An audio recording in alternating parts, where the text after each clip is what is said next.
This book was written by Onur Diler in 2024. To learn how the disaster began, we recommend the book Shadow Wars. Gate of Hell London Book 1. Onur Diler 2024.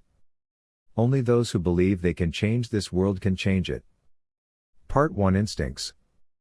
First step between London and Casablanca city-states, Mia Reinhardt and James Goldwing fly to Casablanca. A historic step is being taken to strengthen cultural relations between the City of London and the City of Casablanca.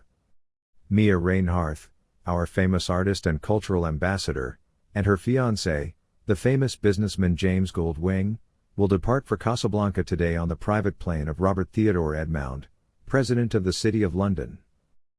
This important visit is seen as the first step towards future friendly relations between the two city-states. The role that Mia and James will play in the field of cultural diplomacy will contribute to a better understanding of both communities. London Daily Newspaper. Here's an English translation of your text in a more literary style. A bleak, cold atmosphere had enveloped the usually pristine and orderly streets of London. Autumn had passed, and winter, with all its biting chill, had seized the city, heralding the storm that would soon break in a matter of hours. The wind began to gust, signaling its arrival. Policemen, in their traditional British uniforms and distinctive cone-shaped hats, moved to clear the road in front of the grand, three-story building, following the orders of their sergeant. As the door opened, two of London's most famous stars, Mia Reinhardt and her fiancé, James Goldwing, stepped out. Mia's blue eyes were distant, her short, dark navy hair lightly tousled by the cold wind, while a forced smile lingered on her face. James, strikingly handsome with his pale complexion, wore a stoic expression. He flashed a grin at the fans behind his ostentatious sunglasses, lifting the hand that held Mia's to greet them. Behind them, Mia's stern and slender younger sister, Ali, emerged, alongside James's ever-diligent assistant, Tanya. Fans who had breached the police cordon were swiftly and harshly pushed back by the president's security guards. While the police struggled to maintain control of the crowd, a large and enthusiastic throng had gathered outside. People were shouting Mia and James's names, waving signs that read "I love you, MIA," and "Marry me, James," while capturing them on their phones. Mia glanced absent-mindedly at the crowd and then at James. Fear gnawed at her, for she felt certain that someone among this mass of people would eventually attack her. 2 days ago, her chauffeur had been shot by an assassin, and just yesterday, her chef had been poisoned. Now, flanked by an army of bodyguards, she was about to leave the city. President Robert Theodore Edmond himself had sent his security to protect her, but the young, beautiful woman's mind was far from feeling secure. James, on the other hand, seemed completely at ease. As soon as they entered the car, he let go of Mia's hand, as if he hadn't even realized he was holding it. It was no surprise, as their engagement and supposed romance were nothing more than an elaborate lie, a deception the public had fallen for, unaware that their happiness was a performance. Their managers had sold this sham relationship as a brilliant PR move, given that Mia and James were New London's most beloved stars. But this lie gnawed at Mia's mind, stirring a constant sense of discomfort. The sleek black limousine rolled through the gloomy streets of New London, flanked by two black SUVs at the front and back. No vehicles were allowed to break through their formation as they moved onward, like shadows, never slowing. Not many vehicles remained in New London, though. Those who had survived the disaster had erected towering, imposing walls, determined to preserve the vestiges of the old civilization within. Behind those walls, they had rebuilt one of the world's most advanced cities, rivaling the rest of the post-disaster world in its grandeur. It was the only place that had managed to retain a semblance of pre-disaster technology and civilization. Seated comfortably on the limousine's luxurious leather seat, Mia Reinhardt gazed out at the cityscape beyond the armored window. Absent-mindedly, she ran her thumb under the simple, unassuming leather bracelet on her right wrist, almost as if she were trying to scratch it off. Almost there, she thought. They had survived, but that didn't mean life had returned to normal. Beneath the facade of luxury and security, she knew everything had changed. Her thoughts were interrupted by James Goldwing's movements beside her. This handsome man, dressed all in white, with gleaming jewelry, necklaces, earrings, and bracelets, looked every bit the part of a prince. With carefree motions, he poured champagne into crystal flutes, casually opening a bottle gifted to him by the president. It was a bottle worth the annual salary of a working man, no doubt, but James didn't care.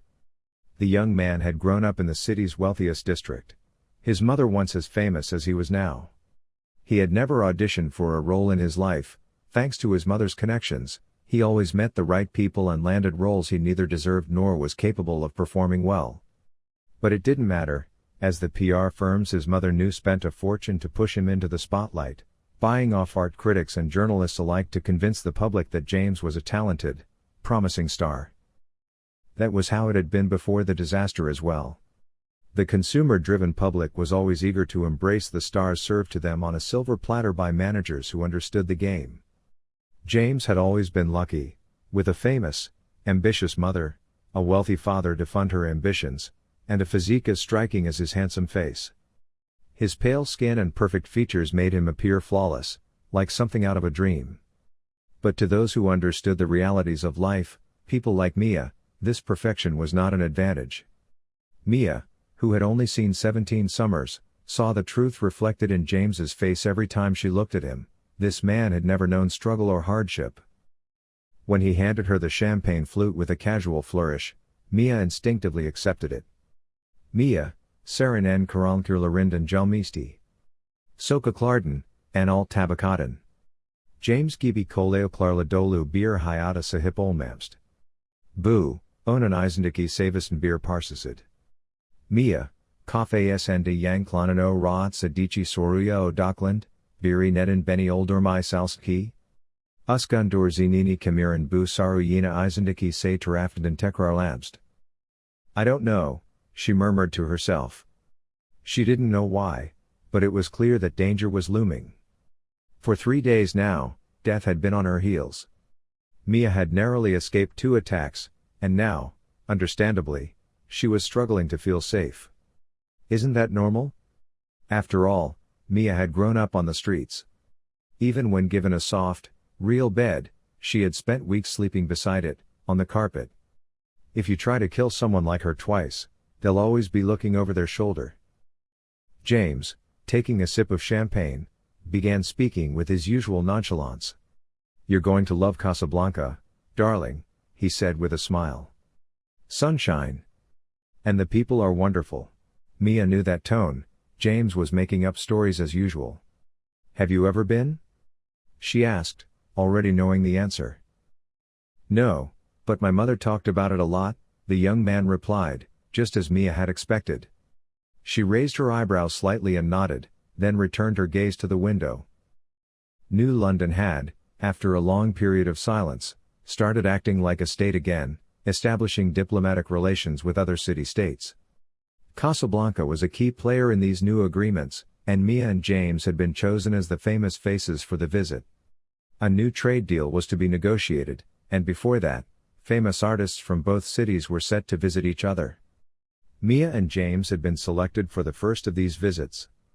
They would be cultural ambassadors, showcasing a TV series and a feature film they were bringing along.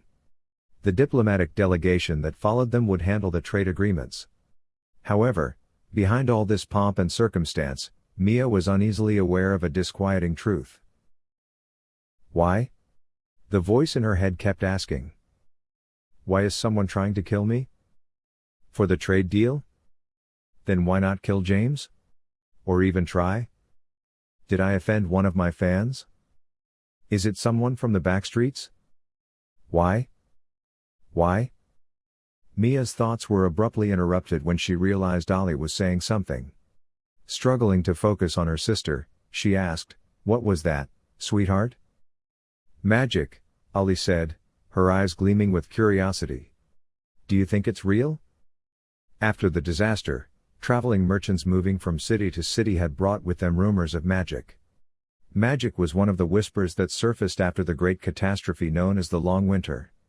Some of the survivors claimed to possess magical abilities. So far, such things hadn't been seen in New London, but as communication between cities increased, these rumors spread rapidly. The High Church, which had the support of the president, condemned these rumors as heresy and blasphemy. In contrast, others dismissed it, saying, "It's unscientific and impossible." Ali was the complete opposite of Mia. Though frail, with a harsh temperament, Ali harbored an unquenchable thirst for knowledge and ambition. To a girl like her, the answer to the question of magic's existence could be one of the most important things in the world. It made it hard for Mia to fully focus. When Ali raised the topic, James chuckled arrogantly. "Magic? It's just a fairy tale, meant to scare children," he said with a dismissive smirk. To James, magic was as fictional as the demon soldiers beyond the wall, the zombies, or the soulless, nothing more than scary stories. But Mia sensed something about magic. She had a feeling that her deep, unsettling fears were somehow connected to this unknown force. "I don't know, sweetheart," she replied calmly. "Maybe they just saw something they couldn't explain and called it magic." The three-car convoy sped through the gates of the airport. The sleek black limousine, followed by the SUVs, made its way across the concrete runway, a relic from a bygone era, before coming to a halt in front of the enormous C-130 Hercules military transport plane. The temperature had dropped sharply, and storm clouds were beginning to gather in the sky, blown in from the west. The wind whipped Mia's dark navy hair around, the cold breeze biting at her face. This was her first journey beyond the walls of New London, and the unease of stepping outside the city walls gnawed at her, much like the approaching storm on the horizon. One of the burly bodyguards stepped out and opened the door. "This way, ma'am," he said proudly, adding, "You'll be flying on the president's plane." As she walked between the guards, Mia's gaze fell upon the giant aircraft, and a shiver ran down her spine. She had never flown before, and while this trip should have filled her with excitement, it left her with a strange sense of emptiness. No, not emptiness, Mia thought.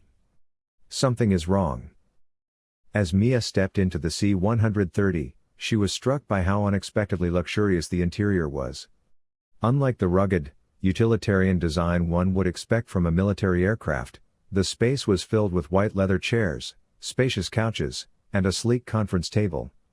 Everything was arranged with a sophisticated elegance that was at odds with the plane's exterior.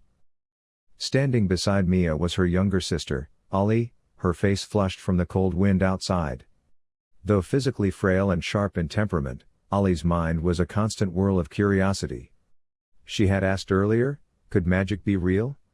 And though Mia found it difficult to answer, she knew her sister's question came from a place of fascination with the strange and unpredictable world they now lived in. James Goldwing, meanwhile, was entirely at ease. Born into wealth and fame, the opulence of their surroundings was nothing new to him. He moved through the plane with the same careless grace with which he had earlier poured the champagne. "Look!" he exclaimed, pointing to the cockpit with barely contained excitement. "I've been wondering about this." His eyes were fixed on a large white capsule positioned towards the rear of the plane. Oval in shape and nearly 4 meters long, it resembled a massive egg. The hatch was open, revealing an interior as plush as the rest of the aircraft, lined with white leather and reinforced safety belts. "What's that?" Ali asked, her eyes gleaming with interest as she examined the capsule. "Security capsule," James explained, his tone light as though describing a toy. "If the plane crashes, the president gets in here and waits to be rescued." As James spoke, Mia's unease only deepened. Despite the luxury around her, something felt wrong. The storm brewing outside mirrored the turbulence growing inside her. She didn't know why, but the more James and his careless charm filled the space, the more certain she became that this journey would end in disaster. The shrill ring of a phone interrupted her thoughts. Tanya, James's assistant, answered quickly, her professional demeanor never wavering. With her auburn hair pulled into a tight bun and wire-rimmed glasses perched neatly on her nose, Tanya always exuded a calm efficiency. "Mr. Grodwin," Tanya said, extending the phone to Mia. Mia blinked, surprised. "Luca?" she asked as she took the phone. Luca Grodwin had been a steady presence in Mia's life, the man who had found her on the streets, cleaned her up, and guided her into stardom. He was more than a manager, he had adopted both Mia and Ali, becoming their protector and mentor. Yet, despite the warmth in his ever-smiling eyes, there were depths to Luca she still found hard to trust. "Mia, darling," Luca's familiar, affectionate voice greeted her over the phone. "Why didn't you call my phone?" Mia asked, her brow furrowing slightly. His voice, while comforting, also carried a subtle tension she couldn't place. "Your phone doesn't have reception, sweetheart," Luca replied smoothly, his tone light as always. Mia glanced at her phone. "Full signal. Where are you?" she asked, growing more alert. Luca was supposed to be with them on this trip, he had arranged it, after all. He rarely left her side, especially on high-profile journeys like this one. "I'm at the hospital. My mother isn't well." Luca's voice was strained, lacking its usual levity, and for the first time in a long while, Mia felt a pang of worry for him. "Really? I'm so sorry. If you want, I can talk to the pilot and have them wait for you, or if necessary, I can come back."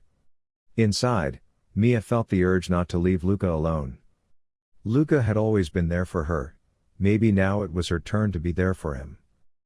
"Are you crazy, darling?" Luca interrupted her with a laugh. "This isn't just a promotional trip, it's an official visit. You need to act like ambassadors. You go ahead, I'll join the delegation arriving later. I've already arranged everything." Mia quietly repeated Luca's words, as if predicting them. The show must go on. Luca's voice suddenly brightened with enthusiasm. "That's the spirit, baby. You're fantastic, Mia, just keep it up. Now, go have some fun." When Mia hung up, the thoughts echoing in her mind hadn't dissipated. Luca always appeared cheerful and reassuring, but she couldn't shake the feeling that he was hiding something. Still, that didn't change the fact that he was one of the few people she truly trusted. Even though she was now left on the plane without him, Mia clung to Luca's steadfast belief that the show must indeed go on. Ali, sensing her sister's unease, turned to her and asked, "Why isn't Luca here?" Each breath from Ali's weakened lungs came with a deep rasp that rang in Mia's ears. Despite her best efforts to remain strong in this chaotic world, Ali's frailty was all too apparent. Mia looked at her sister, gathering her resolve. "It's nothing, Ali. Luca's got our backs, just like always," she said as the engines of the C-130 roared to life and the side door they'd boarded through closed shut. Mia glanced nervously at the door and then at the security capsule. Everyone else wore smiles, yet the dark feeling in her mind continued to reverberate. Something is wrong. As Ali settled into the luxurious white leather seat that had been offered to her, she asked innocently, "Will we be able to see the people outside the wall?" James, with his typical smug, aristocratic air, replied dismissively, "There's no one out there, kid." Same time. The high walls of New London barely emerged from the misty valley. A distant rumble of thunder echoed ominously throughout the valley. Oceans, climates, nations. Nothing was the same anymore. Neither civilization, nor laws, nor humanity remained. The ruins of old London had vanished, swallowed by the poisonous gases that now cloaked the city like a sinister fog. The city had turned into a forest, overgrown with hybrid trees sprouting between crumbling buildings and rubble. In the midst of that forest, atop a makeshift wall of scrap metal, debris, and old cars, a group of sentinels paced back and forth in the tower. Their faces were hidden beneath scarves and woolen hats, some barely visible in the biting cold. Keeping watch in this weather was pure torture. The white-haired guard in the northern tower walked his rounds like the others, each step on the creaking wooden floor sending clouds of dust into the air. His eyes were fixed beyond the thickly wired posts, staring out into the forest. The trees had pierced through the ruins of buildings, wrapping old London in a suffocating grip. Stomping his numb feet against the floor to warm them, the middle-aged man scattered more dust from the aging wood beneath him. He scanned the surroundings for any threats. From the deep pocket of his thick parka, he pulled out an antique pocket watch and glanced at the sun, already hidden behind thick clouds. Soon, it would be time to call the farmers inside. The gates would close, and no one wanted to be left outside when darkness fell, Night belonged to the creatures of this world now. He thought of blowing on his hands to warm them but cursed under his breath, remembering the gas mask strapped to his face. Breathing the poisonous air of this wasteland without it was akin to inviting death. The haze that hung over the city was not just mist, but a deadly mixture of gases. Only the hybrid trees and a few crops could survive here, and even then, people could only breathe freely when fierce ocean winds swept the air clean. Otherwise, the mask was their only safety. They had learned this bitter lesson by losing hundreds of lives. Outside their crude walls, in the wasteland that stretched toward the forest, hundreds of makeshift graves marked the price they had paid. The sentinel, watching the workers behind the garden fences and makeshift metal walls, suddenly spotted movement in the trees. He quickly raised his old Springfield M1903 rifle, adjusting its scope. The rifle, like him, was a relic from the First World War. Narrowing his eyes, he focused on the figures emerging from the woods. Recognition eased his tension, but something was off. It was the 8th Recon Team, but there were only 3 of them instead of 4. The team had left with 4 members that morning, yet now only 3 returned. The old guard swallowed hard.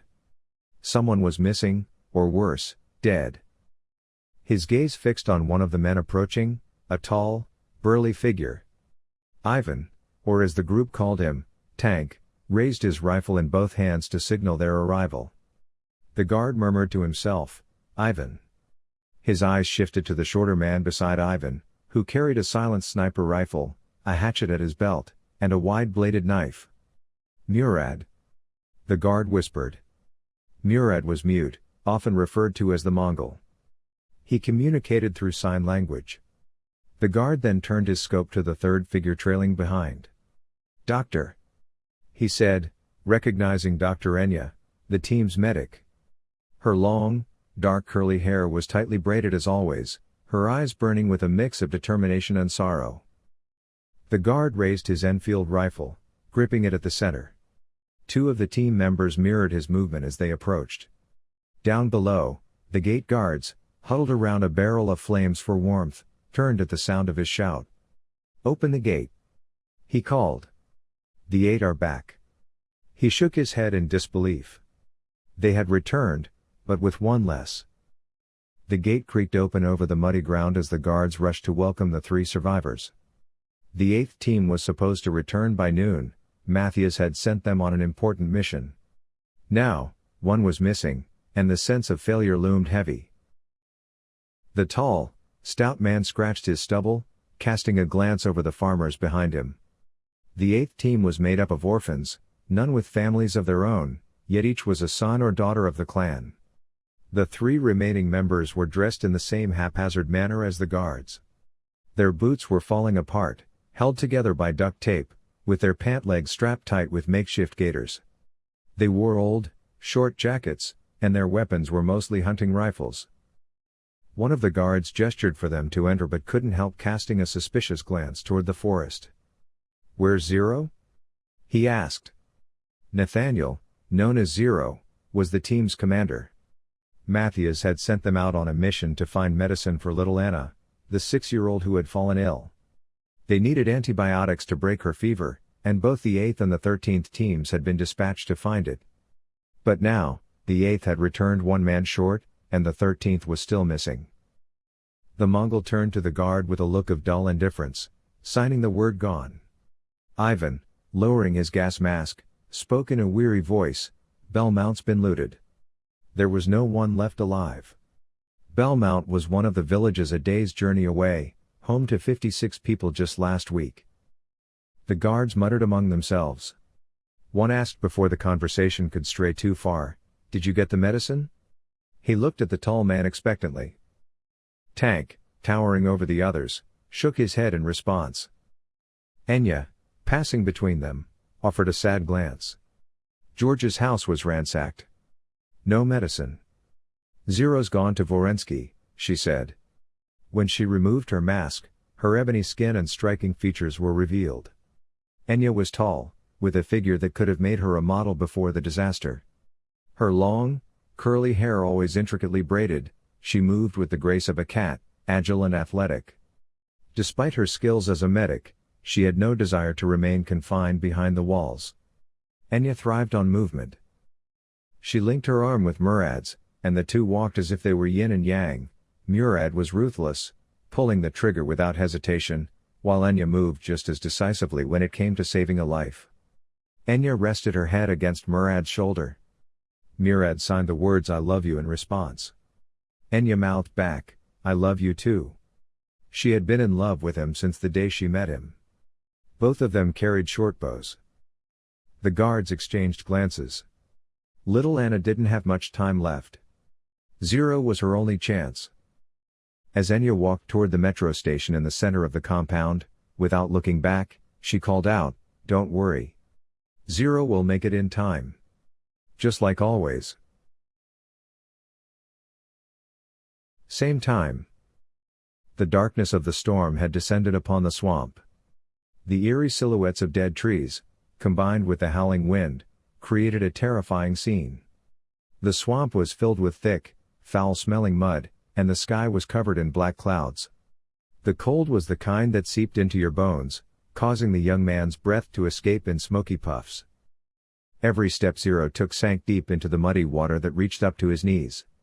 His face was drenched with sweat, and he was panting heavily. The tall, remarkably handsome young man bore a deep scar on the left side of his face, running from his forehead to his chin, cutting through his eyebrow, giving him an extremely fierce expression.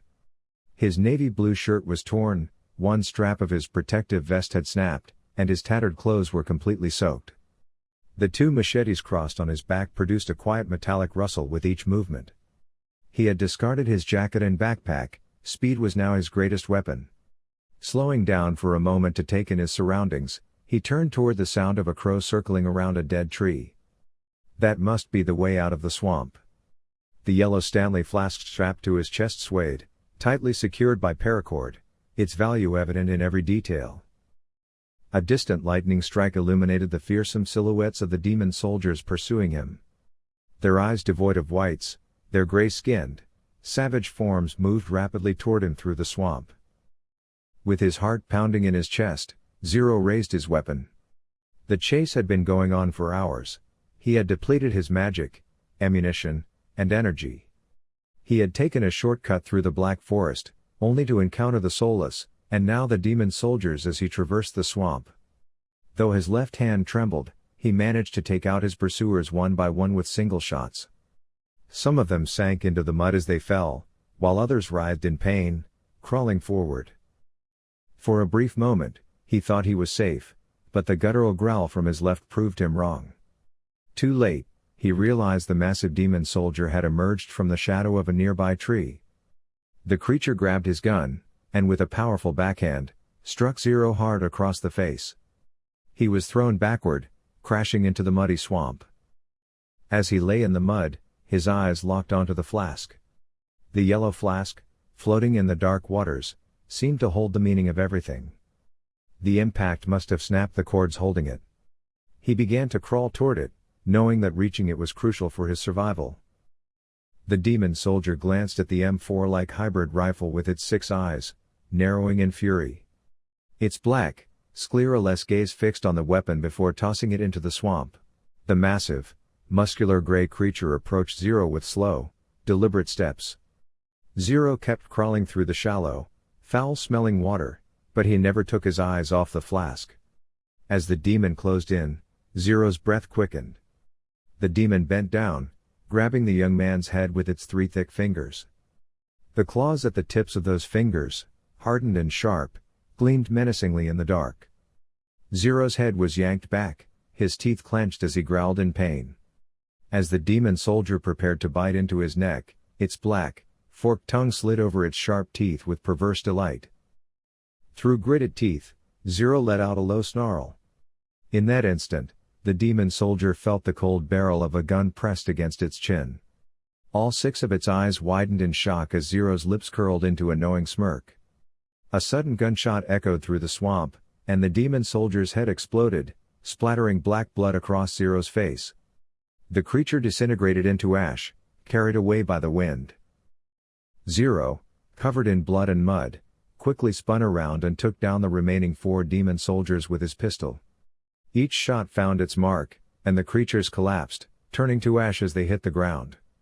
But the gunfire echoed through the forest, and Zero knew he had made a mistake.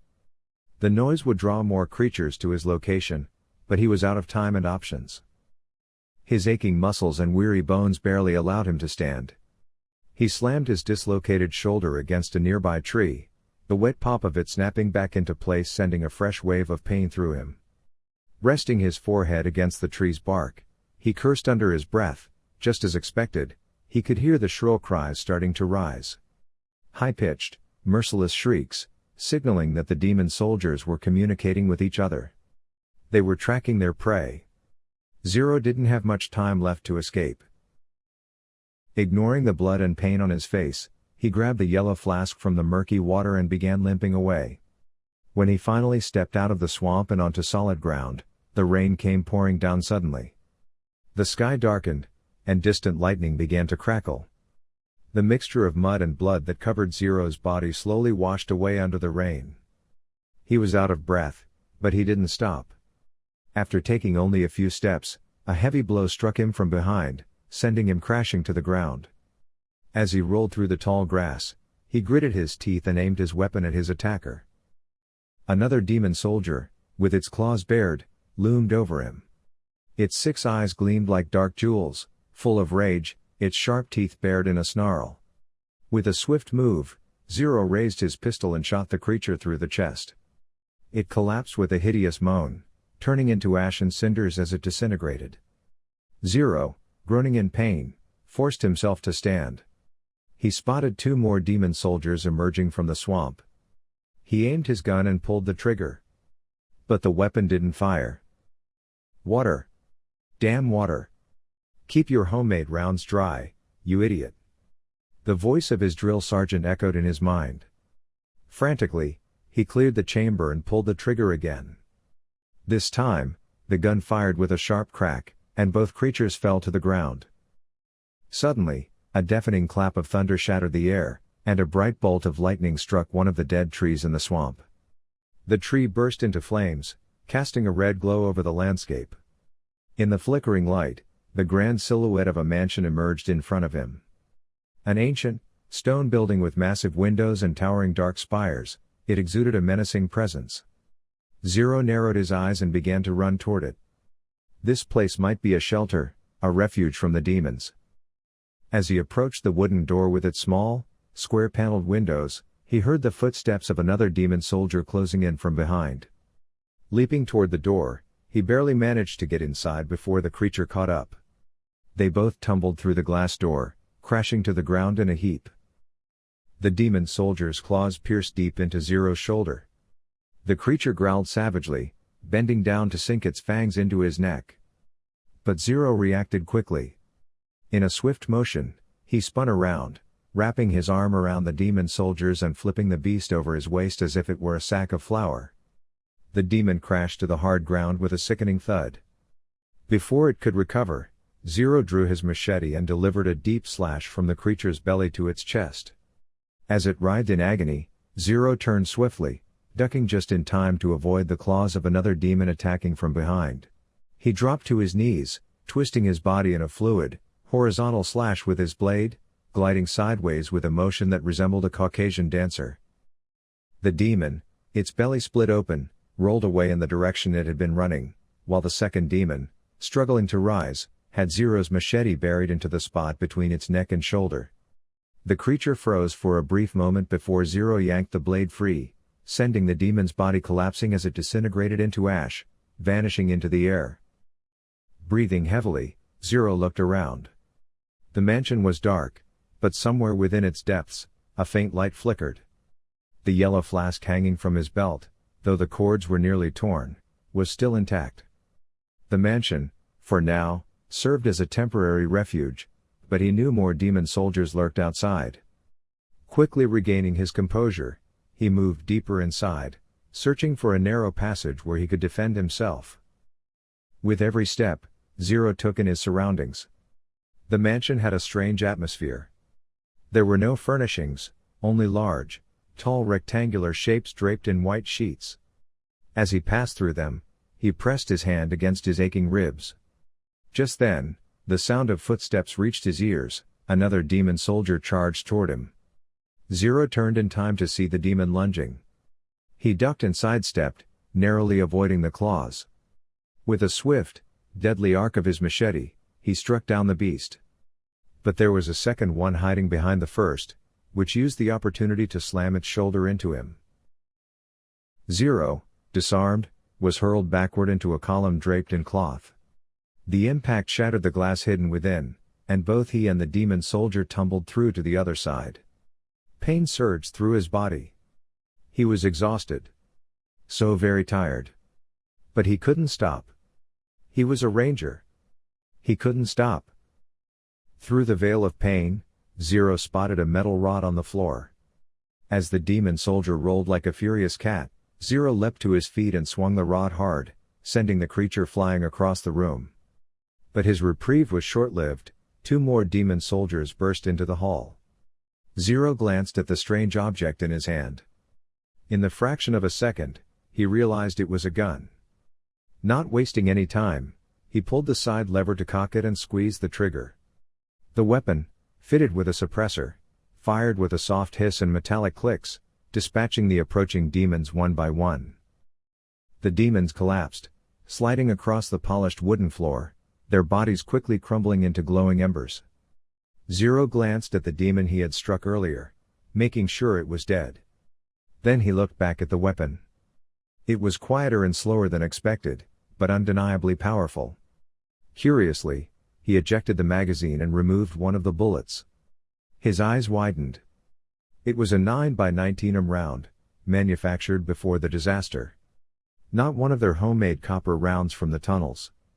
Still shiny, varnished, and waterproof, 10 times stronger than anything they had made. Zero took a deep breath and looked around again. Yes, this mansion was certainly strange. He and his 4 companions were part of a small recon and collection team. They scouted for the town's needs, sometimes running patrols or engaging in trade with other settlements. This was the first time he had seen such a large, luxurious place, and it felt odd. There were no carpets or furniture, only tall rectangular pillars over 2 meters high, draped in white sheets. The interior of the large stone building, though devoid of furniture, was arranged in a mysterious way. The white draped pillars gave the sense of a ritual space. Zero took another deep breath and surveyed his surroundings. The mansion was dark, but somewhere within its depths, a faint light flickered. He checked the flask on his belt. The eerie silence inside contrasted with the chaos outside, leaving him uneasy.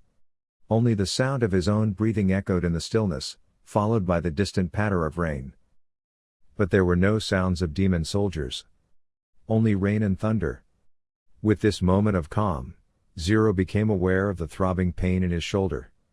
A flash of lightning illuminated the gash across his shoulder. "You bastard son of a bitch," he snarled through gritted teeth at the demon that had wounded him.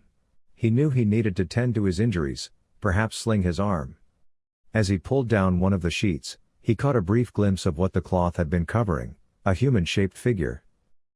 For a moment, Zero stared at the mannequin that had emerged from a shattered glass case. The mannequin, dressed in thick brown military attire, had its head knocked loose, now lying nearby. It was clearly a soldier, with its leather harness, dagger, pistol holster, and gear-laden pack. After glancing around, Zero grabbed an aluminum plaque from the floor. It read Royal Air Force, 1944. He glanced around again and noticed a sign on the wall that read, Section 3, World War II Special Forces / Equipment and Ammunition used in France. Suddenly, everything clicked into place. He was in a museum of some kind. A faint smile tugged at the corners of his mouth as he began stripping the mannequin of its gear. His crow, Karas, landed on the headless mannequin, cawing loudly. Zero glanced at the bird and smirked. "We've dodged Hell's Gate again, Karas." The crow replied with a deep, throaty caw, echoing through the room. Same time. Mia's eyes sparkled as she watched the plane take off. As it ascended into the sky, the city was shrinking below, and floating among the clouds seemed like a dream to her. Her sister Ollie, sitting next to her, clung tightly to the seat and closed her eyes. James, on the other hand, was cheerful as if he was riding a toy in a child's amusement park. As the plane continued to rise, Mia was lost in the clouds, watching the view. Suddenly, a tremor hit the aircraft as the right engine exploded. As the engine exploded, shrapnel flew from the right side into the cabin, targeting several passengers and a cabin attendant. The woman's body was riddled with holes from the force of the explosion, and she was severely injured. A gash opened in the fuselage of the aeroplane and the hole was getting bigger by the second. When Mia realized that Ollie was trembling with fear, she sprang into action. She quickly fastened her sister's seatbelt tightly. Ollie's eyes were wide with fear, he was screaming, but Mia couldn't hear him. Only the shrill beeping of the aeroplane echoed in her ears. Just then James unbuckled his seatbelt and suddenly jumped to his feet. Mia thought for a moment that he was going to help the injured cabin crew. But James ran to the back and threw himself into the safety capsule. He quickly closed the hatch. Mia couldn't believe her eyes. James' assistant ran to the door, started punching the hatch, but in vain. The capsule was closed, it wouldn't open. The aircraft began to lose altitude rapidly after the exploding engine. It could have landed, but the explosion of the second engine eliminated this possibility. The aeroplane was shaking and falling like a leaf. The air inside had turned into a hurricane with the wind entering through the large slit, as if it was trying to swallow everything. 2 of the security guards and stewardesses sitting in the front of the aircraft were thrown out of the crevice. Their screams were lost in the wind. Mia desperately tried to reach Ollie. Suddenly the airplane jumped, or so Mia thought, lifted up to the ceiling and hit the ground, her ears hurting and she could barely breathe. The big, fat aeroplane had turned into a giant vacuum cleaner. She fingered the openings in the floor and crawled towards Ollie. Meanwhile, a seat and a security guard flew over her, spinning round and round. Mia collapsed into the seat next to Ollie, using all her strength. She quickly fastened her own seatbelt. She could barely hear Ollie's screams as the wind whipped around her. Her eyes were glued to the outside.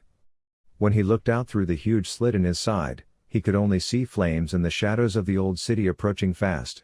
Using all his strength, the pilot could barely lift the nose of the C-130. But that did not change their fate. With a great noise, the C-130 crashed into an empty field between ruined buildings and began to drift. Its broken wings formed 2 huge walls of fire behind the giant drifting fuselage. Same time.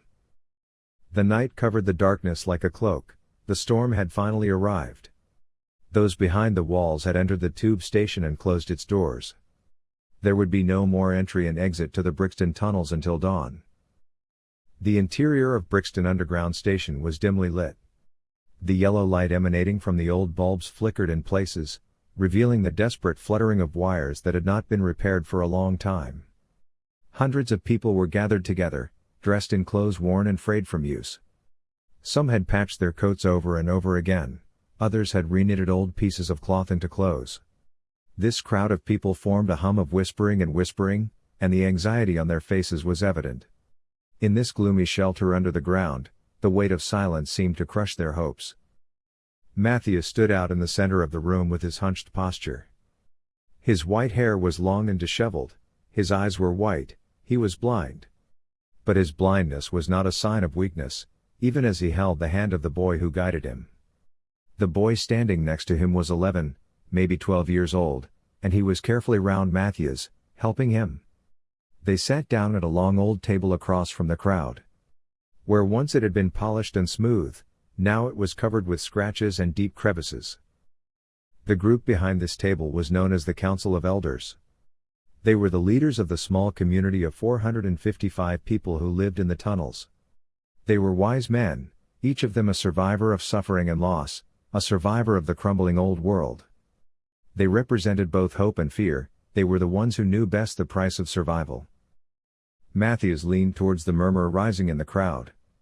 His voice echoed in a weak but determined tone, "Silence." People immediately fell silent. His words carried weight. Everyone wondered what Matthias would say.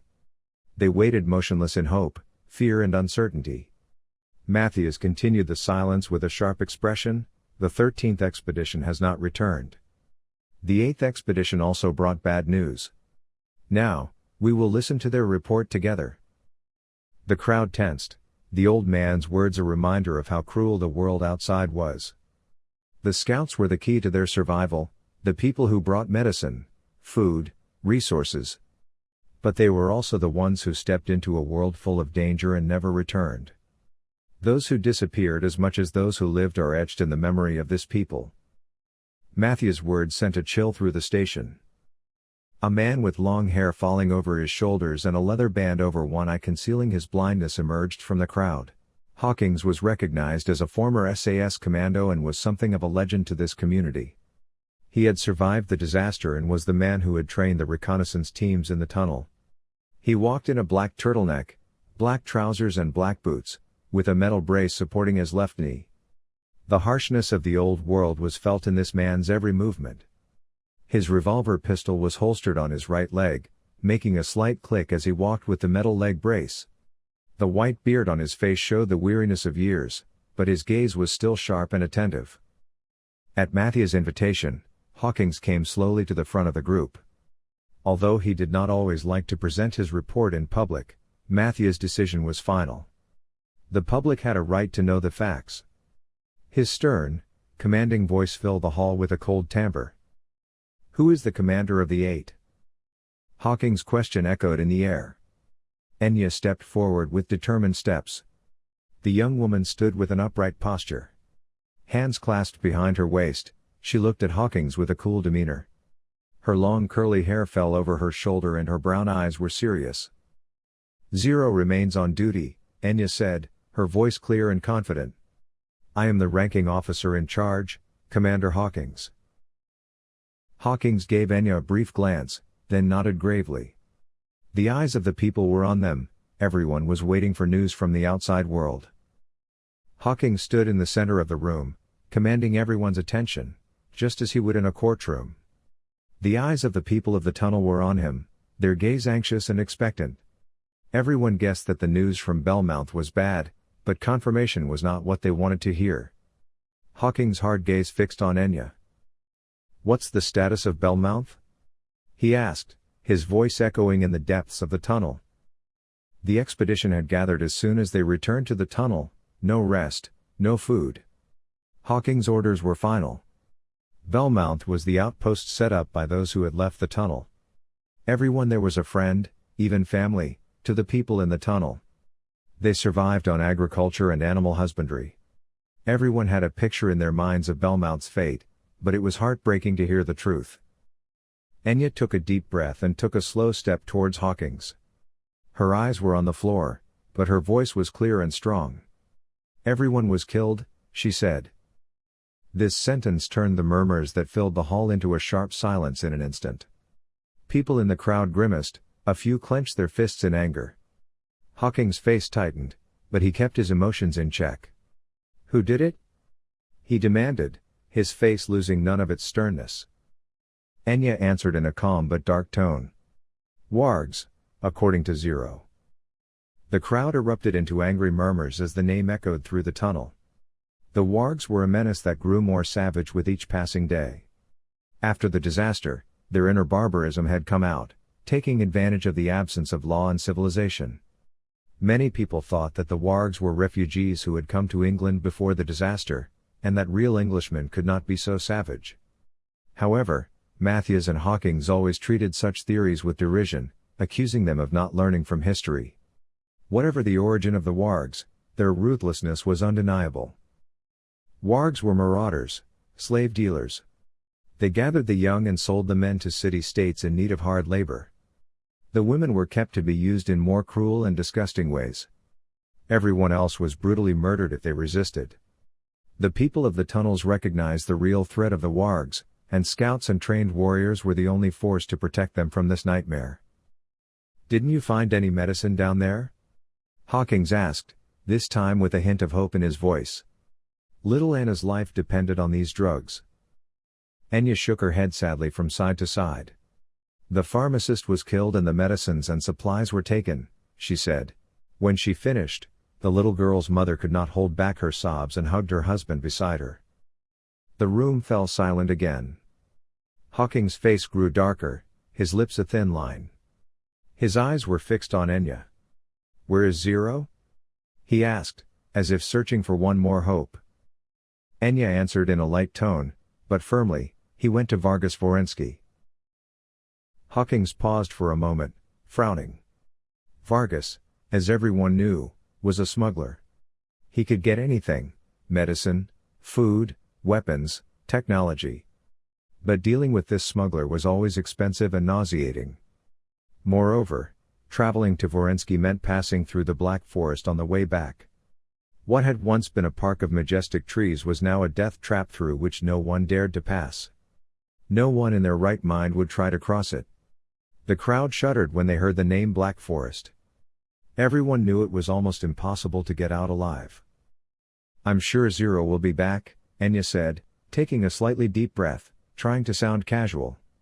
"You know, he's a stubborn bastard, but he'll finish the job he takes on."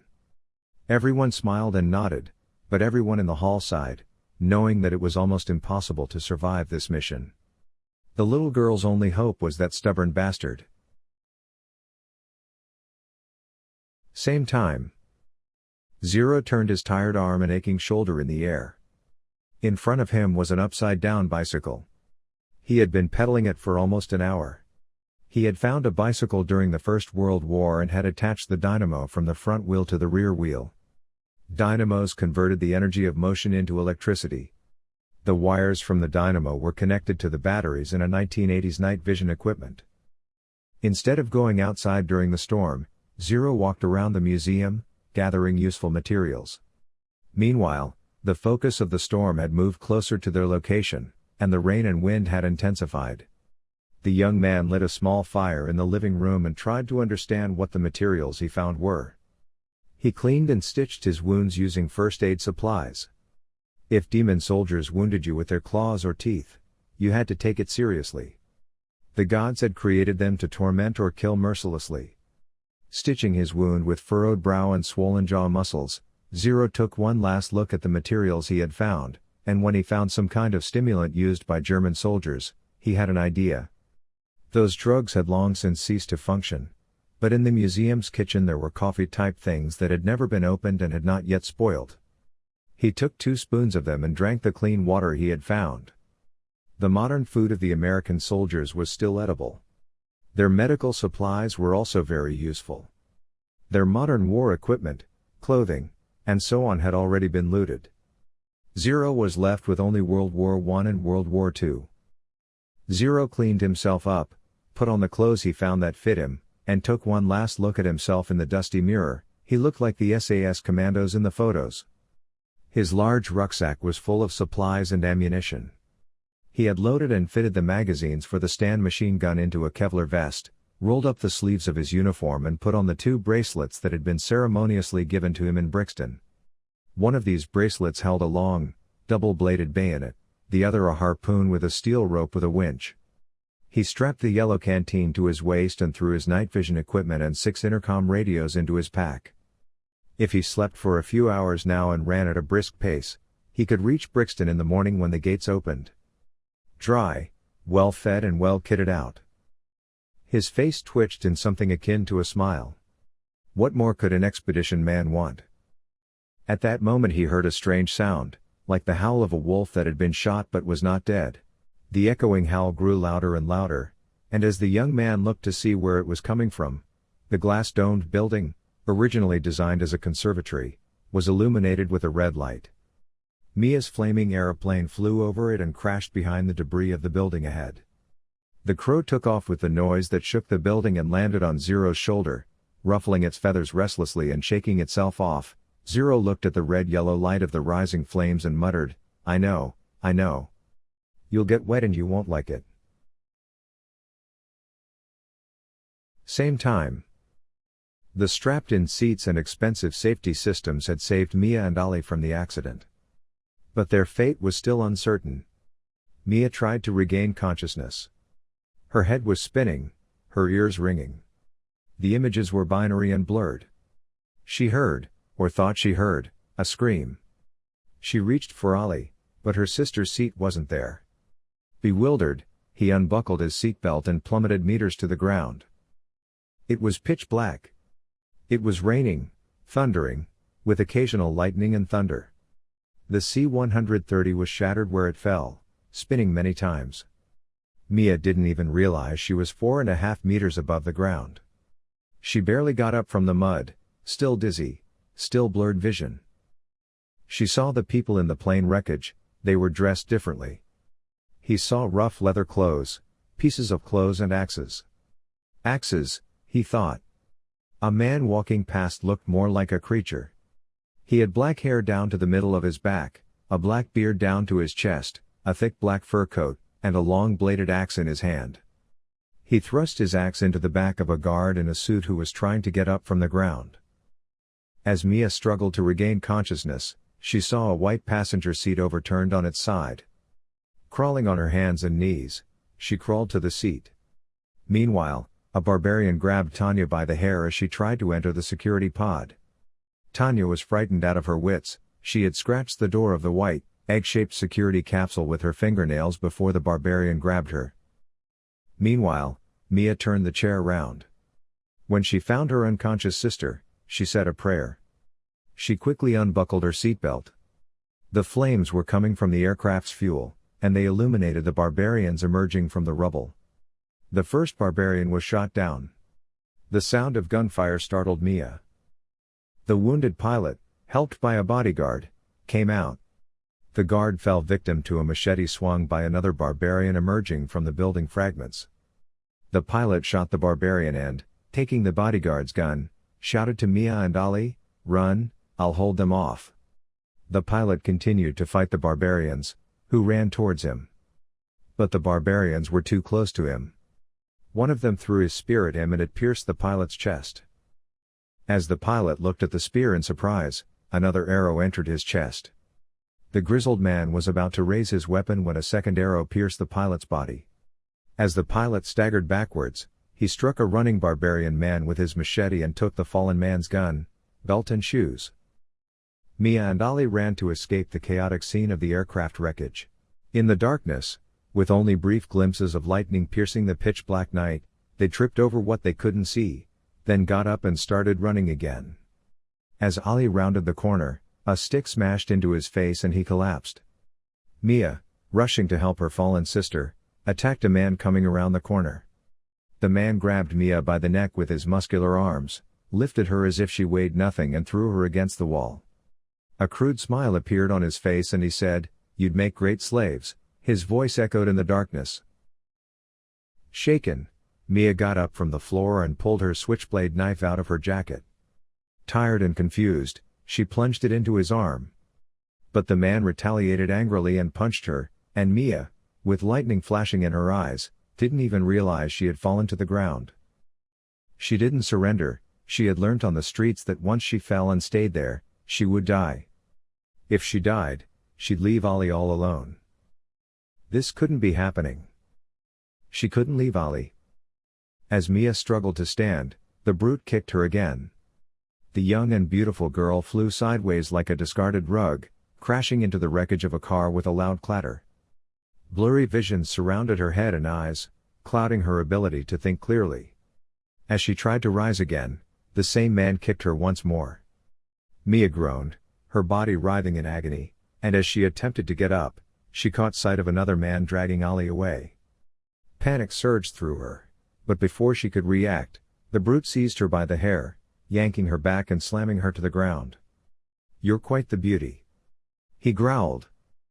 As her clothes tore under his grip, Mia clawed at his face, her nails raking across his skin. The man howled in pain, reaching behind him to draw a thick kukri, and with a vicious snarl, he plunged the blade into Mia's stomach. She screamed, her body convulsing with the searing pain, and though the brute barked something at her, she couldn't understand. Perhaps it was better that way.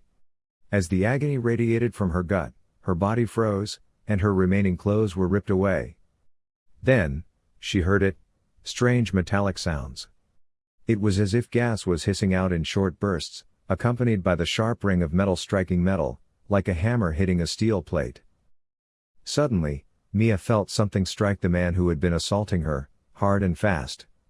She could barely register the splatter of blood and chunks of flesh across her face as the world around her slipped into darkness.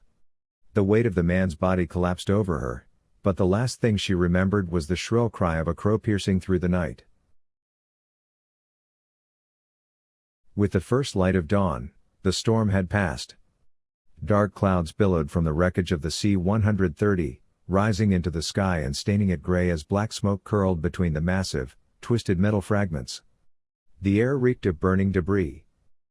The corroded and grimy hatch of the safety capsule creaked open. James emerged, his hair disheveled, his brow split open, and his once white uniform now smeared with blood. Clutching a radio in one hand, its broken voice crackling through the static, he spoke in a trembling tone, "Yes, I hear you." Barbarians had surrounded the capsule, hammering and slashing at it with axes and sledgehammers, desperately trying to get inside. Yet, despite their efforts, the capsule's reinforced structure had held. Frustrated, they eventually gave up, skulking away into the wasteland. A few hours later, James had found the radio and called for help. Now, he was speaking to the rescue team, and the distant sound of approaching helicopters was a lifeline of hope. The choppers descended quickly, and as they neared, James surveyed his surroundings with cautious determination. He dove to the ground, rolling toward a dead pilot's body, seizing a pistol half buried beneath the fallen man. His bloodied hand smeared the pilot's blood across his face as he dragged the body back, using it as cover. More helicopters touched down at the crash site, while one hovered above, circling in protective sweeps. It was a grim scene. Empty MP5 shell casings littered the ground, a detail of critical significance in the unfolding story. As two helicopters landed, the third continued its guard overhead. Soldiers disembarked swiftly, fanning out and preparing for any threat. Rescue and medical teams rushed toward James, but his face was already set in a mask of pain and bitter rage. His voice cracked as he addressed them, his words dripping with anguish. "Why did you take so long? I couldn't save them." His voice trembled with a mixture of grief and fury. In that moment, he looked every bit the tragic hero. The new presidential palace of London was a symbol of the city's grandeur and power, designed in an opulent Baroque style. Built atop the ruins of the old city, the palace dominated the skyline, visible from every corner of London. Its grand dome and sprawling structure rose like a monument to dominance. The highest dome was known simply as the tower to those within, housing the president's quarters, the High Court, and the Assembly Chamber. That night, only a single light flickered from the president's room. The ceilings of the lavish palace were adorned with oil paintings, reminiscent of Renaissance depictions from the Bible, while the centerpiece, a massive chandelier, glittered with the wealth of an entire nation, its electric cost in a single night dwarfing the monthly earnings of a common family. President Theodore Edmond, often referred to as the Tall Man, was not excessively tall by any objective measure, but the name stuck among those shorter than him. Athletic in build yet moving with difficulty, he prowled the luxurious room with an enraged gait. How could this happen? His voice thundered through the grand hall, echoing off the marble walls. It was rare for the president to raise his voice, rarer still to lose control. Yet he had just thrown a glass at his advisor, Joseph Mullah, in a fit of fury. Mullah, straightening his tie, glanced nervously at the guards. He knew the president was capable of signaling the guards to act at any moment. His fear wasn't unfounded. He had once witnessed the president order a minister pinned to the floor while Edmond stomped on his head. Yet tonight, the guards remained still. Edmond hadn't given the dreaded signal. Swallowing his fear, Mullah tried to speak. "Sir, we don't believe this was an attack on you directly. We suspect the person who attempted to kill Mia Rienhardt was responsible for the incident." He was quickly interrupted by Edmond's seething voice. "You fool. Of course, that's what happened. The issue isn't that. The issue is that this girl was killed while under my protection." The old man clenched his hand into a fist, his rage palpable. "Do you understand what that means? It means I am weak. It means President Robert Theodore Edmond is losing his grip. It means I've aged, that I'm no longer in control.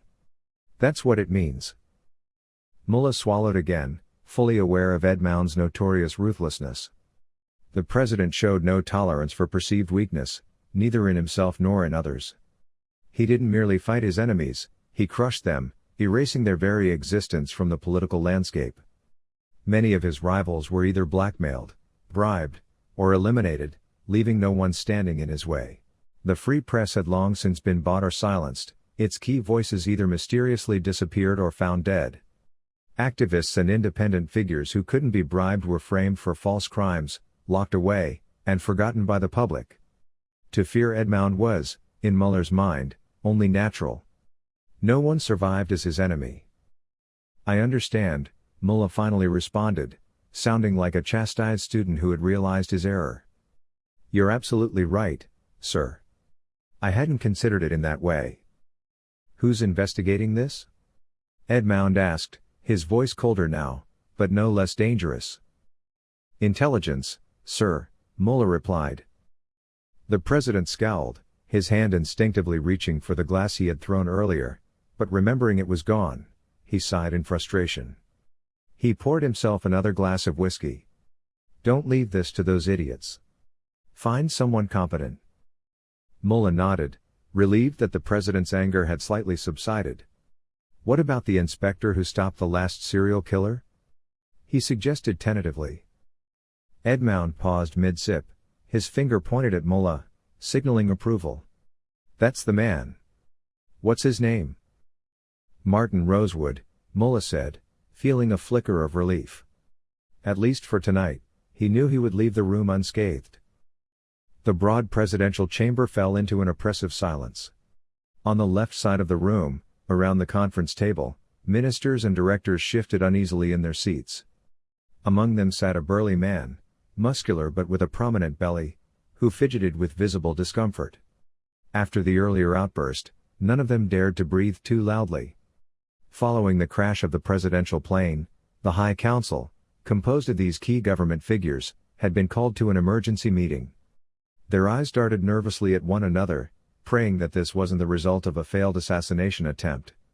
For if it was, President Edmound would obliterate them, one by one, guilty or not. Whether there was evidence or mere suspicion, it wouldn't matter. All it took was a shadow of doubt in Edmound's mind. Turning his cold gaze toward the London Police Commissioner, President Edmound asked, "What is it, Glenn?" Glenn Howards, the commissioner, tugged at his tie nervously. "Sir, Martin Rosewood has been suspended." His words trailed off, hesitant to speak further. "Why?" Edmound's voice was sharp, pressing for an answer. For anti-government sentiments and conduct," Howard stammered. The truth was, Rosewood had gotten drunk, hurled a bottle at one of Edmound's billboards, and shouted, "Fascist dictator." At least, that was what the official report stated. "Reinstate him," Edmound replied dismissively, as if it were of no consequence. "But," Howard started, then caught the president's piercing gaze. He swallowed his objection. "Understood, sir." Howard's knew Edmound was a calculating man, and he had little doubt that once Rosewood had served his purpose, he'd be dealt with accordingly. For now, it was a direct order from the president, and Howards would comply, hoping to emerge from this situation unscathed. At that moment, General Brandon Barnes, the Army commander, resumed where the meeting had left off. "We're waiting until morning to begin search and rescue operations, sir," he said. The president nodded but grumbled under his breath, "Find me a new plane." He wasn't mourning the lives lost in the crash so much as the luxury aircraft he had converted into his personal flying palace. Yet, his thoughts wandered to his grandchildren, Mia and James. He adored them, and now he grappled with how he would break the news of the death of their favorite celebrity idols who had perished in the crash. Mia awoke to the searing pain radiating from her abdomen, her senses stirred by the sound of a crow's cry. She found herself being transported on a makeshift stretcher, bound to prevent her from falling off. The stretcher left 2 deep tracks in the ground as it was dragged backward. All she could see was the large backpack of the man pulling her. Her hands were placed over her stomach, which was burning with intermittent throbs, as if invisible flames were spreading from her abdomen, scorching her body with nameless fire. Helplessly, she gazed at the backpack swaying above her. Various pieces of equipment, weapons, tools, and ropes were attached to it, slowly coming into focus through her blurred vision. The only thing she could clearly make out was a yellow canteen. The sky was beginning to lighten, and the rain had ceased. All around, there were the remnants of two-story houses, their roofs collapsed, walls overgrown with ivy, and the ground covered in weeds. They were passing rusted, windowless cars among the ruins. A sharp pain stabbed through her head. "Ali?" she murmured, noticing a strange sensation on her face. Reaching up, she found a gas mask. With difficulty, she pulled it off her face and felt the sting of the misty air in her lungs. Grimacing, she hastily tried to put the mask back on, but struggled to secure it in place. As she began to cough, the man became aware of her distress. He knelt down beside her and adjusted the gas mask properly. Mia tried to ask, "Where am I? Where's Ali?" But everything suddenly went dark again. Jordan Barlow was one of those women every man in London had dreamed of at least once. Tall, curvy, with large breasts and a beautiful face, she was the kind of woman every young man would fantasize about at night. Her perfect face was adorned with full lips, large eyes, and a small, well-shaped nose. With her sharp way of speaking and tight-fitting dresses, she presented the evening news every night in London. Tonight, however, she was dressed in a long, black dress, and her voice was softened. Her guest for the evening was none other than the famous hero of the plane crash, James Goldwing. The interview had been arranged by President Edmund's chief advisor, Mullah. James' head and arm were bandaged, his arm suspended in a sling from his shoulder. A silver-tipped cane rested between his legs. Mullah had suggested at the last minute that a slight limp would be a good detail. The stage lights illuminated James Goldwing with a divine glow. With a sorrowful demeanor and a mournful voice, he said, "When the plane's engine suddenly exploded, everyone looked at each other in fear. He looked like an angel whose wings had been torn off and cast out of heaven. I was scared too, but then I realized the people there needed me. Especially Mia, my Mia." He paused, looking down sadly. Then, as if gathering strength and courage for the next sentence, he took a deep breath and continued, "So I unbuckled my seat belt and put the terrified stewardess in my seat. I told Mia and Ali that everything would be all right. But I lied to them." Looking at James' tear-filled eyes, Jordan Barlow asked softly, "Are you okay? We can continue later if you need a break." James shook his head. No. I apologize to everyone, but the pain is still so fresh, and I can't seem to fill the emptiness inside me." Several young women in the audience sighed. "I understand." Jordan nodded. "What happened next?" "Our heroic pilots were fighting to keep the plane from going down. Maybe we could have turned back, but then the second engine exploded, and the plane tilted down. That must have been terrifying. At that moment, I didn't feel fear. I was just worried about Mia," he said, wiping his moist eyes. "Then there was a huge crash, and I was thrown somewhere. I didn't understand what had happened for a while. And then they came," he said, his voice taking on a mysterious tone. "Who?" Jordan asked, although she already knew the story. Mullah had refined and polished the narrative from the start. At that moment, Jordan wanted to slap James and shout, "Liar!" But she couldn't. If she did, the palace would fire her, smear her reputation, and eventually throw her in jail, if she wasn't killed first. No one cared about the truth. They just wanted the people of London to stay happy, obedient, and keep paying taxes, making the elites richer. The terrible monsters outside were enough to stop complaints about taxes. "Barbarians," James said with the necessary cold, harsh emphasis. The audience felt a chill run down their spines. They were horrific. They killed the surviving stewardesses and my assistant, Tanya. When they moved towards Mia, I grabbed one of the guards' guns and started shooting." Jordan shook her head in disbelief. "That's incredible." James looked at his hands. I never wanted to kill anyone, but I had no choice. I had to protect my loved ones, the innocent, he said, choking up with tears. How did you escape? Jordan asked. Mullah had specifically told her not to press James too hard, as the boy was going through an emotional period. Jordan saw through the charade. The president and the Conservative Party were trying to create a hero close to them. Jordan hated these hypocrites. The Conservative Party was just a pack of hyenas pretending to be pious but indulging in every kind of corruption when they thought no one was looking.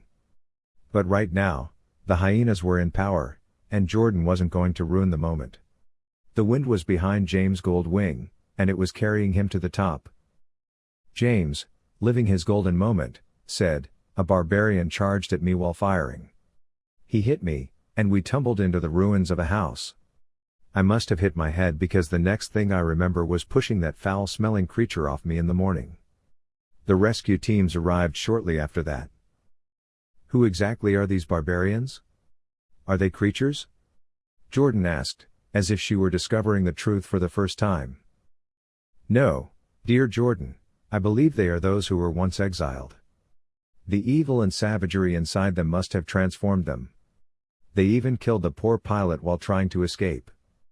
They savagely stabbed the man with arrows and spears over and over. Thank you so much, James, Jordan said. Ladies and gentlemen, let's thank James Goldwing for reminding us of and embodying the heroic spirit of our city. As the audience stood up to applaud him, James raised his hand to stop them. No. No. No, please, that's not right, he said, and the crowd hesitated for a moment. Jordan held her breath, wondering if he was going to confess everything. But instead, James said, there were those who died heroically, and there were innocent people who died in fear. In their memory, I don't think we should be clapping. Tonight, I ask everyone to place a candle in their window for those we lost, especially Mia. Our prayers should be for her and the other poor souls from London. James' tear-filled, red eyes glistened as he spoke. Jordan exhaled deeply and could only nod in agreement. James's heroism was repeatedly shown on Landrath, London's only channel. The radios continuously supported the television broadcasts. London needed a hero, and James was the perfect face to meet that need. At the end of the program, James signed autographs for the fans waiting for him in the corridor, engaging with each one and chatting individually. Then, James's mother, Erica Goldwing, who was a famous star before the disaster, pulled him away from his admirers and into the dressing room. In fact, the fans in the corridor were the children of senators, wealthy businessmen, or other prominent figures. The children of important people were important fans. Pleasing them could bring significant benefits later, but Erica was worried that her son might make a mistake as the conversations dragged on, and she wanted to secure his position. When they entered the dressing room, both paused. An unfamiliar man was waiting for them there. Before Erica or James could ask anything, the man with a cigarette said, "Ms. Goldwing, Mr. Goldwing, I am Chief Inspector Martin Rosewood, and I will be investigating the accident you experienced." James looked at his mother in shock. "No one said anything," he said.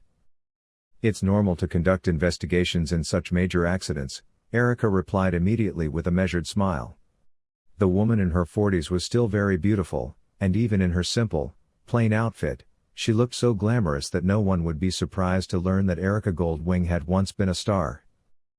The scruffy-looking, large chief inspector resembled a bar bouncer more than a detective, with a squashed, handmade contraband cigarette between his fingers. He nodded slightly and said, "I've read your medical report, you're uninjured," opening a leather portfolio he held. James looked at his mother for a brief moment and, limping visibly, walked toward his seat. The large man with short, graying hair, resembling a soldier, quickly replied, "Yes, I was very lucky." "Then why are you limping?" James tried to smile, saying, "I fell down the stairs when I got home." He expected a response to his smile, but the tired gaze behind the chief inspector's thick glasses remained unchanged. James swallowed hard and looked again at the scruffy police officer with a few days' worth of stubble, whose clothes were generally wrinkled and smelled of tobacco and alcohol. They had sent a drunkard for this case. It seemed Mullah wanted to cover this up. Did your shoulder also get injured during the fall, Mr. Goldwing? Yes, unfortunately. James said, feeling irritated by the drunkard. The large man looked around, his eyes roaming over the luxurious curtains, flashy chairs, and the mini-bar. The pilot was killed with spears and a machete, he said. This room was the president's private chamber. At one time, he had been here continuously to participate in live broadcasts. The fact that James Goldwing was resting here was enough to show the support the palace had given him. So? James slowly returned to his arrogant demeanor. A spear is thrown from a range shorter than that of a rifle, and you need to be at least this close for a machete, Mr. Goldwing. The inspector said, leaning toward the young man.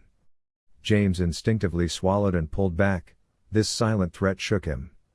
The inspector continued undeterred, they almost sliced the poor man in two, seeing this as a horrifying experience. At that moment, James thought about what the inspector might have seen. Everyone over a certain age in London had fought during the disaster period at the start of the long winter and had to kill someone to survive.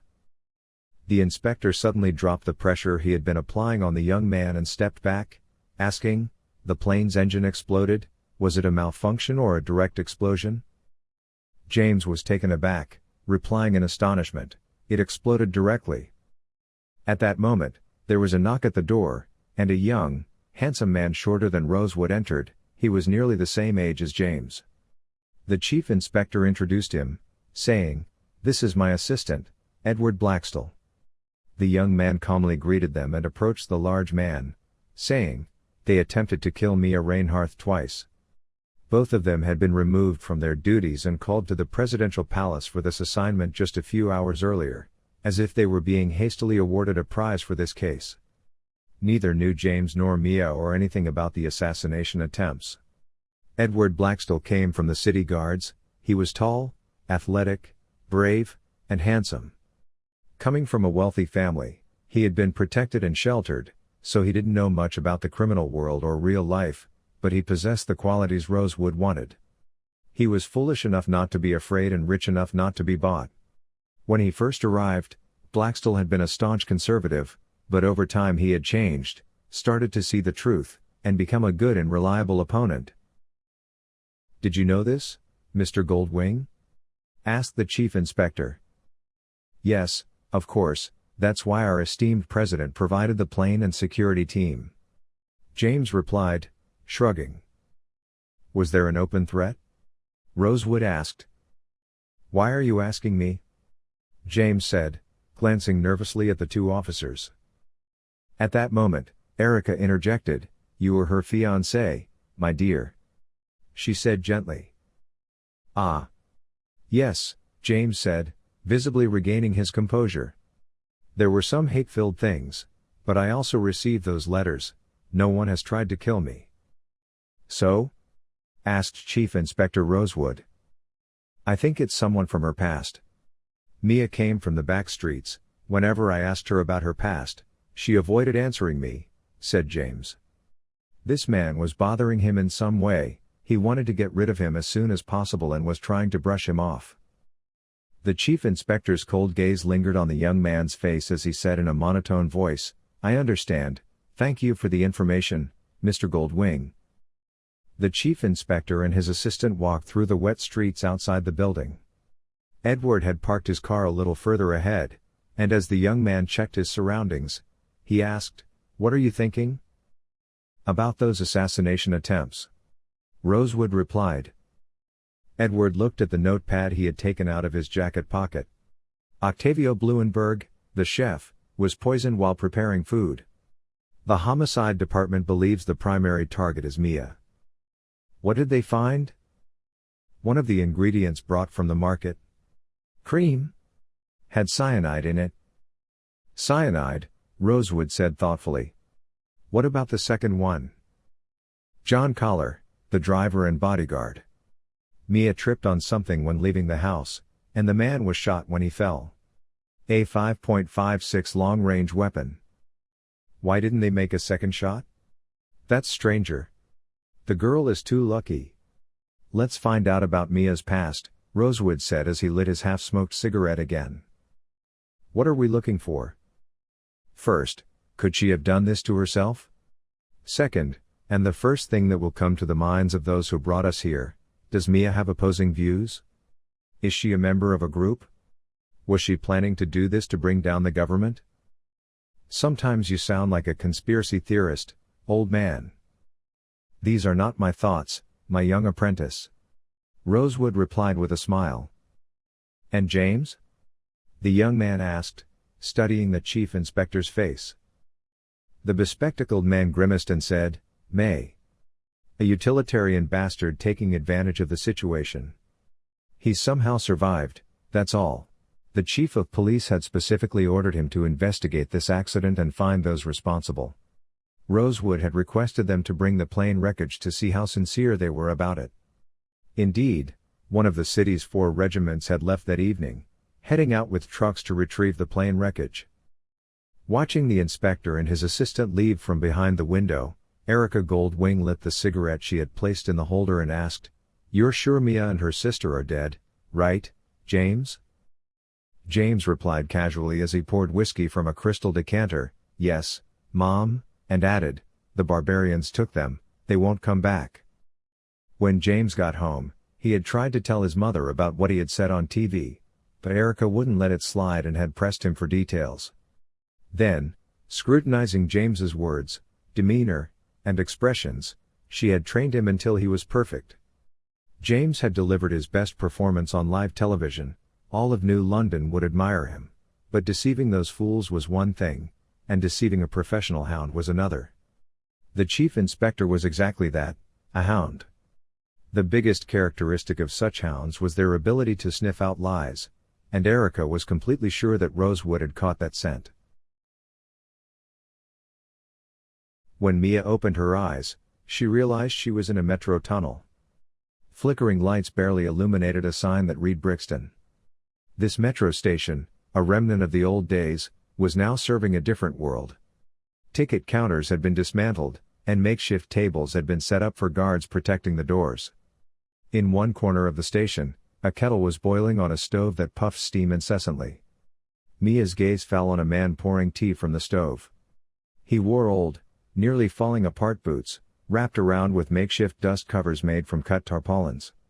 His pants were filled with patches, and his long overcoat was covered in dirt and grime. A vintage rifle hung from his back. The man walked wearily towards the crowd ahead. Mia heard the caw of a crow. A group of people had gathered in front of a young man who was talking to a man who was lowering a large backpack. A crow with a curved beak and shiny feathers perched on the man's shoulder. A tall, stern-looking man asked in a deep voice, Who is this, Zero? Zero. What a strange name, Zero. Who would name their child Zero? As the man named Zero tossed a bit of food to the crow on his shoulder, he replied, I don't know, Chief. I found him in a wreck. The wargs were going to rape him. Suddenly, memories of her own assault flashed in Mia's mind. The men were tearing at her clothes. She involuntarily shivered, her teeth began to chatter. She clenched her jaw tightly to stop it, so tightly that her jaw started to ache. She was trembling, cold, and felt as if she might go mad from fear. A tall, beautiful woman with ebony skin asked, Wargs? Where were they? Near Little Portugal, on the Stockwell side, Zero answered. The man referred to as the chief was James Hawkins. The old wolf grumbled thoughtfully, They are getting closer to us. His gaze then shifted to Zero's clothes. Where did you find those clothes, son? He asked. While gently stroking the crow on his shoulder, Zero replied, From a museum at the Black Forest exit.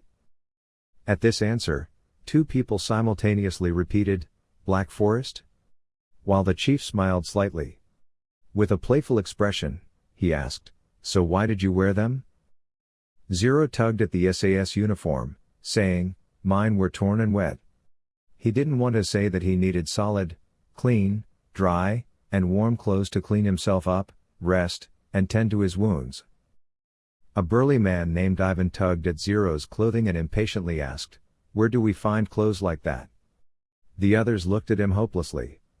No one believed it would be easy to find clothes to fit Ivan's massive build. At that moment, someone ran in, breathless. "The doctor thanked you for the medicine," he said, handing back the yellow canteen to Zero. Zero immediately asked, "How is the girl?" The young man nodded. "One of the wargs stabbed her in the stomach with a dagger. I gave her an antidote, but..." "Would she die?" "Yes, she was burning up, she couldn't feel her hands or feet, as if she were dry, parched earth, and thirst was driving her to madness. She would die." "What would happen to Ollie if she died?" At that moment, an old man accompanied by a child joined the group. It was clear that the old man was someone of importance. Everyone straightened up in respect. Matthews, the old man, placed his hand on Zero's shoulder and said, "You saved a little girl tonight, son. Go and rest. I need to look after the girl." Mia wanted to speak with them. She needed help for Ollie. She had to find her sister. But as she tried to talk, she felt herself falling into a darkness. Her hand reached out involuntarily, but it bumped against a tin cup and knocked it over. The sound of the cup drew everyone's attention. They turned to look at the unconscious girl lying in the mud. Her face was swollen, and her body was exhausted. As the child beside her described what he had seen to the blind man, Matthews approached Mia with small steps and asked, "Who is this girl?" Zero shook his head and replied, "I don't know, I rescued her from the wargs. But she's not in good shape." "Was she in the wreckage?" "Yes." "Then she must be from London," someone said, as if being from London were a terrible, disgusting thing. Matthews frowned at the man who spoke. "You did the right thing by bringing her here, but this could give us a headache," he said. Zero glanced at Mia and reminded them, "You always said Brixton stands tall on the conscience of others." Mia wanted to say something. It didn't matter if she died, but wouldn't it be possible to save Ollie? But she couldn't. Her throat was too dry, her voice wouldn't come out. She couldn't speak. Matthews sighed deeply. Yes, sometimes I just can't hold my tongue," he said mischievously. "When she wakes up, bring her to me, we'll talk to the girl." When Mia awoke from the nightmare in which her sister had been killed, she found herself in a room lit by gas lamps. A young man with a wounded face spoke to her in a soothing voice. "Shh. Everything is okay," he whispered, "you're safe." At that moment, Mia wanted to ask him about her sister, but as she opened her mouth, the young man dripped something into it with a dropper, whispering, "Swallow this." Mia fell back into a strange, cloudy world. Nightmares awaited her in the world she had fallen into. When the young woman awoke again, having lost all sense of time and space, it was dark. A slender female figure parted a curtain made of blankets and faced the wounded young man. "Why is the light so dim, Zero?" "I told you not to leave her in the dark," she asked the young man. Mia recognized that voice. "What difference does it make, Zero? The girl's in a coma." "She wouldn't notice if it's dark or light," the young woman said with barely restrained anger. Any woman who had experienced life enough would recognize Tola's jealousy in her conversation with Zero. "It might not matter for her, Tola," Zero replied, "but it matters to me." Tola shook her head and left the room, and Zero moved closer. Mia shut her eyes. She still didn't feel well, and it might not be a good idea for them to know she was awake. After lighting the gas lamps, Zero sat on the short couch beside Mia's bed and picked up a thick, nearly torn apart book from the ammunition crate he used as a bedside table. "Where were we?" he murmured, and Mia vaguely heard the rustling of pages. "Ah, yes," the young man continued. "I'm dragging you along, you all-destroying but never victorious whale. I will fight you to the end. From the heart of hell, I'm plunging my spear into you. I spit my last breath at you in hatred. May all the coffins and hearses drown in the same pool. And since neither coffin nor grave will be mine, let me drag you until you are torn apart, you cursed whale. Here, I leave my spear." Mia felt herself slipping away into blue dreams, hearing the young man's voice as if from a great distance. Ollie's desperate gaze flashed in Mia's mind.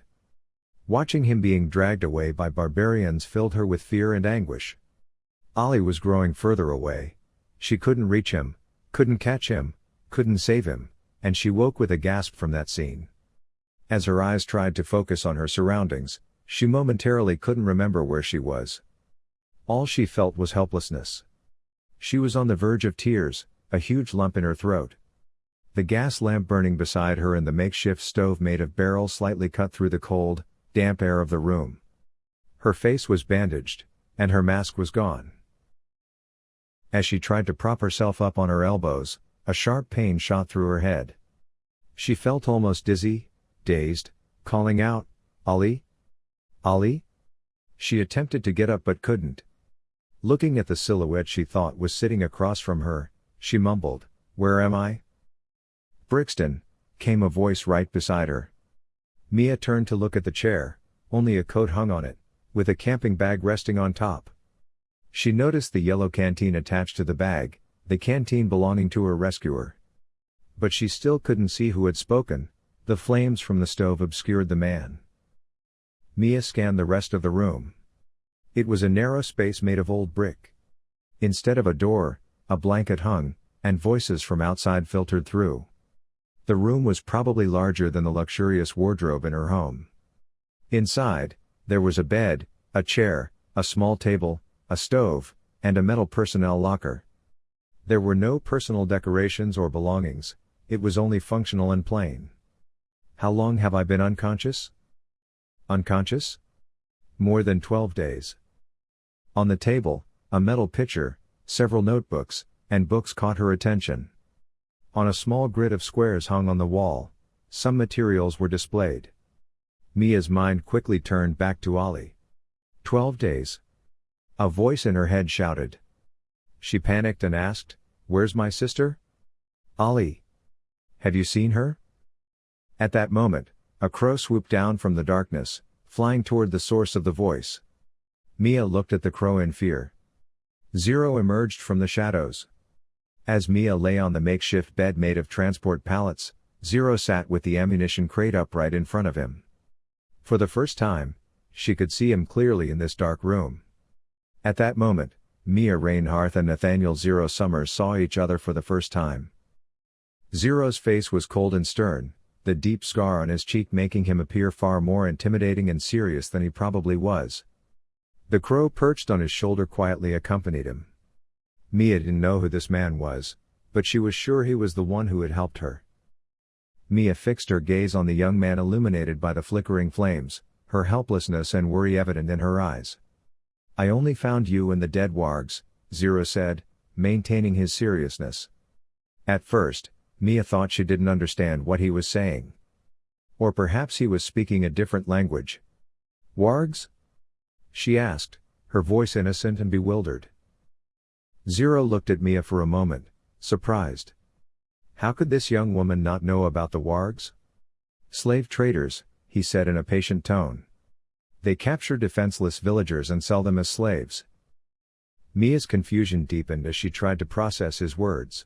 "Wait a minute, we're outside the wall," she said, her voice hesitant.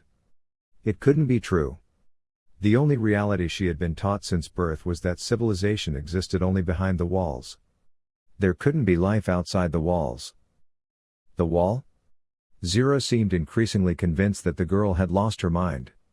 Yet, his gaze remained locked on Mia. It was the first time he had seen someone with blue hair, and he found it strange yet beautiful. But it was clear that the young woman had taken quite a hit to her head. Desperately, Mia looked around, unable to believe that communicating with this man would be so difficult.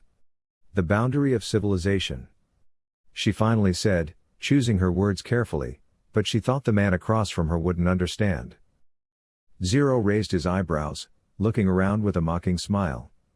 "This place isn't very civilized," he replied as he stood up. He realized that she must have come from somewhere else, likely from a wall-protected area. The cleanliness of her clothes, the plain wreckage, and the girl's bewilderment explained it all. "There is no life here," Mia insisted, her certainty in her voice almost like she was conveying a scientific fact. Zero raised an eyebrow, amused. "Who told you that?" he asked. There was amusement in his expression, as if her world was amusing to him. Mia struggled to get to her feet. It's a well-known fact, she said, feeling pain all over her body and dizziness in her head but not wanting to show it. By whom? Zero continued, curious. The Londonians, Mia replied, but she didn't understand what Zero knew about London. The young man's expression hadn't changed, it was as if he knew nothing about this place. This conversation has turned really absurd, Zero said in a calm, expressionless tone. He reached out his hand to help Mia up. Matthias wants to talk to you. Who is he? Mia asked. He's the guide of Brixton, Zero replied. As Mia stood up, her head spun, and she lost her balance, instinctively leaning against Zero. She felt a sense of relief when she realized how strong and secure he held her. It had been a long time since she had felt such security. Mia was someone who developed instant feelings about people and was rarely wrong. Are you okay? Zero asked, feeling a slight warmth as he held her. It was like a strange current, but not unsettling, rather, it was a comforting warmth, like the gentle heat left behind by a passing breeze, a feeling difficult to describe. Your leader? Mia asked, trying to hide her situation. She was in a foreign world with a foreign man, and the last thing she wanted was to appear weak. We don't have a leader, Zero replied, pausing. We have those who give us advice. As Mia stood up, her head began to spin again, and she instinctively leaned on Zero, finding support in his arms. The reassurance she felt was something she hadn't experienced in a long time. Mia usually had a good sense of people, and this feeling inside her felt right. Are you okay? Zero asked again as he held her. He felt a strange electric current as he touched her, but it was not unsettling, it was warm, almost burning like a breeze. Yes, Mia whispered, nodding. Zero pulled back a little, remembering that the young woman had taken off her shoes. Your shoes? He said, looking carefully at Mia. Mia shot Zero an innocent glance as he knelt in front of her and began to put on her shoes. She watched him with interest. What's your name? She suddenly asked. She didn't even know his name. Excuse me? Zero replied, looking at her in surprise. What's your name? Mine is Mia, Mia Reinhardt. As Zero fastened the other shoe on Mia, he said, Zero. Everyone calls me Zero. Mia furrowed her brow. Do you have a real name? She asked, raising her arm to check her watch, but the glass was shattered. A pang of sadness hit her. That watch had been a gift from Luca. Nathaniel Martin Summers, Zero said as he stood up. Mia tried to smile, but the worry gnawed at her. She needed to find Ollie, she had to know he was safe. Mia and Zero didn't talk much. She recognized the misery of the dark, cold tunnels she walked through. The damp, moldy smell had permeated the air here, familiar to her because once, she had lived in such conditions on the streets of London. But no, it wasn't living, it was surviving. Makeshift homes had been established with items brought from outside, somehow creating a semblance of a settled life. As Mia looked at them with a mix of shame and fear, the people passing by regarded her with curiosity. They had grown accustomed to this life, but Mia didn't belong here. Zero's crow glided into the darkness. What's his name? Mia asked. Karas, Zero replied shortly and clearly. He then pointed to a nearby staircase. Mia climbed the stairs and entered the metro platform. Long tables were being prepared for breakfast or lunch. At one end of the platform, an old man awaited her, positioned at a vertical table. Zero slowed his pace and stayed back as Mia approached the man. The delicious smells wafting from the food made Mia involuntarily try to remember when she had last eaten. Before Mia could say anything, the old man spoke. So you've come too, he said with a smile. His voice was soft and cheerful, his eyes were bright white, looking upwards. A tall man dressed in black assisted him. The old man walked over to Mia, extending his hands, saying, "Come here so I can see you." Mia leaned forward as the old man's wrinkled fingers lightly traced her face. The man nodded and smiled. "You're as beautiful as the children said. What's your name, child?" Mia, the young woman replied shortly. Mia, a beautiful name. I'm Matthias, the old man said. So, what brings you here, Mia?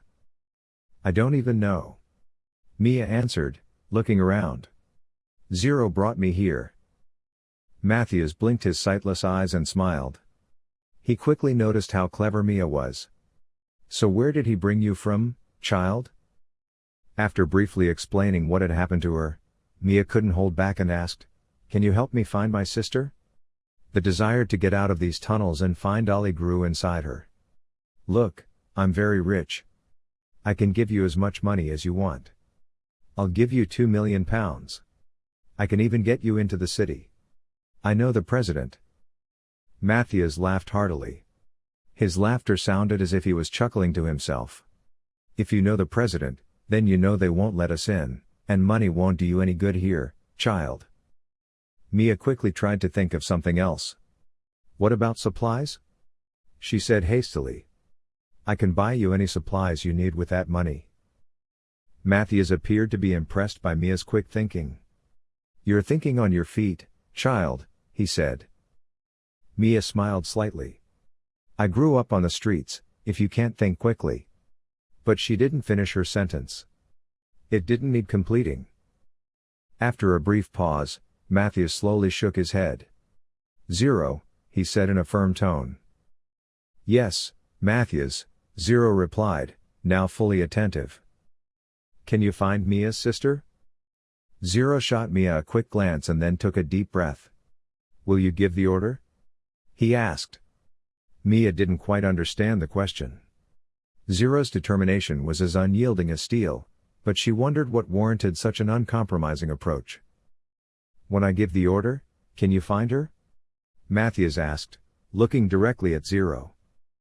When you give the order, whether I find her or not, I will search, Zero said.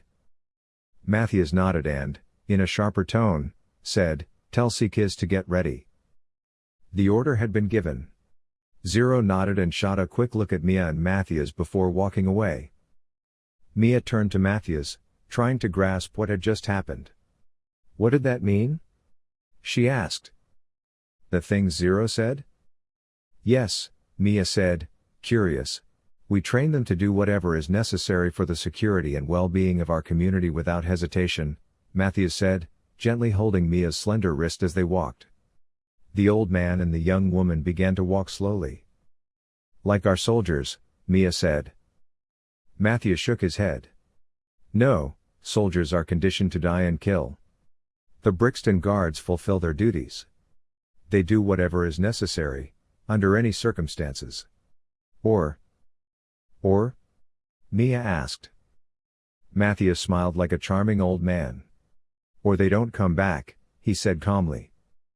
Mia looked around and saw Zero coming out of the tunnels with Enya, Mongol, and Ivan. They were all fully dressed, prepared, and armed. Before the men approached, Mia turned to Matthias and quietly asked, Why do you trust me? No one had ever trusted her so quickly before. Matthias's help was very valuable to Mia, but she didn't think it was just a result of bargaining. The old man smiled and said, Even if I didn't give the order, Zero would still go out. You've been mumbling about someone named Ollie all night, he said. Don't worry, I will give you a list of what we need. Chapter 2 Dreams and Wishes.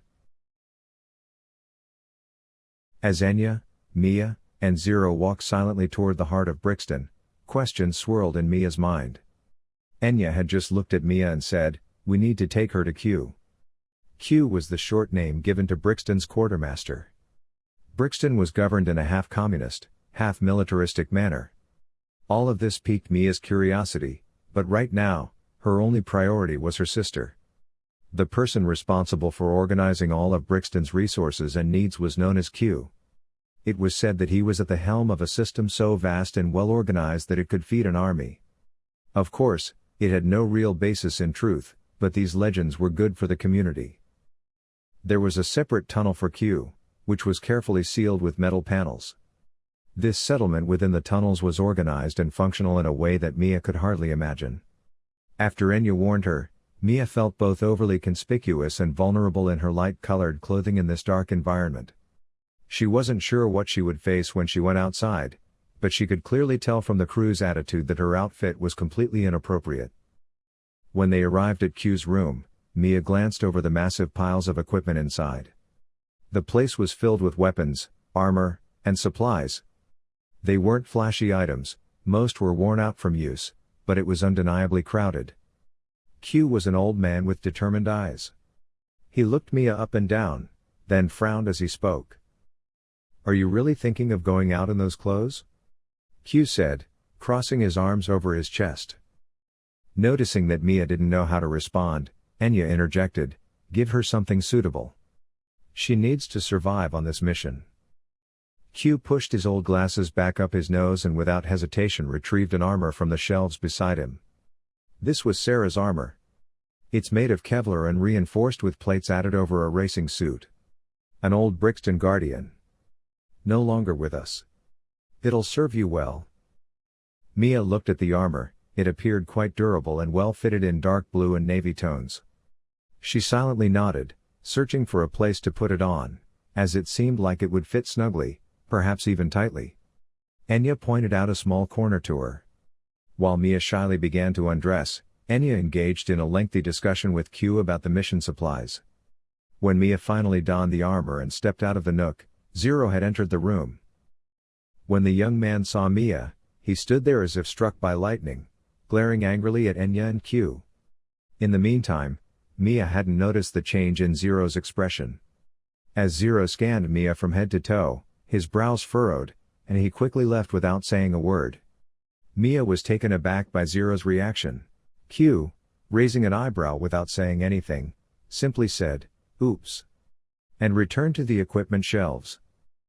After Zero's abrupt departure, Mia turned her eyes to Enya. "What happened to him? Why did he get so angry?" she asked, her voice filled with genuine curiosity. Enya took a deep breath and after a moment of hesitation, looked at Mia with narrowed eyes. "That armor belonged to Sarah," she said slowly. "Sarah was Zero's girlfriend." Mia's eyes widened. But I didn't know," she stammered. Enya smiled understandingly and placed her hand on the shoulder of the shorter young woman, continuing, "In Brixton, if someone dies on a mission, their gear is returned to the community and used by others as needed. Sarah was killed on a mission. Zero never got over it. The armor reminds him of Sarah."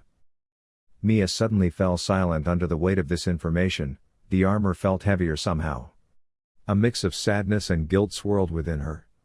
While wearing the armor made her feel safe, she now understood that it was a symbol for Zero. She realized why he had been so cold towards her. The armor was not just protection, it was part of Sarah's memory. Enya gently touched Mia's shoulder. "Don't worry. It will take time for Zero to understand this, but you are here for him. That's what matters." Mia nodded, taking a deep breath without saying anything. She hadn't wanted to hurt a man she had never met, someone who had saved her life. Of course, there were deeper issues at play, but Mia hadn't realized that yet. Following Enya's lead, Mia moved silently through the tunnels. Over the years, new tunnels had been added to the metro system, and Brixton had somehow transformed into a labyrinth.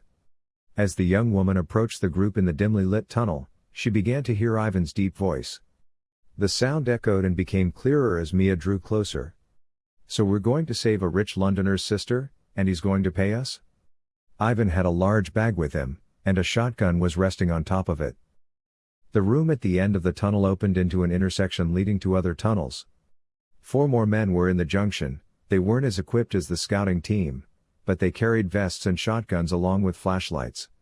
Some nodded at Ivan in agreement, while Zero firmly stated, "No, the woman is going to provide us with 2 million worth of supplies. This is a business deal, and Brixton needs those supplies." Ivan looked at Zero with a scowl. "I thought we wouldn't die for the rich anymore after being exiled," he said. Zero had fought with Ivan before, who believed he should be the leader, and had defeated him. Ignoring Ivan's usual defiance, he replied, "I thought you would appreciate the value of this opportunity, but we all have our disappointments, don't we?"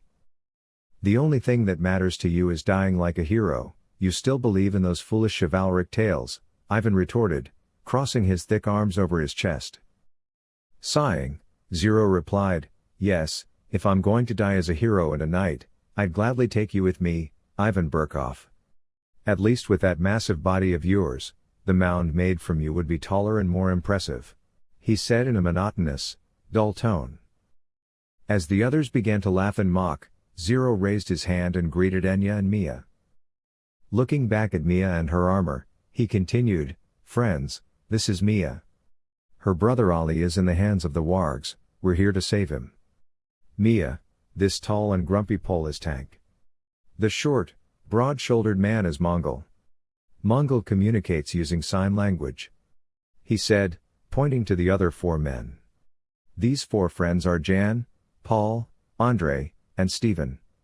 They will accompany us to the tunnel gate. Then we will proceed alone. He handed a backpack, worn and filled to the brim with small holes and tears, to Mia. Your needs. Don't lose your bag. As the others prepared and checked each other's gear, Mia stood in front of Zero, bowing her head with a vague sense of guilt in her eyes. I'm sorry, I didn't know, she said quietly, the words barely escaping her lips. Zero was silent for a moment, taking a deep breath. Then he slowly shook his head, adopting a thoughtful expression as he looked at Mia and her armor. She was a good guardian, he said in a heavy voice. A brave person. She honored Brixton. We are all fighting to serve our community, to keep it standing, Mia. Sarah would have understood this. After these words, Zero's expression shifted again. Mia thought he had donned his armor and mask once more. He transformed back into that cold-eyed warrior. Zero inspected Mia's armor carefully. He tugged at the layers and straps harshly, tightening areas he didn't like while loosening some others. He didn't release his scrutiny until he was satisfied.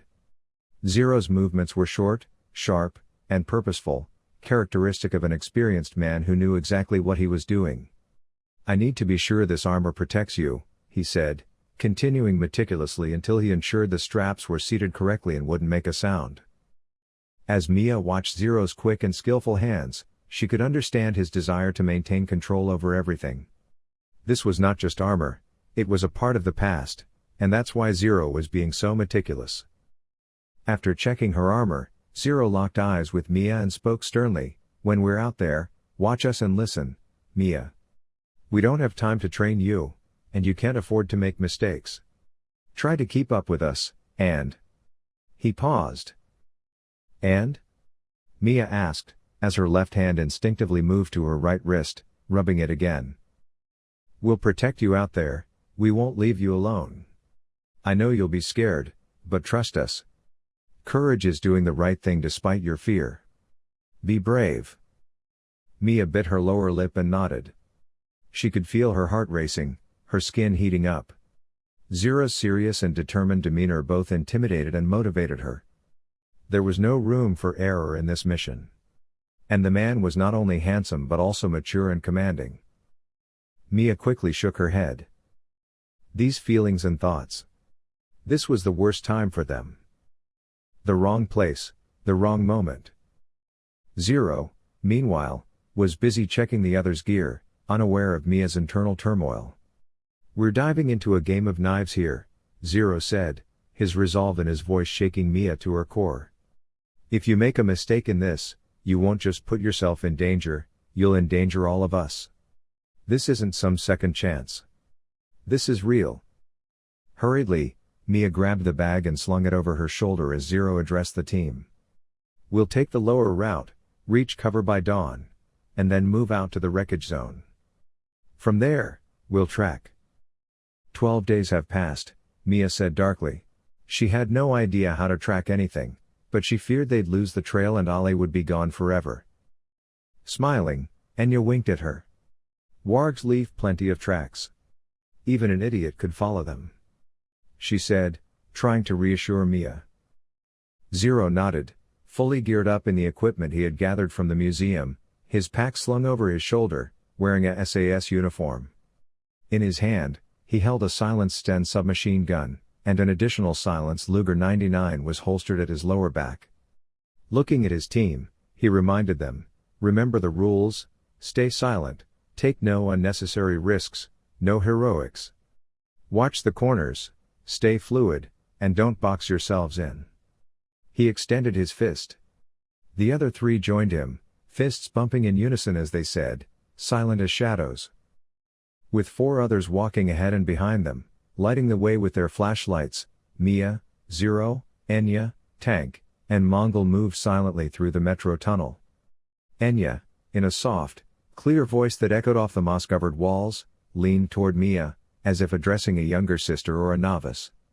"This is the secondary route we use because the sun hasn't risen yet." "What does it matter if the sun hasn't risen?"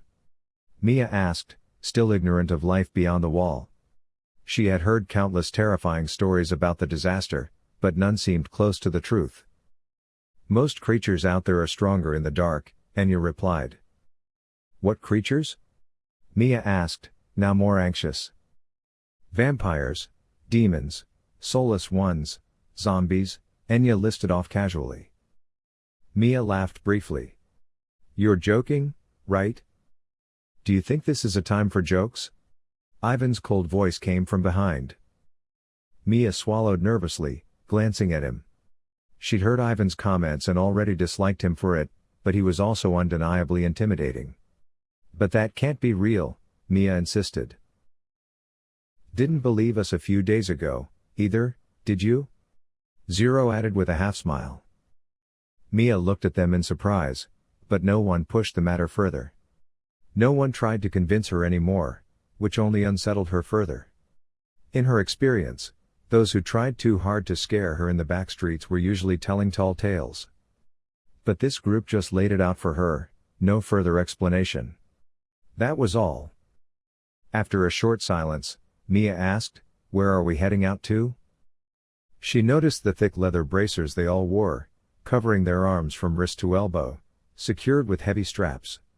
On the left side was a small steel crossbow mechanism, while on the right side was a double-edged, grooved blade. She wanted to ask what they were for but realized now wasn't the right time. "Just a few kilometers past our entry point," Enya replied. The tunnel was pitch dark, lit only by a few flashlights ahead of them. Even the lights couldn't fully pierce the thick, oppressive darkness surrounding them.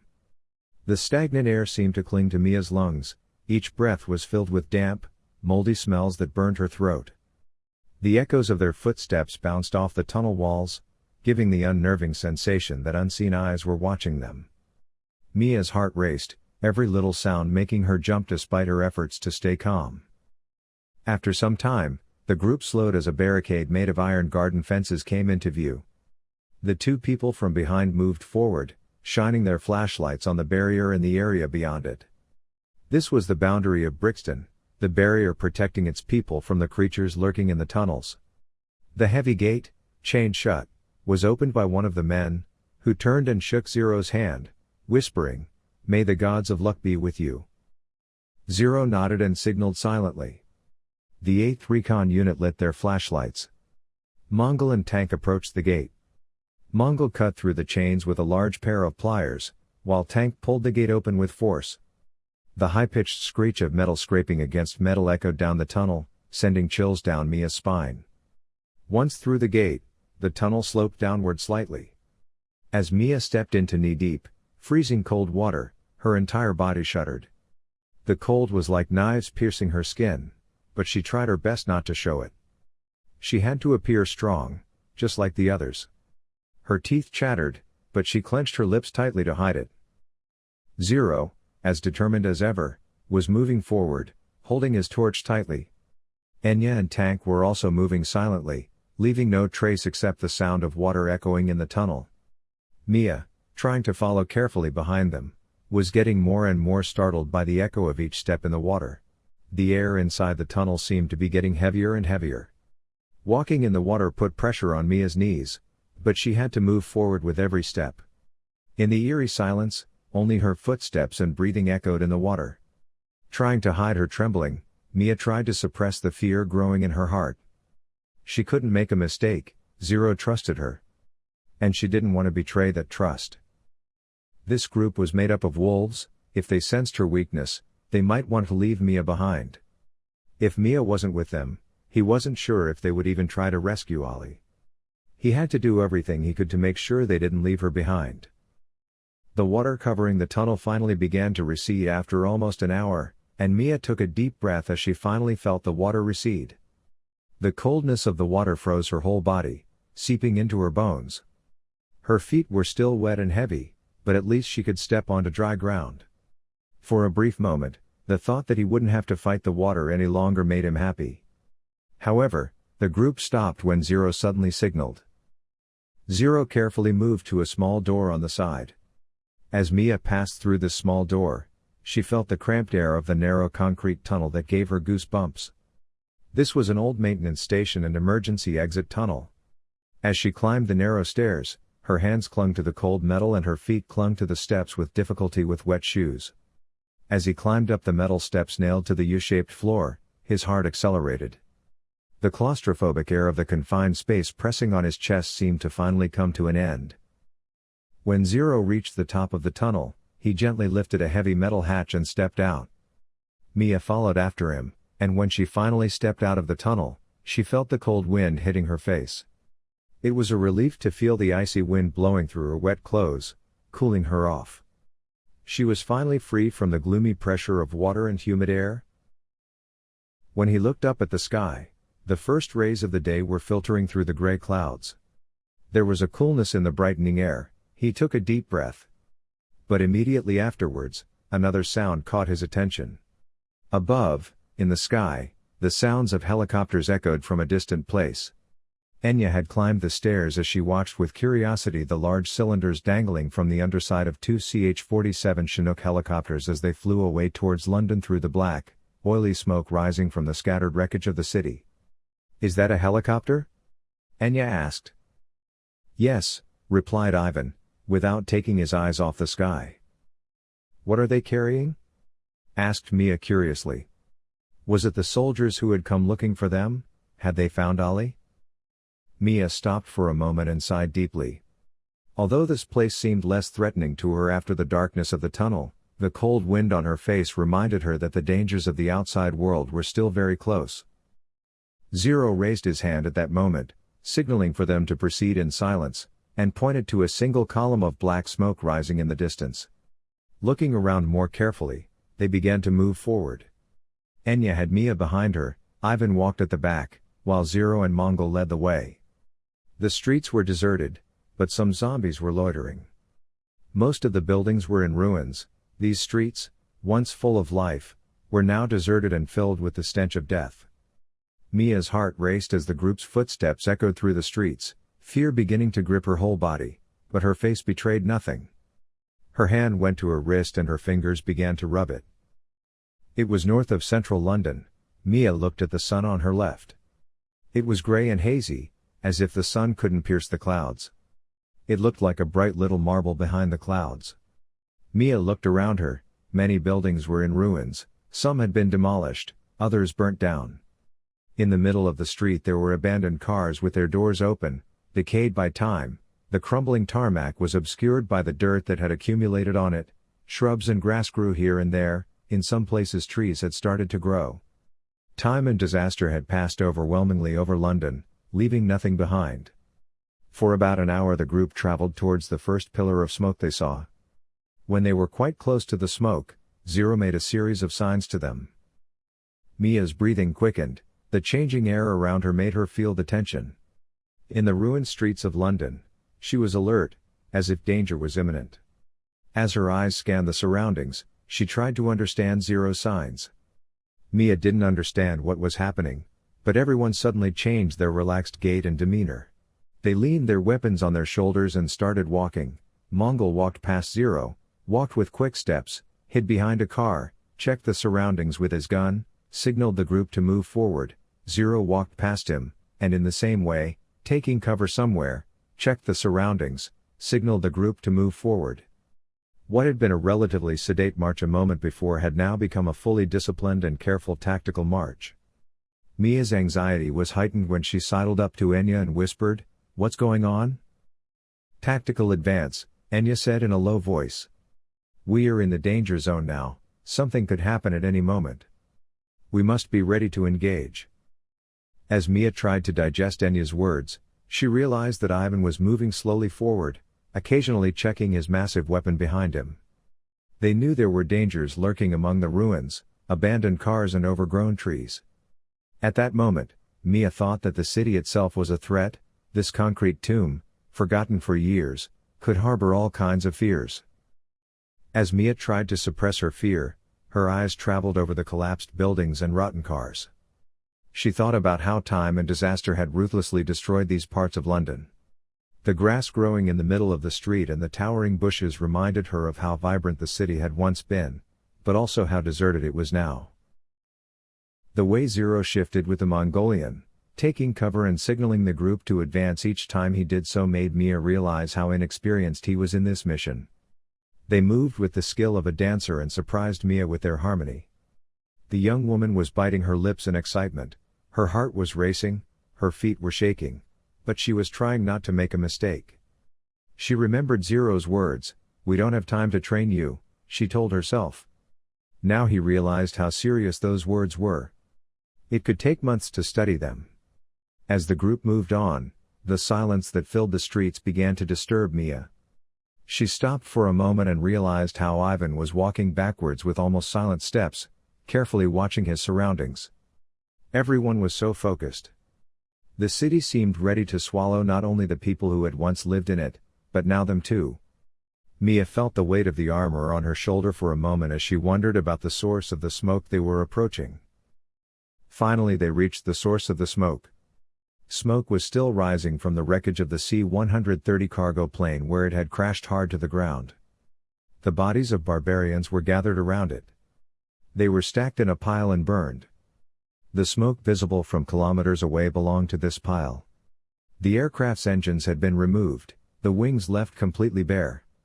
What are they going to do with the engines? Enya asked, looking at the empty wings of the C-130, her voice full of confusion and uneasiness. Zero crouched down and carefully examined the wreckage and the footprints all around. These weren't randomly dismantled, he said, gesturing to certain areas of the wreckage. I saw those engines, they were useless. Mongol leaned over to Zero and picked up a few pieces of metal. His hands moved, his face grim. But they come and take them. There was a vague concern on his face and his movements. Big job, big team, why? Zero knew what he was thinking. They had avoided London and their soldiers for years. Now they were playing catch-up.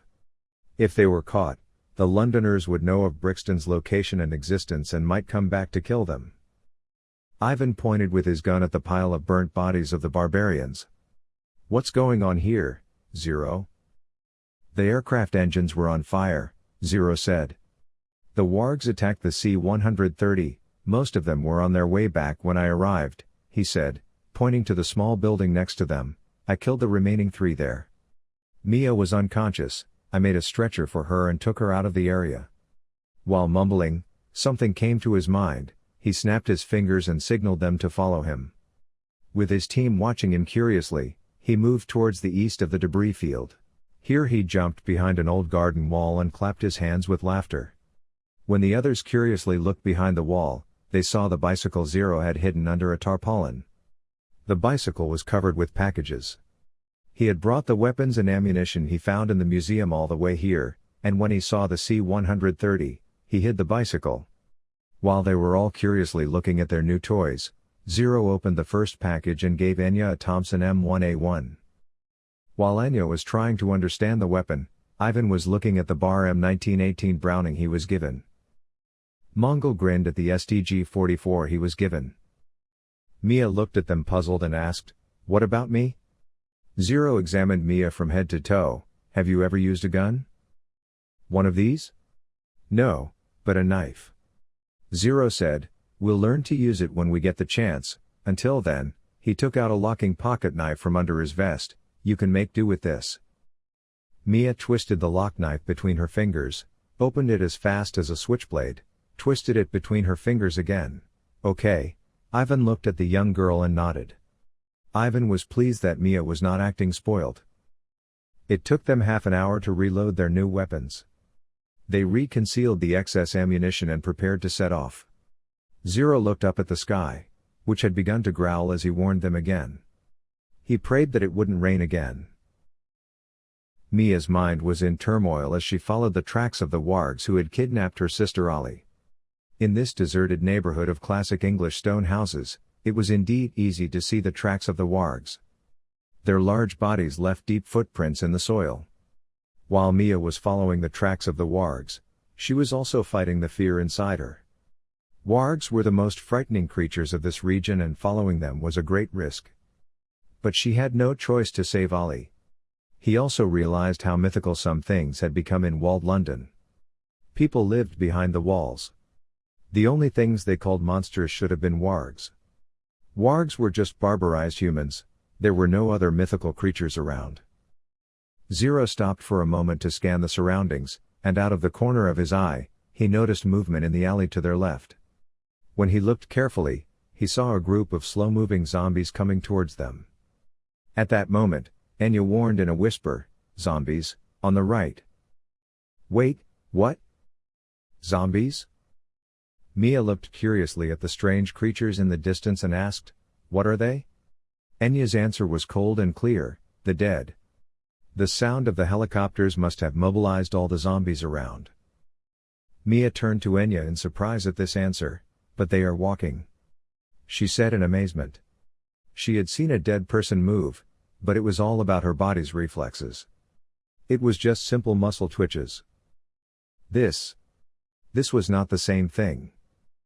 Enya shook her head slightly, "The walking dead." The first arrivals were in groups of 2 or 3, but the ones behind her were so many, they looked like an army filling the street. Zero quickly assessed the situation. If they turned back, they would be in greater danger. The square was more open and unprotected. They would have to face the zombies. In the blink of an eye, he made a decision and signaled the team to move forward. Mia recognized the foul smell of rotting flesh that the zombies emitted as they approached. She felt nauseous, the smell was almost unbearable. Enya and the others silently lined up and formed a diagonal line. They had done this without waiting for Zero's command, and though Mia didn't understand what was happening, she saw how they moved together in harmony. She would realize much later that this formation was to avoid putting each other in the line of fire. As the zombies drew closer, Mia stood in horror. She could see the creatures' rotting flesh, their exposed bones, their distorted musculature. Her eyes widened in fear, and she was about to say something when Enya gave her a stern signal to keep quiet. Meanwhile, Zero quickly changed course, stepped onto the pavement and shouldered the door of the house in front of him. As the door creaked open, Zero quickly got into position to distract the zombies. As Enya quickly ushered Mia inside, Zero aimed at a distant house with his silenced rifle to distract the zombies and fired a shot through the glass. The zombies headed in that direction with the sound of breaking glass. After Zero made sure his team was inside, he quietly closed the door and took a deep breath. They were lucky this time, the zombies had turned to another threat for the moment. But Mia couldn't help but ask under her breath, "What do we do next?" With a serious expression, Zero checked his weapon and turned to the group and whispered, "We will remain silent and let them advance. Zombies move according to the seasons. This area is under the control of the wargs, and if we mess with the zombies, they might know about it. For now, we will hide and remain unseen." Mia wanted to fight him, to force him to move forward, but she was so scared that she couldn't find the strength to do it. Zero grabbed her hand as Mia stared in fear at the vague shapes passing in front of the dirty glass. Mia looked at Zero's hand in surprise and realized that it was trembling, his hand hitting the piece of armor on her leg. But Zero's hands were strong and warm. As Mia's big eyes turned to Zero, the young man nodded his head in understanding, moved closer to Mia and whispered in her ear, "It's okay. You're among us, you're safe here." Mia then nodded her head timidly, indeed the trembling had gone. It was then that Mia Reinhardt engraved Nathaniel Martin Summers' gaze in her heart. The zombie horde was passing by in droves, not stopping. The team watching them from either side of the window suddenly froze, the street door creaked and the doorknob moved slowly. As Mia looked at the door in fear, Ivan moved quickly and pulled out a short axe from behind his waist, The door lock rattled as he wedged it under the door. The lock opened, but when the forced door did not open, they all let out the breath they were holding at the same time. "Where are they going?" Mia whispered. "They made a noise when the helicopters came and went, so all the zombies and other creatures who heard the noise will gather here," Enya said with a frown. "Don't underestimate them, Mia. They're slow, their bodies are light, but don't let that fool you. If they catch you, you'll realize they're very strong. Don't let them bite you. If they bite you, you turn into soulless, then into zombies." "Soulless what?" Mia asked, her fear beginning to subside as she stared at the misty, passing figures in the window. Ivan was standing behind the door, looking out through the peephole. As the creature probing the door moved away in slow, dreamy movements, you start to get fever, the whites of your eyes turn black, blood starts to flow from your eyes, the blood in your veins turns black and you become aggressive. You brutally kill even those you love the most. Ivan said in a callous manner. That's why when you are bitten you either cut the bite off immediately, or you shoot them in the head. This is so brutal, is there no cure? Said Mia in horror. No, said Zero. It's merciful to shoot them anyway. He added. Zero then snapped his fingers, signaling the Mongol to the back.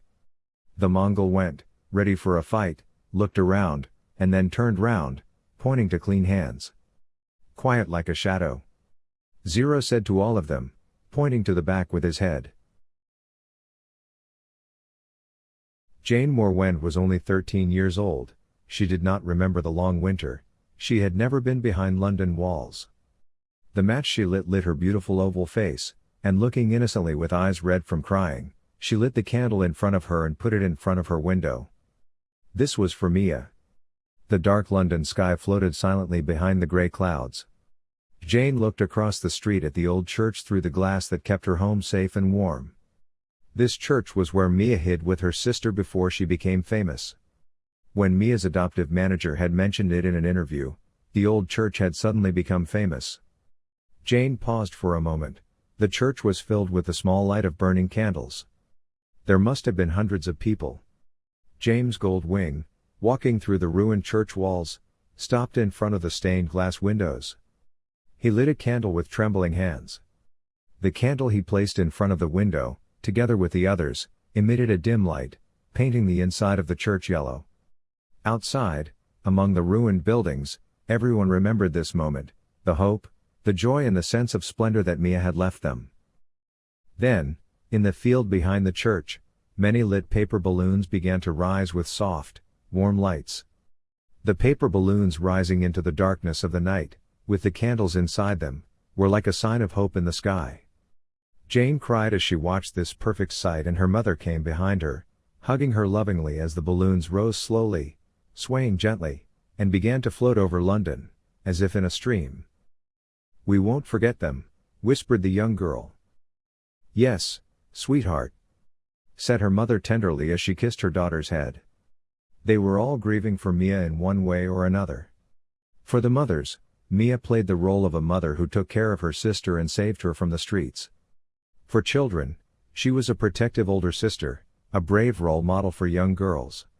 London had accepted and embraced Mia Reinhardt with such empathy. Now they were saying goodbye to her. "Wait for me here, my son," Matthias said to the boy next to him when he came to a quiet, lonely spot in the long tunnel, and then he continued walking, taking his hand to the wall and touching it.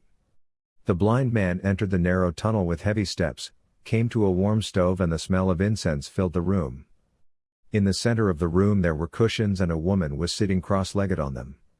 Seraphine was a short, thin African woman. Her black, thickly curled hair was tied up with an orange head tie. In the small room where she sat cross-legged, about 50 candles were burning. "Have you come to see me, old man?" said the woman with a slight smile on her stern face. "Yes, the master of magic," said the old man respectfully. The woman tilted her head slightly to the side, looking curiously at Matthias. "I feel uneasiness in you." "Life is always built on uneasiness," Matthias said, kneeling in front of the small, short, round table, cross-legged like a woman in her early 40s. I'm more indecisive than anxious. Is that the girl Zero brought? Yes. Seraphine nodded, then closed her almond-shaped eyes and took a deep breath. Matthias calmly waited for her. Seraphine had followed the slavers back from the end of the long winter. The slavers had kidnapped her family and brought the poor wretches here. Seraphine had followed them, but had failed to rescue her family alive, and had been found dying by one of the Brixton patrols. Only one other warrior from her team, Jack Winter, survived, and he left Brixton after Seraphine recovered. Seraphine had changed the fate of Brixton, teaching the scouts something very special, the magic that appeared in the long winter. Few of them could cast spells, but those who could had a very advantageous position in the outside world. At the same time, Seraphine possessed a power that the others did not, foresight. Foresight allowed her to see possibilities ahead of time. Seraphine was detached from the existence of the world while reaching into the future. In her journey through the tunnels she traveled through, she was like reaching from the branches of a tree to its roots. After looking at every possibility she could look at, she opened her eyes tiredly. Some of the incense she had lit had gone out, some of the candles had run out. The girl could bring disaster to Brixton. I know. If you know that, why did you send her? Doing good or doing the right thing is selfless. The people of Brixton may not agree with you. Then they wouldn't have chosen me, Matthias said, smiling. Is there any salvation? Is Zero's ugly bird here? Yes, said Matthias. Zero always left his crow behind, using it as a messenger. I'm going to give him a task he won't like. Said Seraphine. Why wouldn't he like it? He will have to meet Jack Winter. Said the woman in black. Matthias tilted his head as if he had heard a voice, turned to his left and muttered, "Oh. That's bad." As Mia, Zero, Enya, Mongol, and Ivan hurried out of the back door of the cramped house, the air thickened with the stench of rotting flesh. The odor from the zombies was so intense that it was almost impossible to breathe without their gas masks. They moved stealthily from yard to yard. There was hardly any sound, only the distant groans of zombies and the faint rustling of dried branches in the wind. When they reached the end of the block, they were confronted by a tall wall. Though it seemed like an obstacle, Mongol and Zero did not hesitate. With swift, agile movements, Mongol scaled the wall, and Zero followed suit. As Mongol jumped over, he drew his axe, while Zero stood ready with a machete in each hand. On the other side of the wall, a few zombies awaited them. Zero, with expert precision, swiftly decapitated two of them, while Mongol's axe crashed into the skull of another, splitting it with a sickening crack. Realizing it was her turn, Mia felt her heart race as she climbed the wall, her fingers trembling but determined. She managed to reach the top and, as she landed on the other side, her eyes were met with the grisly scene of Zero and Mongol dispatching the undead. The sight sent a chill through her, but Enya's reassuring presence nearby gave her some comfort. Soon, Enya and Ivan joined them on the ground. As they emerged onto the street, the group encountered a few scattered zombies, no more than 2 or 3 at a time. Zero, Mongol, and Ivan led the way, silently dispatching each one.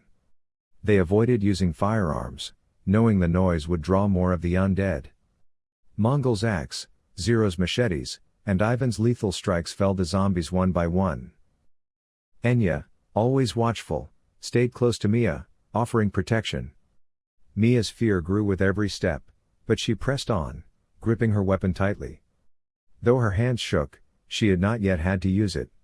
Inside her mask, her breath came in rapid, muffled gasps, but she was determined to keep pace with the others. For the next hour, the danger of zombies loomed, but Mia silently followed. Now and then, she caught Enya's gaze, which conveyed a silent assurance. The groans of the zombies, the slicing of blades, and the cold sweat of fear marked their passage. Finally, the grotesque sounds ceased, and silence once again settled around them. Mia let out a deep breath, feeling her heart begin to steady behind the gas mask.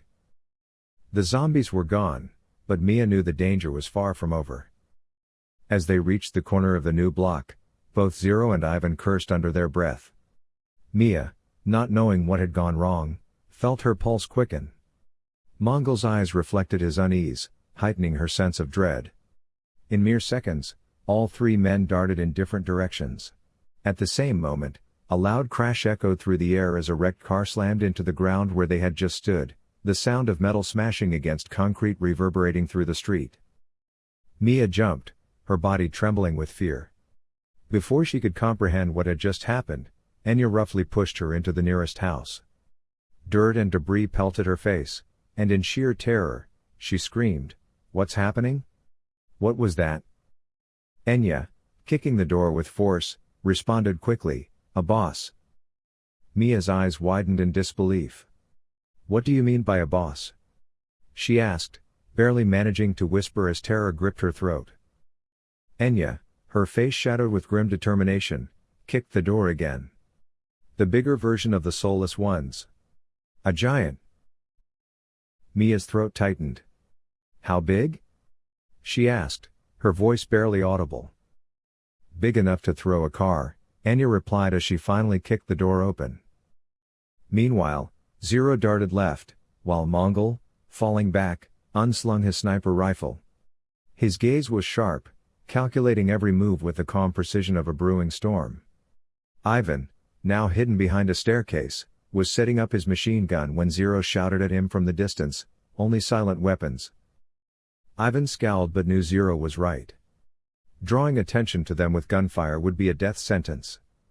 The boss was a threat large enough on its own. The creature in front of them was a colossal figure, towering at 3 meters tall, with the body of a massive African man. These creatures, known as bosses, had formed during the cataclysm. The virus that had created the soulless ones had turned steroid abusers into these horrific giants. Their strength never waned, and with age, they grew even more ruthless. The boss was now fixated on Zero, its massive form radiating an aura of pure menace. Zero saw it in time, a massive trash bin hurled directly at him. He dropped into a roll, narrowly avoiding the projectile. The boss, moving with thunderous steps, turned towards him. A bullet struck its shoulder. Mongol had fired from a distance, his sniper rifle equipped with a silencer. The boss roared, enraged by the stinging shot, and turned to face the source of its irritation. At that moment, Ivan leapt from the top of a car, aiming his dual-bladed axe at the creature's head.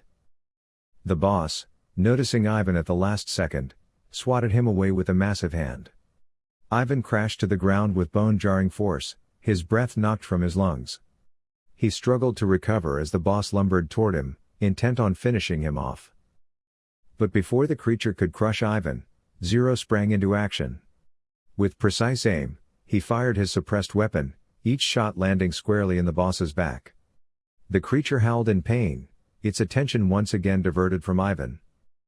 At that moment, his head snapped to the side, as if struck by a powerful punch.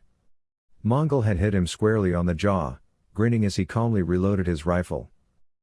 Mia and Enya, watching the battle unfold outside from the kitchen window, were startled by a sinister hissing sound behind them.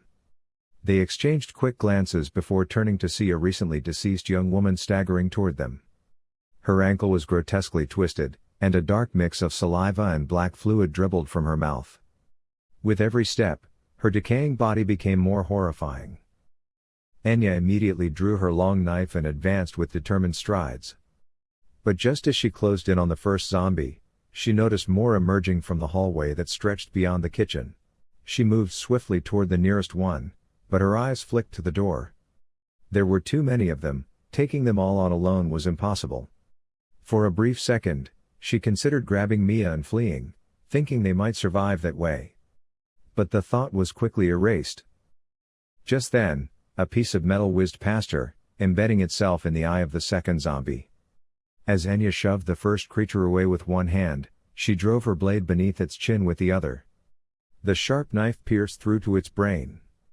The zombie collapsed lifelessly, and as it fell, Enya glanced at the second one. The creature, with a meat cleaver lodged in its eye, was crumpling to the floor. Mia, standing by the counter, had thrown a second knife with deadly accuracy, striking the third zombie in the throat. The creature let out a guttural hiss before dropping. Enya, momentarily stunned, glanced at Mia, a flicker of surprise crossing her face. But her expression quickly turned to one of approval.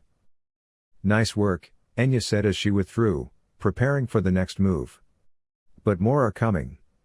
We need to get out of here." Mia nodded, swiftly gathering the remaining knives. Zero, ever the seasoned fighter, didn't let the momentum of the blow to the boss go to waste. He quickly recovered and made his move. As the giant creature began to turn, Zero darted low, slashing skillfully at the tendons behind its knees. The severed tendons caused the boss to collapse, its massive hands flailing, unable to maintain balance. Not missing a beat, Zero circled the downed giant, targeting its arms. With precision, he sliced through the tendons, one after another, rendering the creature defenseless. The once deadly boss was now far less of a threat. Zero moved in for the kill, spinning one final time as he raised his machete high and brought it down with all his strength on the creature's neck. The boss's head tumbled from its massive body and rolled across the ground, the only sound breaking the eerie silence. Zero stepped back, taking a deep breath. At last, the monstrous boss lay motionless on the ground. As Mia and Enya burst out of the house in a panic, the growls of the zombies behind them filled their ears. Mongol had already taken out the first one with his silenced rifle, but more were coming. Zero sprinted over to Ivan. Ivan, dazed from the blow he had taken from the boss, struggled to get to his feet.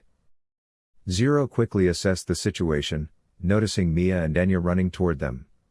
Without hesitation, he reloaded his Sten, its magazine empty. Mongol dropped another zombie as Zero took position.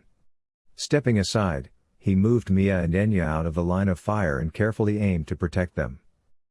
The zombies closed in, one by one, as Zero began firing calmly and methodically. His silenced weapon spat deadly rounds, each shot dropping a creature in its tracks. Mia, watching in awe as Zero shielded them with such precision, felt her fear momentarily replaced by admiration. Thanks to Zero's cool-headed demeanor, the zombies pursuing her and Enya were felled one by one. Luca Grodwin, Mia's manager, sat at Café de Paris, a renowned establishment near the city square, savoring a steak covered in its famous sauce. Café de Paris was one of the finest spots in the area, elegantly furnished in the style of the Victorian era, though it wasn't crowded that day. The portly man, wearing a tailored waistcoat and suit, eagerly bit into the piece of steak dipped in foie gras sauce. Just as he was about to take a sip of his red wine, he noticed a burly man in a wrinkled suit standing before his table. "Mr. Luca Grodwin?"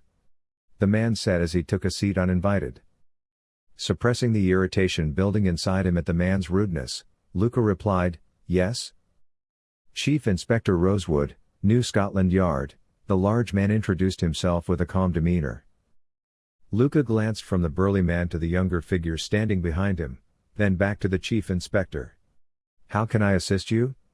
he asked, setting his wineglass down. "Your name appeared on the flight plan and official manifest, yet you weren't on the plane," Rosewood stated in a measured tone. Luca leaned back against the ornately decorated chair, nodding. "Yes, it's something I'll never forgive myself for. It weighs heavily on my conscience, but I stayed behind to arrange business matters here, and I thought it might give Mia and James some time alone." Their relationship seemed troubled. The chief inspector's expression didn't waver, his cold eyes behind bone-rimmed glasses probing Luca's warm but corpulent face. "Alone? With their bodyguards and assistants?" Luca smiled. "Once you reach a certain level of fame and wealth, detectives, the servants, bodyguards, and all the rest don't really matter much. But the real problem was me. As you can see, I'm not exactly inconspicuous, and my phone never stops ringing, Chief Inspector." "Chief Inspector," Rosewood corrected. Luca swallowed, his fingers drifting towards the pocket watch in his waistcoat, but then he stopped. "You were the first person to visit James Goldwing in the hospital," Rosewood said, watching Luca closely. The rotund man, who was once intimately connected to key figures in the Conservative Party, now seemed to be largely forgotten by them. For some reason, though, Rosewood had received numerous calls before meeting him. It was clear the party still shielded Luca, despite his fall from grace. Yes, of course. I was the one who took Mia off the streets, loved her like a daughter, that's why I adopted her. I lost her in that crash. The love between her and James meant everything to me, so I was overjoyed that James survived. The chief inspector scrutinized Luca's face. Did Mia have any enemies? Goldwing mentioned her past. Luca cleared his throat and took a sip of his wine. Mia's past was well known. She came from the streets, filthy and covered in grime. But that's neither here nor there. Mia was a star, and stars cast light, but they also create shadows. He said with a melancholic air. What are you suggesting? Asked Rosewood. James is right, Inspector. Mia had enemies from her life before the competition. People who didn't want her to speak. Was she going to speak? About what? The chief inspector pressed. Luca straightened up, his manner more serious now. He glanced around cautiously, making sure no one was listening before lowering his voice. She was about to begin an interview series next month. She claimed to know about terrible crimes and criminals, he whispered. And she didn't tell you what those were? Rosewood asked. Luca shook his head with a sorrowful expression, his jowls quivering. I'm afraid not, Inspector. She said she didn't want to put me in danger. Poor girl, he murmured, turning his head as if trying to fight back tears. Rosewood watched patiently, giving Luca time to collect himself. Who was she planning to give the interview to? The chief inspector finally asked. Journalist Rita Phillips, Luca replied. She wanted to work with the best in London. As Rosewood and his assistant Edward exited Café de Paris, the chief inspector hurriedly lit a cigarette. Look into this guy, Eddie. Anything you find, no matter how small, could be useful. He said as the sound of helicopters began to echo off the buildings around them. Both officers gazed up, watching as helicopters carrying aircraft engines circled overhead. The palace seems very serious about this investigation, Edward commented, stuffing his hands into his pockets. Rosewood nodded, blowing smoke into the air. They might just let us close this file after all. He said with a grim smile. Martin and Edward had actually been pulled from a murder case the night they were shouting and causing a ruckus in the bar. The trail of clues they had been following led them to a Conservative Party member, a man whose secret life as a homosexual complicated the investigation. Edward shook his head in frustration. I suppose I'll be digging into Luca's past, won't I? He muttered.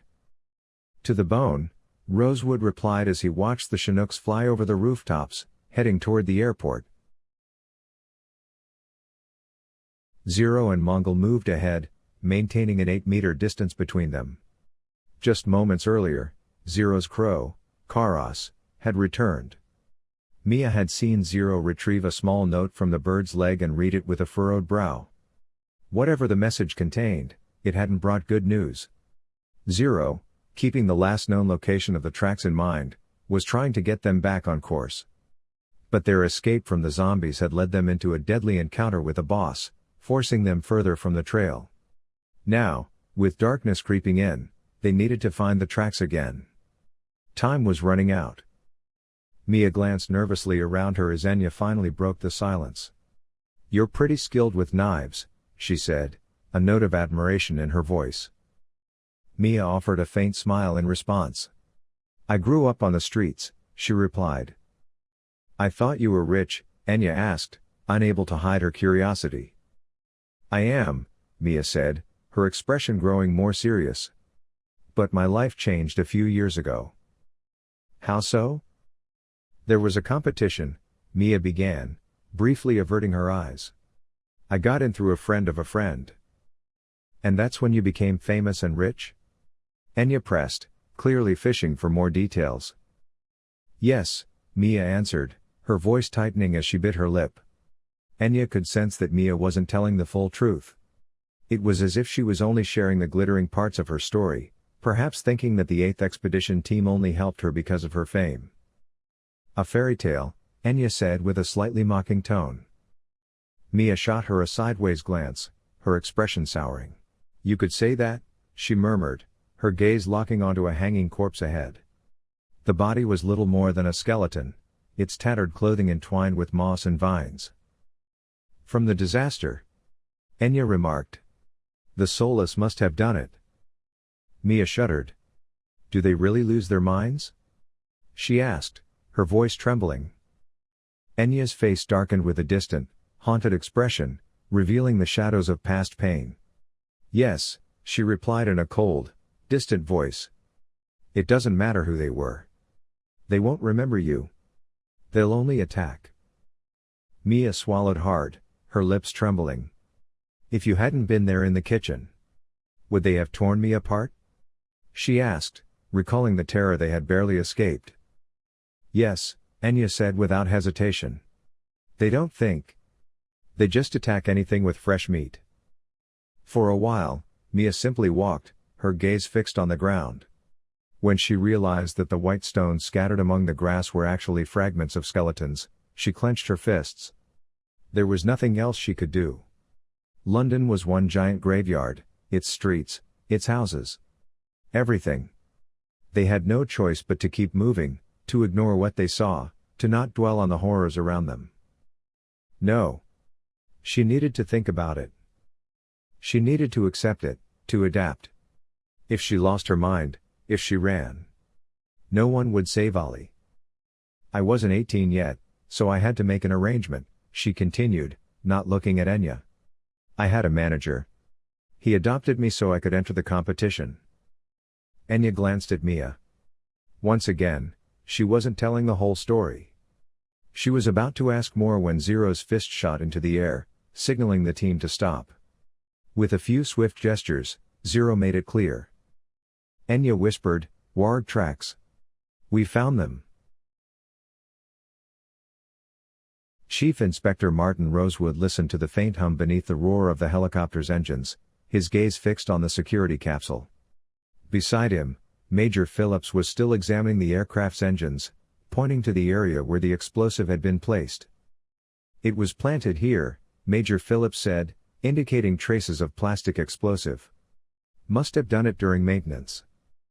Chief Inspector Rosewood considered his words for a moment before glancing around. You said they always check the aircraft before the president takes off. Was there really no other opportunity to plant the bomb? The major shrugged. Getting close to the plane on the tarmac is almost impossible.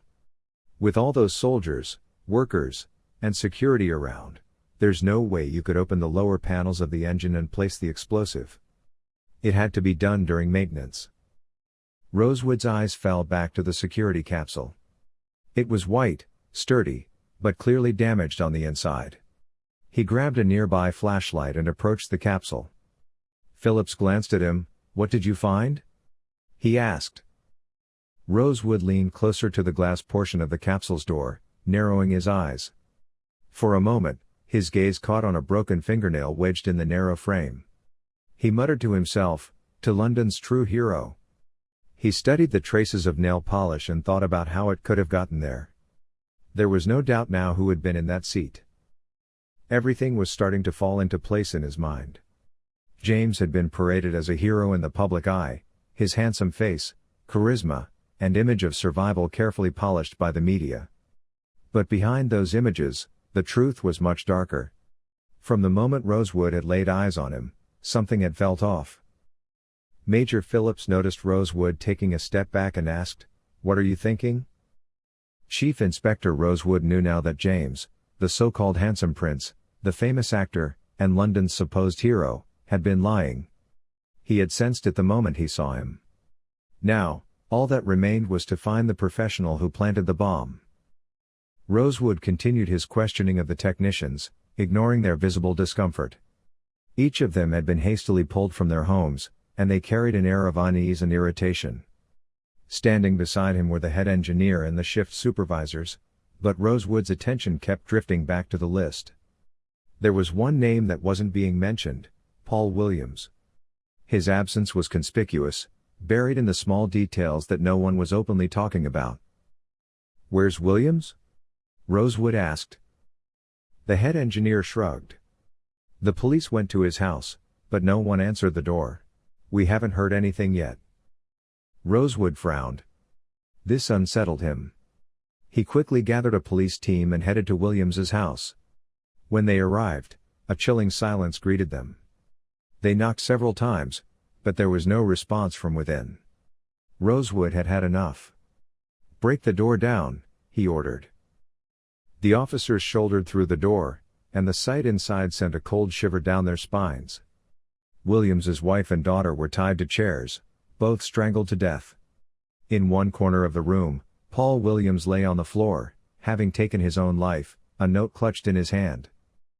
Rosewood stepped into the room, feeling the weight of the air pressing down on him. Taking a deep breath, he unfolded the note and scanned it quickly. "I can't take the pressure anymore. The rich don't deserve to live better than us. I hate them all. Forgive me." It was nonsense.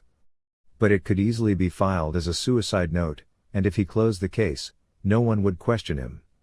Yet Rosewood knew better. He glanced toward the phone on the table near the entrance. Next to it was a small address book, one of those old alphabetical directories where people wrote down important numbers.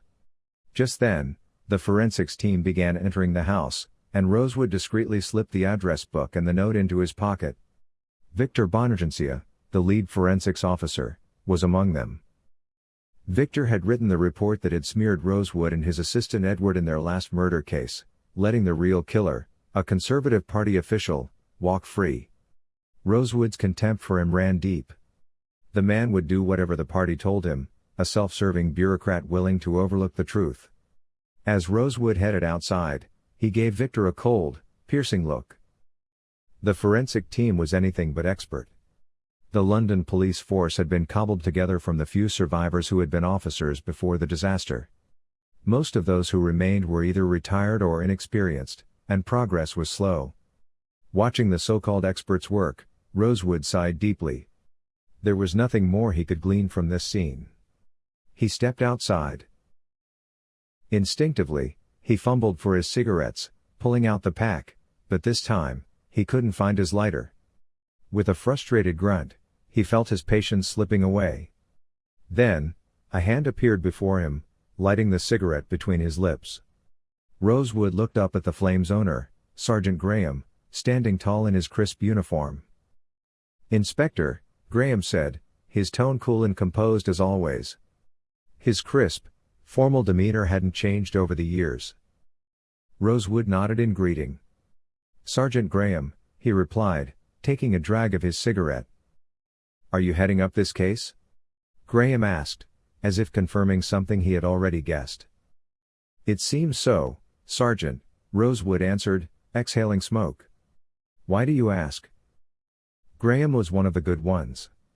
Cold, unflappable, and never involved in anything unless ordered to be. He always did his job by the book. Graham hesitated briefly, thinking. "We've seen something like this before." Rosewood's brow furrowed. "When?" "Last December," Graham replied slowly. "Detectives Paul Anderson and MC Lorad were handling it." Rosewood's mind immediately went to work. Anderson and MC Lorad had been found dead in the middle of the street. Their case had been buried quickly, much too quickly. Could it be connected to what Rosewood was chasing now? Did they get anywhere with it? Rosewood asked, offering Graham a cigarette from his pack. Graham was just as imposing as Rosewood, a large man with a mustache that curled at the ends, giving him the classic look of an English bobby. His helmet cast a shadow over his eyes as he thought for a moment before responding. They were asking about a man. A specialist. Rosewood raised an eyebrow. "Do you remember his name?" Graham shook his head. "No, sir. But I remember them asking about someone in the army. They thought he was connected. Then, the case was shut down." Shut down. Those were the words Rosewood had been looking for.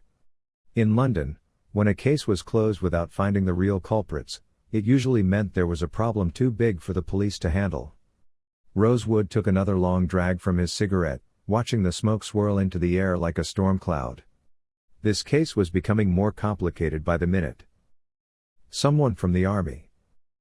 Could it be an explosives expert? Was there a deeper connection? He looked at Graham. We need to find more information about this expert. You said the files are still at the homicide unit, right? Yes, sir, Graham replied, maintaining his calm demeanor just like years ago. James Gringer and Hector Murawski took over those files. Rosewood threw his cigarette to the ground and stomped on it. He understood why Graham had subtly warned him. Gringer and Murawski were party-affiliated officers. If the party told them the sun would rise in the west, they would believe it immediately. If the party told them where to look, they would look there. At that moment, the chief inspector noticed Edward arriving. Edward greeted the sergeant with a nod and said, "The fat guy has a thick file from the belly." The inspector had sent him to investigate Luca Grodwin. Most of the files are complaints about fraud and trafficking. Luca was at the bottom of an economic pit before Mia showed up. Not just economically, sir, Graham added. That guy didn't leave the opium dens and brothels, the sergeant remarked. Sergeant Graham was experienced and old enough to recognize every scum on the street. Edward shook his head and snapped his fingers to mention something he suddenly remembered. By the way, Rita Phillips has called you multiple times. The secretary at the central office hates you. What does she want? I think it's for an interview. Weren't we supposed to meet her? Yes, Rosewood replied. Edward smiled. Then we'll go in the morning. Rosewood narrowed his eyes at him. Edward was grinning because the young man was quite infatuated with the beautiful reporter, Rita Phillips. As winter approached, the days grew shorter, and the darkness had already begun to settle in. Zero led the group to a corner, an abandoned and relatively sheltered house. The house's gloomy appearance sent a chill down Mia's spine, but considering the dangers outside, she preferred to remain silent. She had realized how fragile she was in the outside world. She felt as inexperienced as a newborn kitten here. She wanted to object but had learned to keep quiet from her experiences. Mongol, Ivan, and Enya quickly sprang into action with an instinctive division of labor. Mongol secured the doors, while Ivan checked the windows, and Enya draped old coverings over the glass. A few candles were lit, filling the room with a faint light. Everyone knew this house would provide them with some protection, albeit temporary, but an uneasy silence prevailed. Mia quietly sat in a corner, contemplating the darkness outside. As her eyes followed the closing of the doors and windows, she realized they were trying to keep the dangers of the real world outside. She was also struggling to control the storms within her.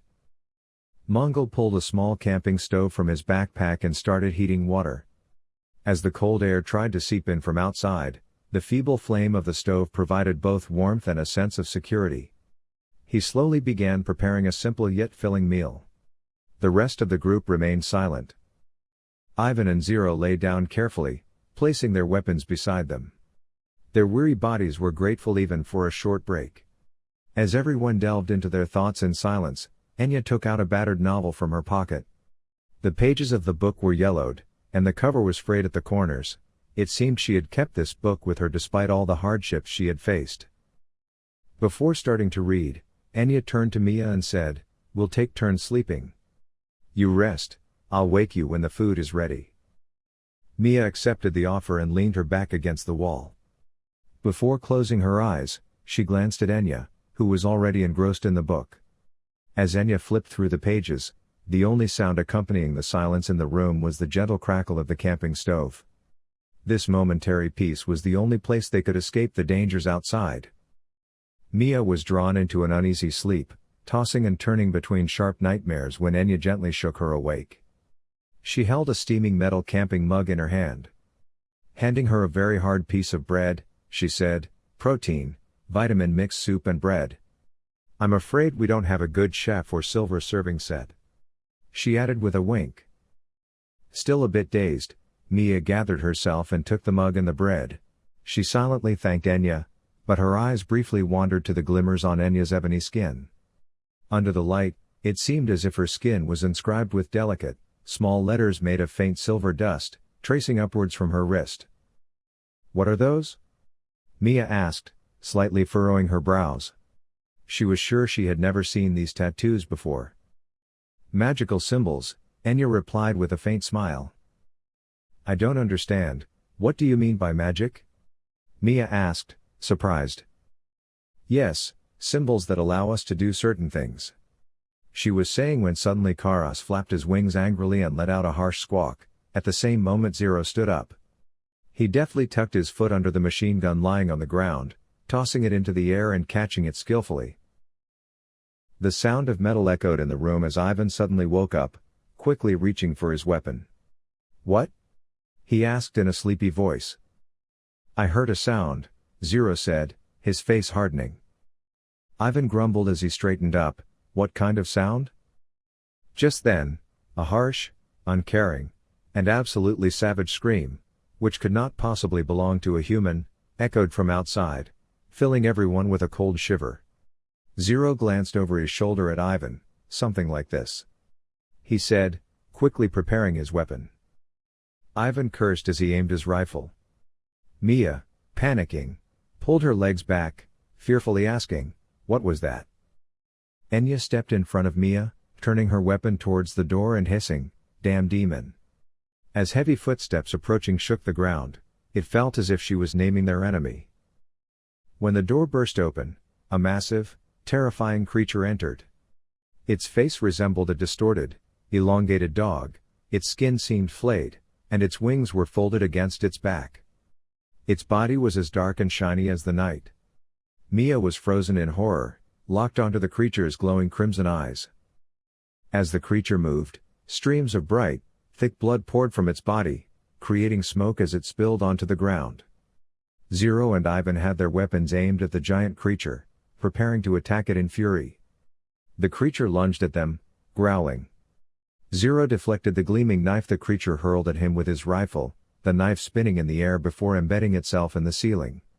Ivan barely avoided the creature's attack, the dagger stabbing into the ground right beside him. The tension in the air felt palpable, time seemed to slow, and the atmosphere grew heavy. The next move of the creature seemed to determine everyone's fate. Mia experienced a brief moment of disbelief that magic truly existed. It lasted only the blink of an eye. A simple second of understanding that legends were real. Enya quickly sprang into action, flipping the table and raising her hand in a stop gesture as she cast a spell. The push spell sent the table flying toward the demon, but it angrily sidestepped and smashed the table with a punch.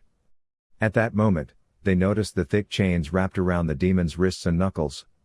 Just then, Mongol fired a bullet that struck the demon in the throat. The demon staggered back and winked at him. When the demon slammed its massive claw against the door frame, debris rained down on them. Concrete and tile pieces fell like confetti.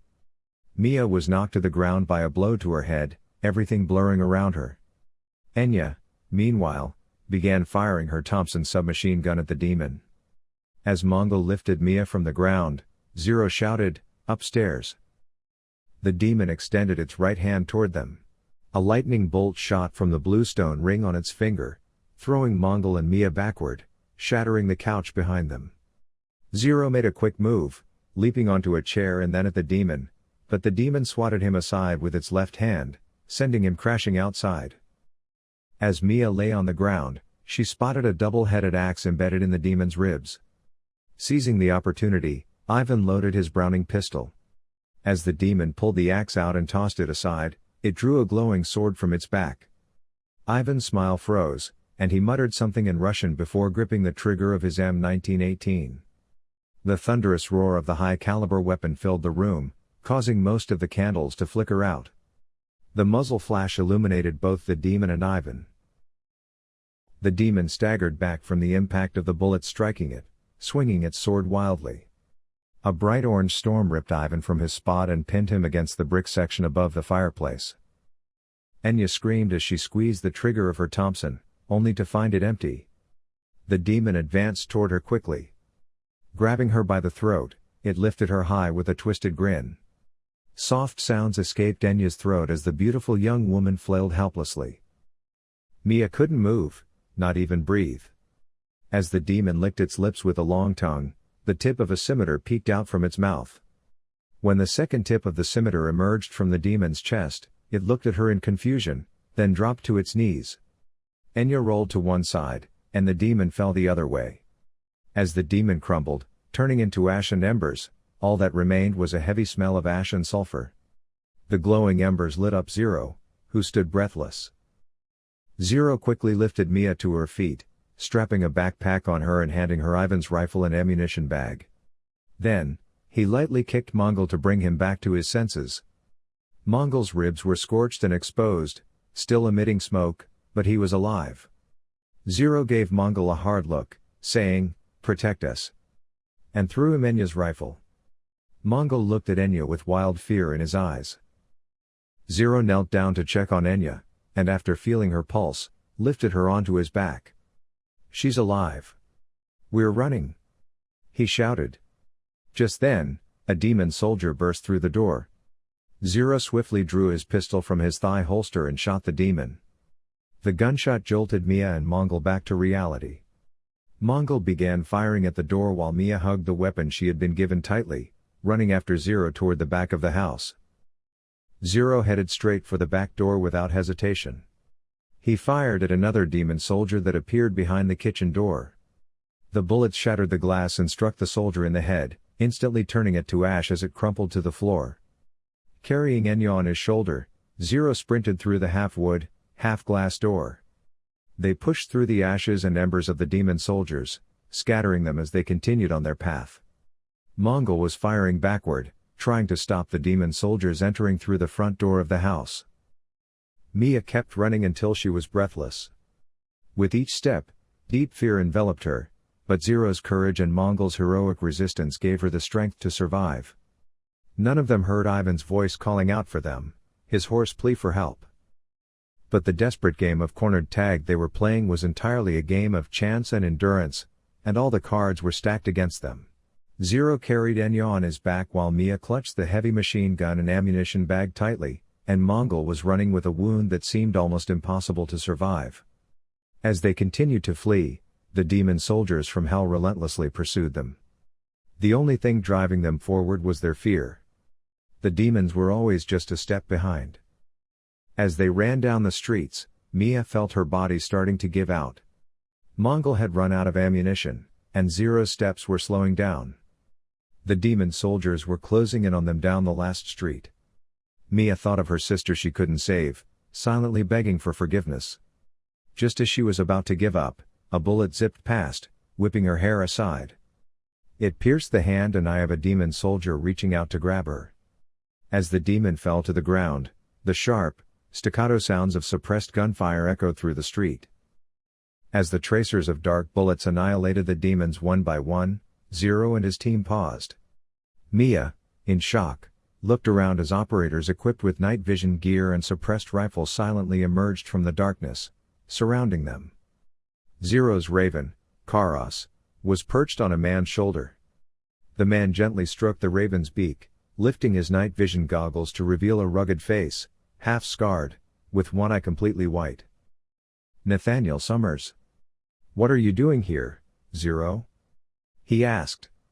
Half of his face bore the mark of a severe past injury, the eye on that side completely blind and white. He had a strong expression with a white goatee. Zero took a breath, out of breath, and said, "Jack Winter. Just in time." Rita Phillips was waiting for them at her home. The old English house was furnished in a modern style, and early in the morning, her maid had lit the fireplace and welcomed the inspector and his assistant. Martin Rosewood was enjoying the tea brought by the maid when Edward let out an audible sigh upon seeing Rita Phillips, prompting the chief inspector to elbow him to ensure he behaved like a gentleman. Rita had styled her hair in a 1940s fashion, accentuating her perfect features with bold makeup. She wore a fitted blouse, a tailored jacket, and a pencil skirt, paired with high-heeled shoes. With a smile that forced one to grin, her cherry-colored lips curled as she said, "Chief Inspector Rosewood," in her measured, full, and playful voice.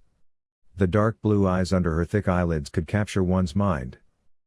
"Yes," replied Chief Inspector Martin Rosewood. "And this gentleman?" She turned to Edward, who was staring at her in awe with his mouth agape. "My assistant, Edward Blackstall." "Rita. Pleasure to meet you." Edward mumbled something, but it was utterly incomprehensible. Without dwelling on it, Rita turned back to the chief inspector. As I understand it, we can mutually assist each other. Yes, you're supposed to prepare an article about Mia Reinhardt. A series of articles, Rita corrected. We spoke a bit with her, and some of what she shared will feature prominently in London's Voice. You're both in print and on television. I love journalism, men appreciate my looks, and women enjoy my writing. You're pragmatic, said the chief inspector. In London, women must be pragmatic, Rita replied with a shrug. What can you tell us about Mia? Mia comes from the streets. Once the series is published, she will have quite a few enemies. Would what she has to say make someone an enemy? The chief inspector asked with interest. Mia is more recognized than the mayor. Girls dye their hair blue like hers, get bob cuts. Boys date girls because they resemble her. Who knows? Rita said, raising her sharply defined eyebrows. Such an article would anger whom? The chief inspector inquired. A lot of people, her fiancé James Goldwing, her manager Luka Grodwin, Igor Malenkov, or Mac Dorn. Rosewood was surprised. She has many enemies.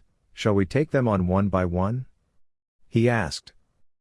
Rita smiled faintly. I anticipated you would say that. But since my source is dead, you must assist me as well. I have articles to fill in for Mia's absence. What do you want to know? Asked the chief inspector, having suspected that this meeting would involve a commercial arrangement since the moment he heard about it. What did you find out about the engines that were brought in? Rita asked. It wasn't an accident. Was it a bomb? The official report hasn't come in yet, but I think so. Who did it? The technician who planted it has been killed. Wasn't it suicide? Rita asked. The inspector smiled. Rita's sources in the department must have told her almost everything. He pulled out the suicide note from his jacket and handed it to Rita, who read it with curiosity. Is that it? 2 lines. And just nonsense. As she spoke, Rosewood took a directory out from his other jacket pocket. Rita looked at the directory, unsure of what she would see at first. There were no notable names or numbers. However, it didn't take long for her to realize that this was a test from Rosewood. She understood what she needed to see then and compared the handwriting in the suicide note with the writing in the directory. The technician's handwriting doesn't match. Yes. Someone killed him and staged it as a suicide. Right. Why would Goldwing want to kill Reinhardt? Their relationship was just a publicity stunt. It was meant to be sensational. In reality, James isn't interested in young girls. Rita said with a smile as she returned the directory and the suicide note to the chief inspector. What about his manager? You must have found something on him. Yes, he has quite the record. Mia had magically managed to avoid the door being knocked on only by bailiffs before. Rita said, pulling out her cigarette from a silver tray.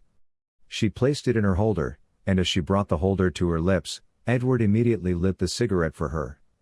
While Rita bestowed a smile upon him, the chief inspector asked, what about Igor Malenkov and Ian MacDorn? These 2 names were also the heads of significant organized crime gangs in London. Mia wasn't clear, but one of them was her boss. Her boss, you say? Edward asked, astonished. Mia was working for one of them, Rita replied, giving Edward a look that made him swallow hard under her long lashes. He was a small man, his voice raspy, the result of someone slashing his throat in a bar fight years ago, though they hadn't managed to kill him. The man seated behind the large leather chair, wearing a suit, signaled his guards to leave the room. Then he gestured to the 2 police officers standing in the middle of the room to sit down. The thick smoke from his cigar hung heavily in the air. Jazz music continued to play from the gramophone as he spoke. What sin did I commit to have to see your ugly face today, Martin? He asked the chief inspector, his tone dripping with disdain. There were no windows in the room. It was located in the basement of a bar, and to reach him, they had passed through 3 heavy doors and more than 8 guards. Was Reinhardt working for you? Why should I tell you that? The frail-looking man asked. Under the dim lighting, he appeared almost like death itself. Besides being a good London citizen? The chief inspector asked, exuding calm confidence. Well, that's a good reason. But it's not enough, MacDorn replied with a mocking expression. A bomb was planted on the plane, and some of the men with the skills to pull that off are on your payroll. If the president takes this personally. Rosewood trailed off, leaning back into his chair and lighting a cigarette. MacDorn quickly raised his hand. Mia was my girl, a pickpocket, he said, his voice sharp. She was going to talk, Rosewood pressed. Nonsense. MacDorn hissed. Mia knows Omerta. Omerta was the code of silence, the cardinal rule of criminal organizations: what happens inside stays inside.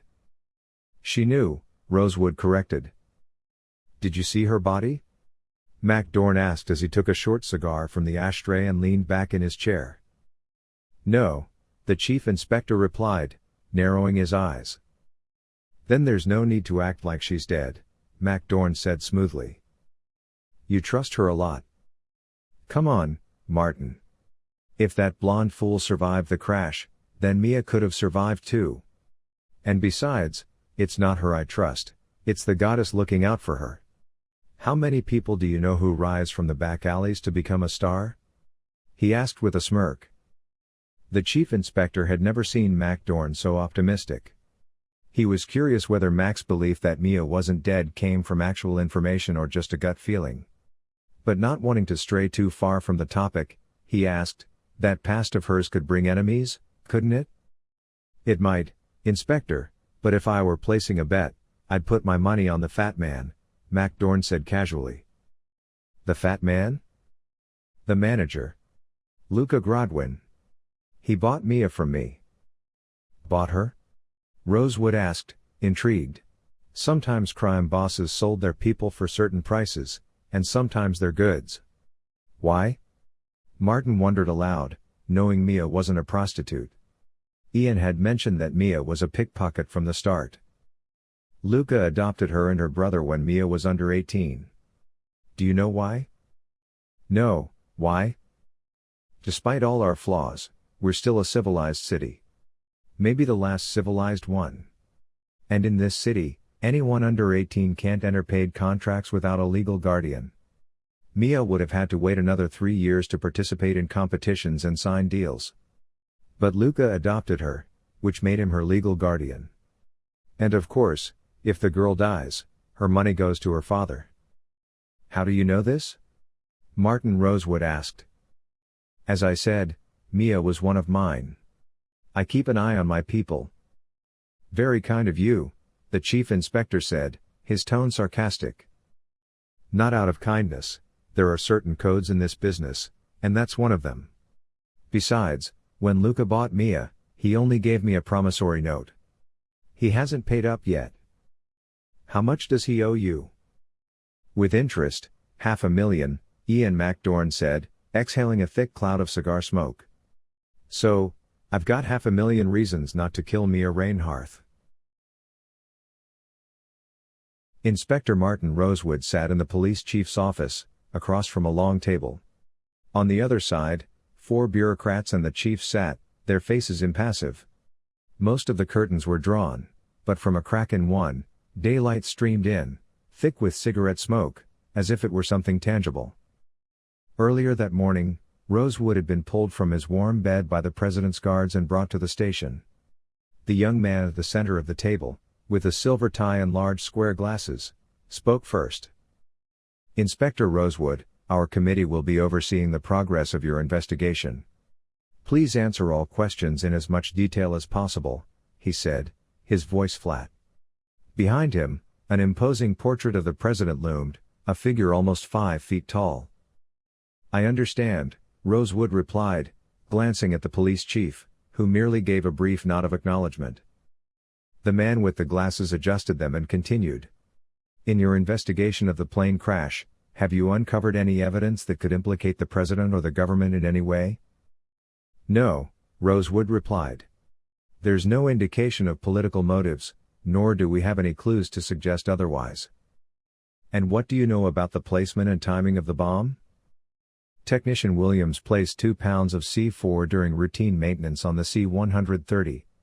It was set with a pressure-sensitive detonator, as far as we can tell. Another bureaucrat spoke up. Could the government's security procedures have been negligent in this instance? Williams' family was kidnapped and threatened with death if he didn't cooperate. The existing security measures weren't designed for such a scenario. There was no negligence, but the procedures could certainly be improved. Several of the men took notes but remained silent. In the quiet, Rosewood could hear the steady ticking of the clock on the wall, its monotonous rhythm filling the gaps between breaths. He also noted the sound of a cigarette being drawn on, a faint crackle as the tobacco burned. He resisted the urge to smirk at the weight of it all. Do you believe in James Goldwing's hero narrative? The bespectacled man asked, his voice breaking the silence once again. Or is there a truth hidden behind the media story? Rosewood leaned back slightly in his chair. The evidence suggests the events didn't unfold exactly as the public has been led to believe. However, that's not my primary focus. My job is to determine whether this was an accident or a deliberate act of sabotage. Goldwing. He's just an opportunist, using this tragic event to his advantage. One of the other bureaucrats cleared his throat before speaking. Have you found any potential links between the crash and the president's regime? This wasn't a crash. It was an attack, Rosewood clarified, his voice steady. And no, there's no indication this was a direct assault on the regime. The bureaucrat blinked. An attack, you say? A professional job, carried out with precision. This wasn't an act of protest, it was a contract. The men around the table exchanged quick glances, but no one interrupted. The bespectacled man leaned in. Do you think the evidence recovered from the wreckage or from the victims could lead to political repercussions? Rosewood stifled a sigh and turned his gaze to the police chief once again. The chief gave him a resigned look, a signal to be patient. Rosewood refocused his attention on the bureaucrats. No, I don't believe so, he said simply. Throughout the investigation, another of the bureaucrats chimed in. Have you encountered anything that casts suspicion on the president or his advisors? And if so, what effect do you think this would have on the current regime? Rosewood's patience was thinning. He bit back the urge to point out the obvious. The greatest threat to this regime is your collective incompetence, he thought. But instead, he paused deliberately. There are a few points of concern, he said, letting his words hang in the air.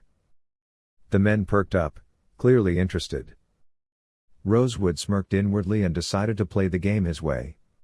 They blew up the president's plane in broad daylight. Killed a girl under his protection. The message is clear, even the president is no longer untouchable. A hushed murmur spread across the table. The men exchanged nervous looks as Rosewood continued. That, gentlemen, is the greatest threat to this regime. A public demonstration that the powers in place cannot protect themselves. The bespectacled man straightened in his chair, attempting to regain control of the conversation. What measures do you propose to contain this situation, Inspector? He asked, his voice more measured now. Rosewood's eyes narrowed slightly at the correction. Chief Inspector, he said firmly, before continuing. The full weight of the law must be brought to bear. The public needs to see, in excruciating detail, every step we take to bring these criminals to justice. The investigation must be transparent, the evidence irrefutable. When we finally catch the ones responsible, their punishment should be swift and severe. Anything less will embolden others. Today, it's a famous singer and a bomb. Tomorrow, it could be a bomb in the palace. Rosewood let his words linger, watching as several of the bureaucrats shifted uncomfortably in their chairs, some even loosening their collars. He'd struck a nerve. More importantly, he added, his voice steady but piercing, we must ensure that there's no room for gossip, no room for speculation. The truth, gentlemen, will be our best defense. If we fail in this, the authority of the regime will crumble under the weight of idle whispers, much like rats gnawing away at the foundations of a house. The room fell into a deep silence. Several of the bureaucrats visibly swallowed, their faces pale, while one or two tugged at their shirt collars, as if suddenly too tight. From the corner of his eye, Rosewood noticed the police chief suppressing a smile, his gaze deliberately turned elsewhere. Randra Productions greenlights James Goldwing's Project Goldwing to play himself in upcoming film about the C-130 tragedy. Randra Productions has officially approved James Goldwing's latest project, where he will portray himself in a film centered on the tragic C-130 incident. The movie is set for release next year, on the exact anniversary of the disaster. In other news, the London Times has announced that James Goldwing is the clear frontrunner for their Person of the Year award, leading by a wide margin over all other candidates this year. London Chronicle daily newspaper.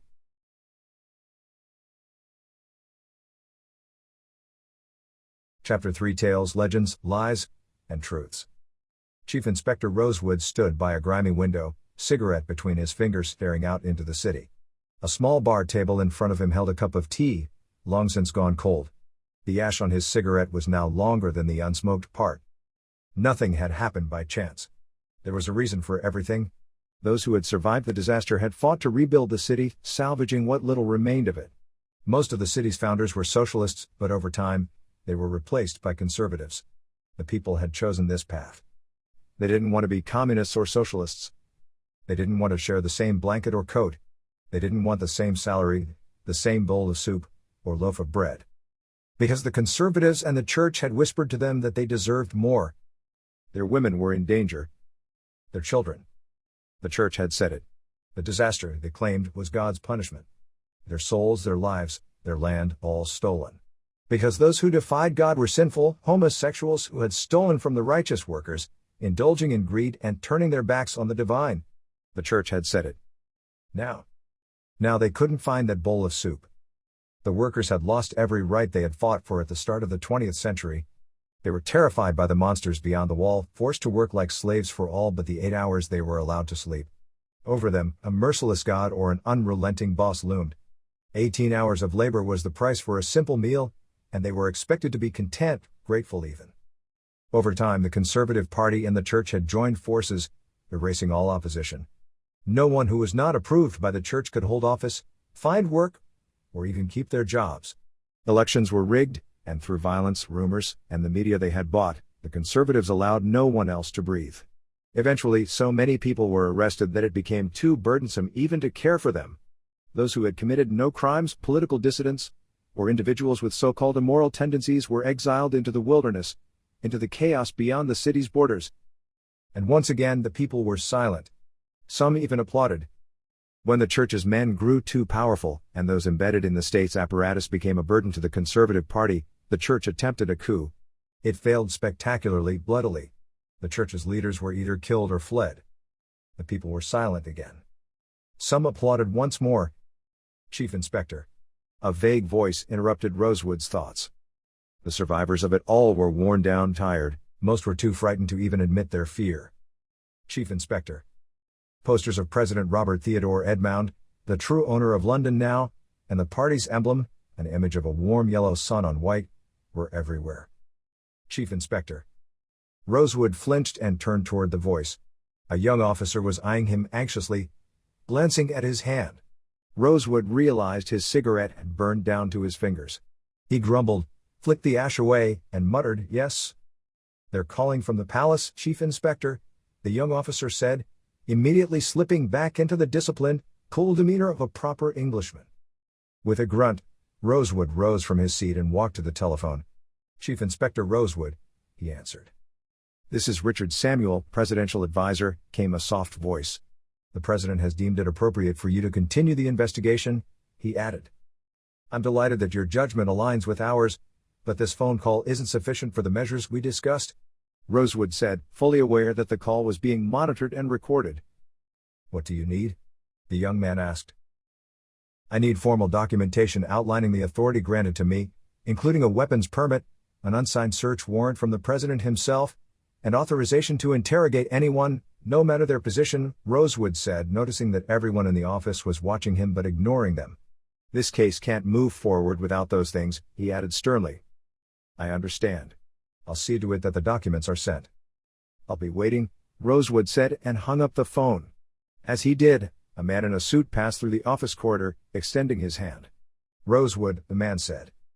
Michael, Rosewood acknowledged, greeting the short, athletic figure. Thomas Michael worked in intelligence.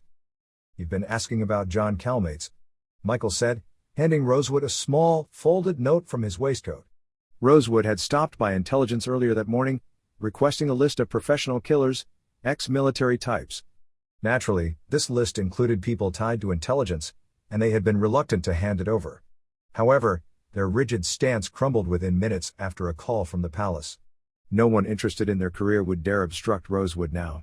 And during this exchange, someone had whispered a magical name to him: John Calmates.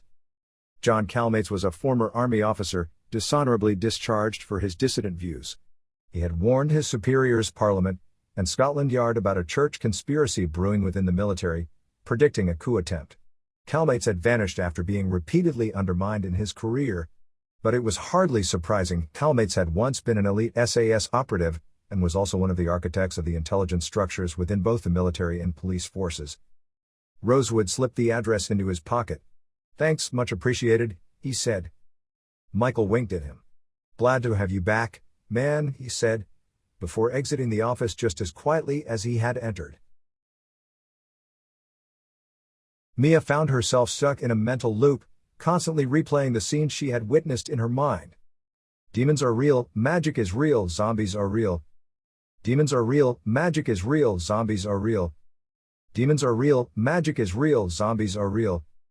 Zero, Mia, Enya, and Mongol had been rescued at the last minute by Jack Winter and his men. Jack's team consisted of 8 men, all of them from the best special forces before the disaster, equipped and experienced on par with Delta Force operators. Their cargo pants, rugged boots, and tactical vests brimming with gear made them look worlds apart from the ragtag Brixton scouting forces, who were starved and desperate. Jack, in his early 50s, still had sharp eyes and the agility of a young soldier. He carried a silenced M4 rifle, and a samurai sword was strapped to his back. His dirty, earth-toned clothing and gray-tinged gear rendered him nearly invisible in this ravaged world. His men, clad in tactical helmets, night vision equipment, and large camping backpacks, stood in formation, ready for battle. Mia clung to Ivan's supplies and rifle. She was beginning to calm down, but the sarcastic voice in the back of her mind echoed again. "Battles last as long as your ammunition." Yes, that was Mac Dorn's voice. He always said things like that to her. If Mac Dorn had been on that street when they returned, he would have said exactly that. She glanced at Zero, who looked deeply saddened. Winter's team had saved them and brought them to a relatively secure house. Everything inside was meticulously planned, the doors and windows reinforced, and the place illuminated by battery-powered lamps. The warmth and sense of security, however brief, brought some comfort. It wasn't their first time here. Enya was still unconscious, her neck bandaged. Mongol stood guard over her, while Winter's team medic was treating his own wounds. A drip was connected to Enya, the 4th bag hanging by her head. Mongol's muscular hands clenched and unclenched as he struggled to contain his anger, his eyes constantly scanning Enya's face, waiting for her to wake. Jack took off his helmet and ran a hand through his graying short hair, turning to Zero.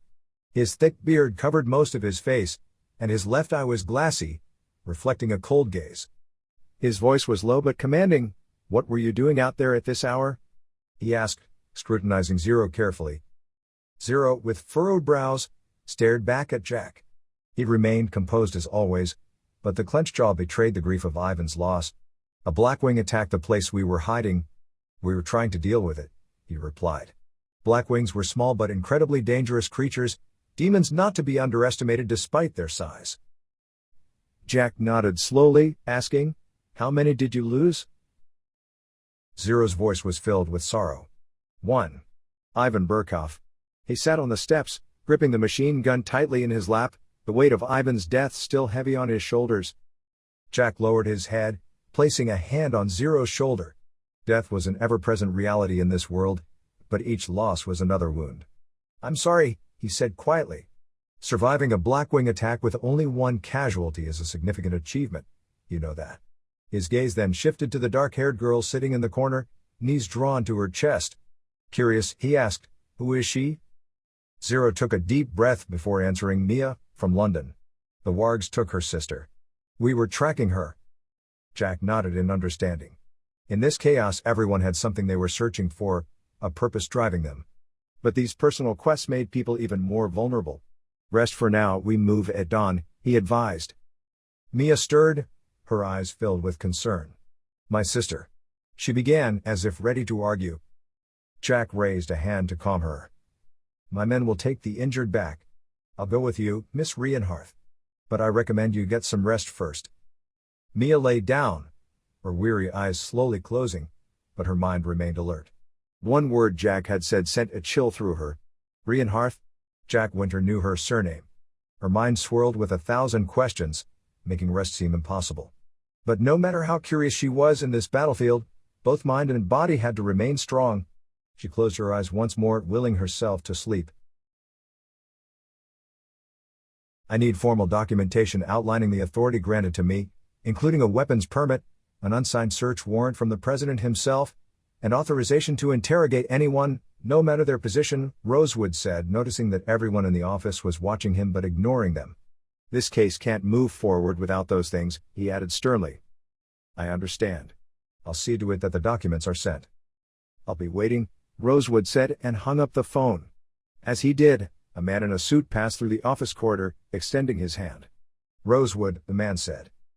Michael Rosewood acknowledged, greeting the short, athletic figure. Thomas Michael worked in intelligence. "You've been asking about John Calmates," Michael said, handing Rosewood a small, folded note from his waistcoat. Rosewood had stopped by intelligence earlier that morning, requesting a list of professional killers, ex-military types. Naturally, this list included people tied to intelligence, and they had been reluctant to hand it over. Chief Inspector Martin Rosewood entered his home utterly exhausted. He needed some rest, sleep, and a change out of his dusty clothes. He took off his coat, turned on the stove, and filled the kettle with water, setting it down. But then he froze. The shadow of a tall man appeared, illuminated by the light spilling through the door's crack behind him. The man held a silenced gun and spoke calmly. "You've been looking for me, Inspector." Rosewood slowly turned his head and responded with composure. "Chief Inspector," he corrected without hesitation. "I assume I have the pleasure of meeting Mr. Calmates?" The man replied in an amused tone, "First time someone said they have the pleasure of meeting me. I'm thrilled." He chuckled softly, adding, "How may I assist you, Chief Inspector Rosewood?" "May I turn around?" Rosewood asked, raising his hand slowly. "I'd prefer if you avoided any sudden moves." "Of course," Rosewood said, turning as slowly as possible. "We're looking for a man." "The one who planted the bomb on the plane," John Calmates muttered. He had stayed in the shadows, avoiding the light of the kitchen. The silenced gun in his gloved hand was faintly visible in the dim light, but his face remained hidden in the darkness. From what Rosewood could tell, Calmates was a dark-haired, athletic man of average height, though the details of his appearance remained unclear. "I found the one who planted it," Rosewood said carefully, "but I haven't found the one who forced him to." Calmates nodded, allowing Rosewood to lower his hands. Then he spoke calmly. "The man you're looking for is named Adric Merlot. Merlot is a specialist, a former major.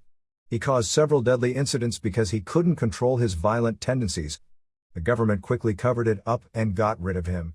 Once he was discharged from the military, he became a hitman." Rosewood's instincts kicked in. Why wasn't Merlot put on trial? "There were political interests at play," Calmates said. "If Merlot went to court, some people would have been very uncomfortable with what he'd reveal." "Did they know who was behind this?" the chief inspector asked. "There are suspicions, especially in intelligence circles." Calmates paused briefly before continuing. "Chief Inspector, this has been a lovely chat, but I must be going now." In haste, Rosewood asked, "Where can I find this guy?" Calmates began retreating, his figure fading back into the shadows. "He's a bit unhinged, indulges in some inappropriate pleasures. He goes to Black Mill to satisfy them." His voice trailed off as he disappeared. Rosewood stuck his hands into his pockets, leaning against the kitchen counter. At that moment, the sharp whistle of the kettle boiling pierced the silence of the room. Chief Inspector Martin Rosewood was exhausted when he entered his home.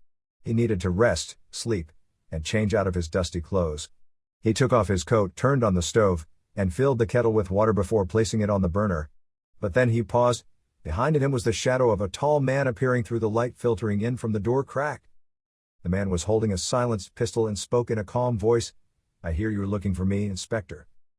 Rosewood slowly turned his head and replied coolly, "Chief Inspector," he said without hesitation.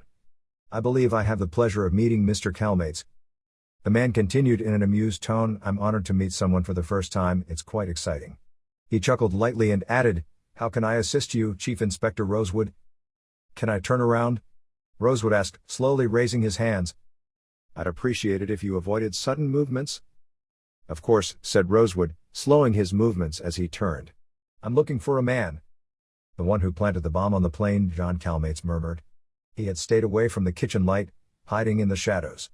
The long pistol and silencer in his gloved hand were visible in the faint light, but his face remained in darkness. The only thing Rosewood could deduce was that Calmates was dark-skinned, athletic, and of average height. He couldn't see clearly. "I found the one who planted it," Rosewood said cautiously, "but I couldn't find the one who forced him." Calmates nodded, allowing Rosewood to lower his hands. Then he began to speak in a calm tone. "The person you're looking for is named Adric Merlot. Merlot is a specialist. A former major.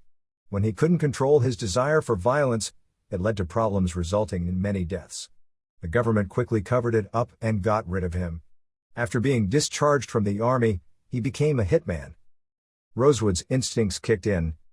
"Why wasn't Merlot prosecuted?" "There were political implications," Calmates replied. "If Merlot were to go to trial, what he would say would disturb certain people." "Did they know who was behind this incident?" asked the chief inspector. "Some may suspect, especially in intelligence." Calmates paused for a moment and then added, "It was nice talking to you, Chief Inspector, but I must leave now." Rosewood hurriedly asked, "Where can I find this guy?" Calmates began to retreat, disappearing into the shadows. "He's a bit cracked in the head and has inappropriate tastes. He goes to Craig Gurman to satisfy those," he said as his voice faded away. Rosewood stuffed his hands into his pockets and leaned against the kitchen counter. At that moment, a sharp whistle signaling the kettle's water boiling broke the silence of the kitchen. It was impossible not to know about Craig Gurman if you lived in the south of London.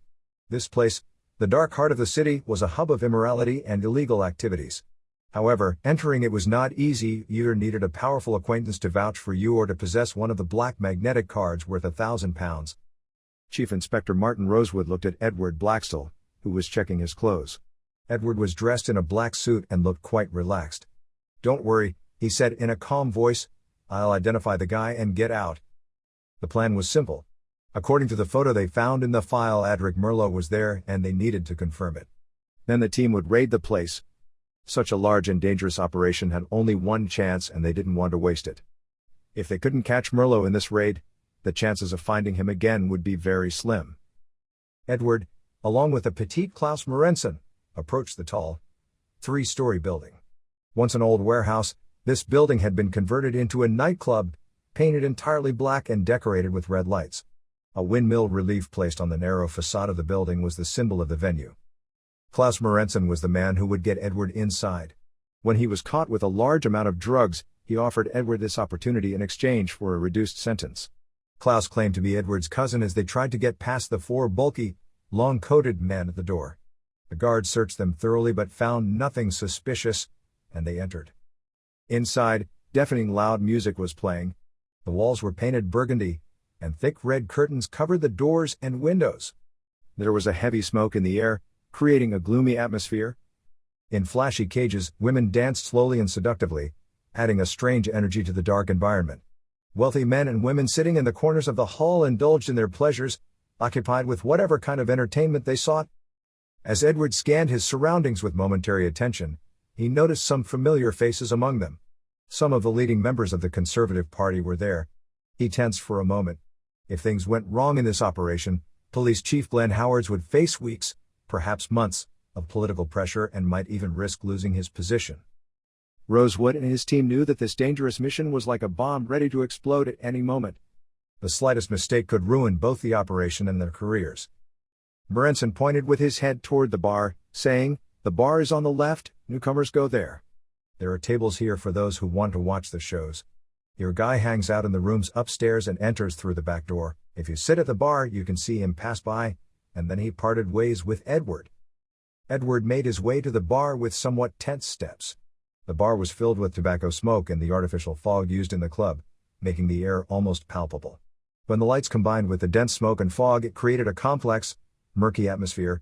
The beams of light reaching forward appeared almost solid and touchable. Edward, amidst this dense fog, focused his attention on the people around him while sipping a few cocktails. Shortly after, a beautiful woman working at the club began to pay attention to him. Approaching Edward with her long black hair and simple yet striking outfit, she smiled lightly. "Hello," the woman said, smiling slightly. "I've never seen you here before." "Hello," Edward replied, trying to keep his voice as calm as possible. "It's my first time here." The woman nodded, continuing, "I can tell. What's your name?" "I'm Thomas," Edward said, using a false name. "What's your name?" The woman leaned slightly closer and whispered in Edward's ear, "Shines." Under the pressure of this closeness and the atmosphere, Edward swallowed hard, trying to respond with a forced smile.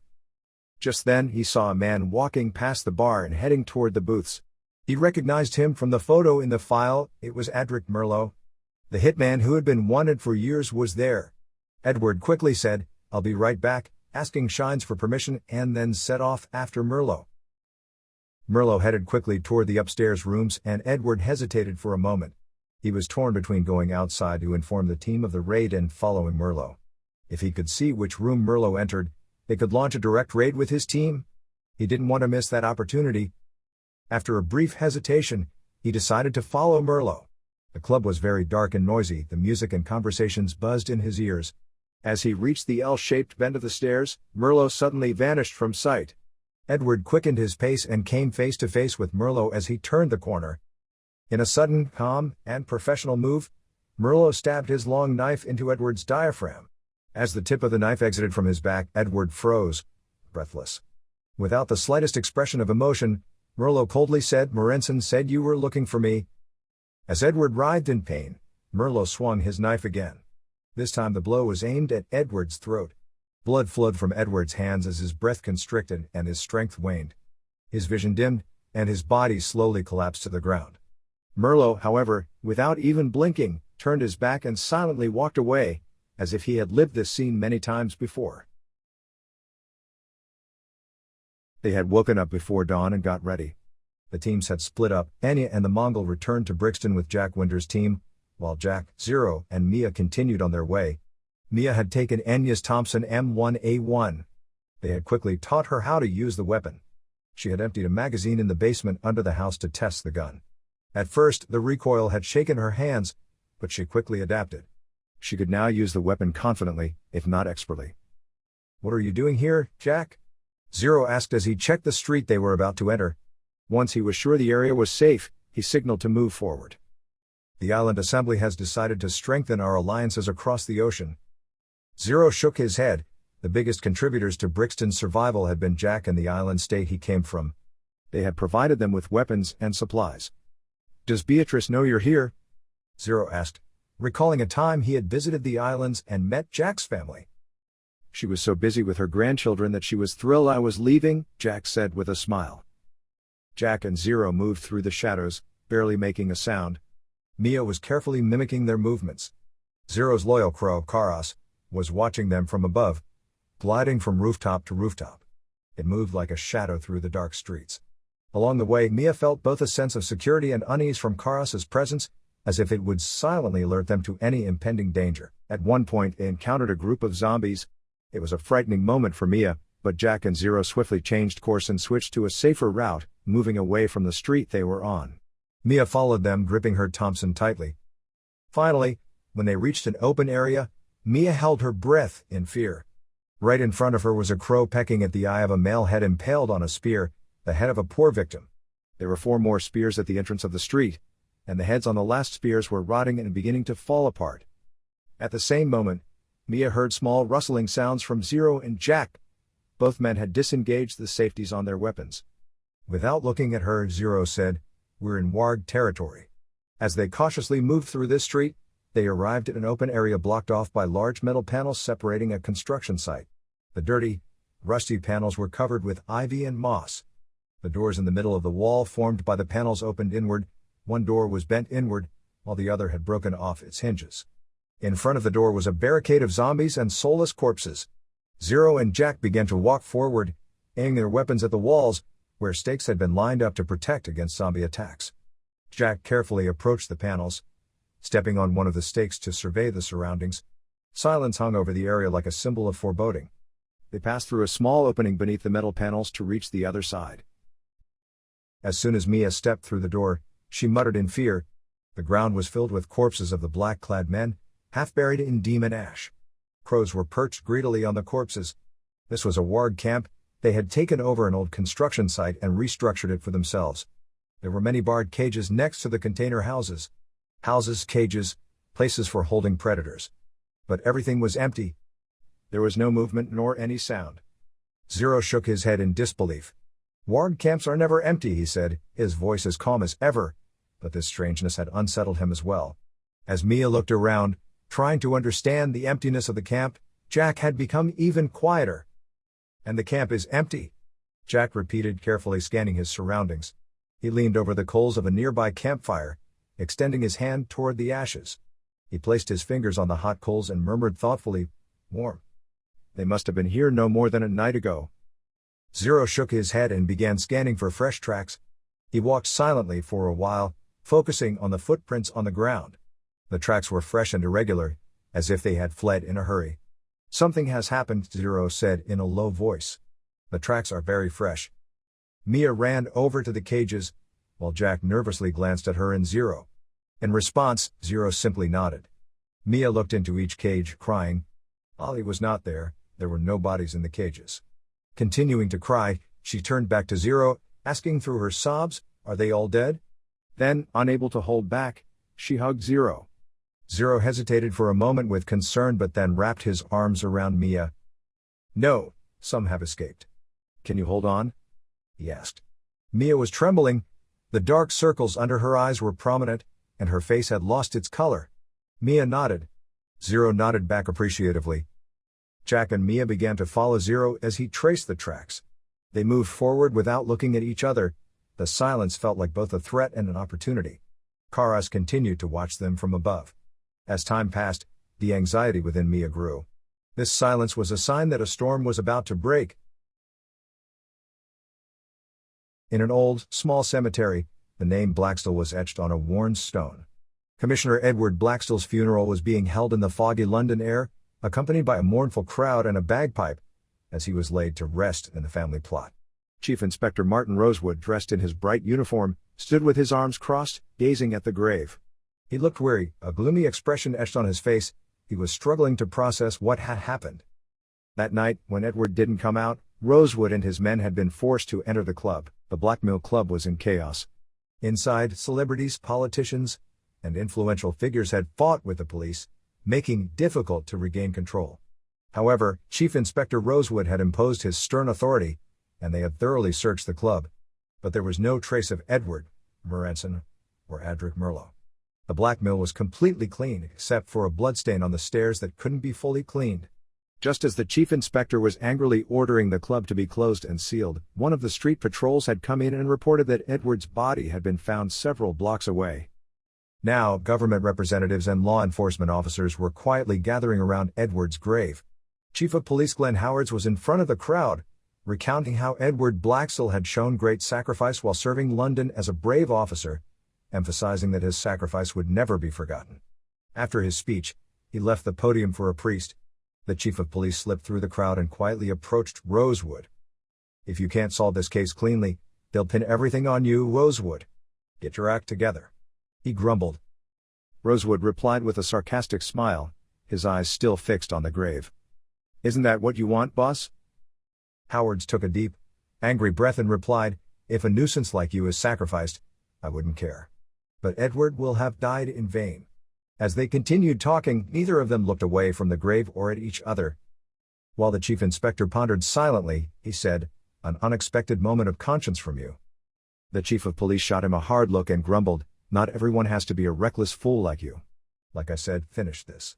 That guy will either go to prison or go underground. But hurry up, or they'll take the case away from you and close it with a report that you won't like. Edward's sacrifice will go to waste." For the first time, Rosewood felt that Chief of Police Glenn Howards was right. He turned his eyes back to Edward's grave. As the priest's prayers echoed in the cemetery, Rising with London's cold winds, Rosewood felt the weight inside him grow heavier. This case was no longer just a duty, it had become a struggle to honor Edward's memory. As Mia walked quickly, she asked thoughtfully, "Anya said that some people believe wargs are monsters. If they really are monsters, then why did the Soulless attack them?" Zero replied while checking their surroundings. "Wargs aren't monsters, Mia. They're just people who take advantage of the chaos when civilization collapses and laws disappear. Yes, they act like monsters, but their monstrosity comes from within, from their sick souls." He paused for a moment and added, "People always link things they can't explain to fictional beings. Some believe aliens built the pyramids, others think wargs are a type of monster." Just then, Jack suddenly raised his fist and stopped the team. Then, silently signaling, he ordered them to hide. They crept behind the ruins, trying to be as quiet and unseen as possible. Jack led them to the wreckage of a building and took them upstairs. From their hiding place, they could see the River Thames. It was to their left, and directly across from them was a large group of wargs forming a circle. They had settled by the riverbank. In front of them was a barge anchored on the water. On the barge, soldiers wearing London's digital camouflage uniforms were unloading long crates. In the center of the circle stood a tall man in black clothing, speaking with another man in a suit and a long coat. Jack began to observe this strange meeting using the scope of his rifle. "What's going on?" Mia asked curiously. Jack replied without taking his eyes off the scope. "We've stumbled upon a trade deal. They're making an exchange." "What are they exchanging?" Mia added anxiously. Jack pulled his rifle scope from his bag and said, "Wargs only trade slaves, Mia." He began to check their surroundings like Jack. Half of the wargs lay lifeless in the camp. The remaining ones numbered about 40, maybe 45. With 20 soldiers and 2 heavy machine guns, it was evident they couldn't attack. Meanwhile, the wargs in the square began to open the crates that had been unloaded. Inside were old infantry rifles, mostly museum pieces from World War II. The wargs seemed satisfied with what they found in the crates. Their tall leader signaled for them to retreat. The circle opened, revealing 12 women. They walked in a single file, their shackles chained together at their ankles. Mia rushed forward. The small girl in the center was the sister she had been searching for. Just as she was about to scream, Zero's hand moved swiftly, covering Mia's mouth. The young women had been sold in exchange for 3 crates of rifles and were being loaded onto the barge. Jack murmured while looking through the scope at the barge and the man shaking hands with the warg leader, "I wonder who this bastard is and where they're going." Taking the scope from Jack, Mia looked at the man boarding the barge. Her eyes immediately recognized him, and she held her breath as she whispered, "London." Jack and Zero looked at Mia with curiosity. As Mia returned the scope to Jack, she didn't take her eyes off her sister and calmly said, "The man's name is Raoul Constancia. He's Igor Malenkov's right-hand man." Mia had always been warned to stay away from the Black Mill, the entertainment venue. It was in rival gang territory and was a center for strange and wild pleasures. Now Mia understood why it was so secretive. "Then we're heading to London," Zero said, looking at the barge as it untied its ropes. Aside from Mia's sister and the red-haired young woman beside her, the slaves had been taken from Belmouth. Zero hurriedly scribbled a message on a scrap of paper and placed it in a small tube attached to Karas's leg. He instructed Karas, "Go to Brixton, don't pick up any girls on the way." The Raven took off, making a sound as if laughing at the joke. Chief Inspector Martin Rosewood was storming down the corridor, his strides firm and his eyes resolute. The officers who saw him stepped aside in fear. No one wanted to incur Rosewood's wrath. He quickly passed through the long corridor on the second floor of the London Police Headquarters and came face to face with Commissioner Wilbur Marsale as he emerged from the door marked Morality Desk. Without hesitation, he raised his fist and struck the tall, hunchbacked man squarely on the jaw. Wilbur was knocked sideways by Rosewood's violent blow, sliding across the shiny floor before hitting the ground. The other officers were about to intervene to separate the fight when Rosewood raised his index finger, commanding them to stop. His eyes were filled with rage. It was as if a storm was about to break. He kicked Wilbur, who lay on the floor. Just as a young officer was about to intervene in this savage scene, an older officer grabbed his arm, pulling him back. Rosewood's fury was a well-known fact, and no one dared to interfere. Rosewood shouted, his eyes brimming with anger and hatred. As Wilbur tried to rise, he reached into his jacket. But Rosewood seized him by the throat, gripping Wilbur's wrist as he attempted to draw his weapon, slamming him against the wall. The impact was so strong that the plaster cracked. Rosewood's uncontrollable rage left everyone breathless. "Have you lost your mind, Rosewood?" asked Chief Inspector Thomas Ferguson, emerging from his office to witness the chaos. With a stern expression, Rosewood replied, "A long time ago," and landed another punch on Wilbur's face. "Why, dog?" A short, portly man with gray hair, emerging from the back office, shouted, "What's going on here?" Turning with a mocking expression, Rosewood said, "Want to explain, Wilbur?" Wilbur, flailing, cried out, "This man is crazy." However, Rosewood felt the crunch of Wilbur dropping his gun from his wrist. "I have 2 witnesses who saw you at the scene where Morenson was killed," he added. At that moment the atmosphere in the corridor shifted. Everyone knew Morenson. Morenson and Major Adric Merlo were the names sought by the entire London police force. The corridor fell into a sudden silence. Ferguson gestured to his men with his eyes and shouted, "Clear the corridor." Rosewood growled again. It had become apparent that Wilbur was the one who had taken Edward into the blackmail and sold Morenson to the police. Morenson had just been found dead. It didn't take long for Rosewood to put the pieces together. Sensing the stench of this filth, he had begun asking the right questions to the right people. The corridor quickly emptied. No one wanted to get involved in this dirty business. In fact, most knew that Wilbur was a corrupt cop, mired in filth. No one would risk themselves for him. Trying to conceal the despair on his face, Wilbur whispered, "What do you want to know?" "Where can I find Merlo?" Rosewood asked, not even blinking. "If I tell you, I won't have to stand trial, right?" Wilbur asked, trying to negotiate. Chief Inspector Thomas Ferguson muttered, "Oh, be dreaming." But surprisingly, Rosewood replied, "Agreed." Ferguson looked at him in shock. In a hoarse voice, Wilbur confessed, "Raoul's new place. In the Docklands, at Clara's place." With this information, Rosewood let Wilbur down from the wall.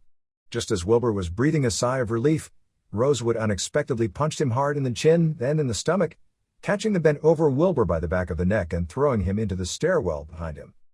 As Detective Wilbur tumbled down the stairs, Rosewood coldly remarked how sad it would be for Detective Wilbur to commit suicide out of shame.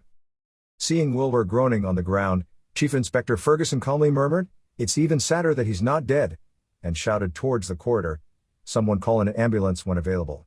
Wilbur threw himself down the stairs. 3 silhouettes approached the high walls of London like ghosts in the night, mere stains against the fog that had settled just hours before. An opening had been left for security around the city walls, which were surrounded by barbed wire, stakes, and barriers. The remaining area was littered with landmines. However, Jack Winter was determined not to enter the city, which believed it was well protected. As he wrapped himself in large tarps, he was left wearing only a pair of shorts. He turned to Mia, who was in the ruins of a dark house, and asked, "Can you withstand cold water?" Mia, left with only her sports underwear, nodded her head. Slightly embarrassed, she glanced at Zero with a mix of curiosity. His athletic build was covered in scars. Parts of his left shoulder and back were burned, and dark bruises marked his ribs and legs. On his arms were tattoos adorned with silver letters that shimmered slightly in the dark, extending down to his elbows. When she caught Zero's gaze, Mia coughed in embarrassment, blushing at being caught. She blurted out the first thing that came to her mind, "Does the magic come from the tattoos on your arm? How does it work? What can you do?" Zero looked at the silver symbols on his arm. "Yes," he said quietly, tying the weapons and bags he had wrapped in the tarps to an inflated tire. "These symbols allow me to perform magic. You can create magic with certain movements or words. Mongols and Enya can do it without speaking, but they have limitations." He turned to Jack and handed him the branches to tie on top of the tires. "We can only perform a few spells," he added, looking firmly at Mia. "Look, you don't have to do this. If you go to the door and introduce yourself, they will let you in." Mia shook her head. "If they learn I'm alive, they could get rid of Ollie," she said, glancing anxiously at London's dark walls. A thick fog had engulfed the city, making the surroundings seem even more mysterious and frightening. "If sneak in? There are only 2 of us. We might not be able to defeat a gang," Zero added hesitantly. "There won't be a need for a rescue operation," Mia replied, placing her left hand on her right wrist. "I can handle that part." Zero looked at Jack, the elder and more experienced of them.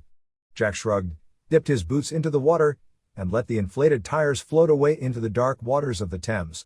He took Mia's hand and looked into her eyes, reassuring her I'll be by your side. Entering cold, dark water is a terrifying experience.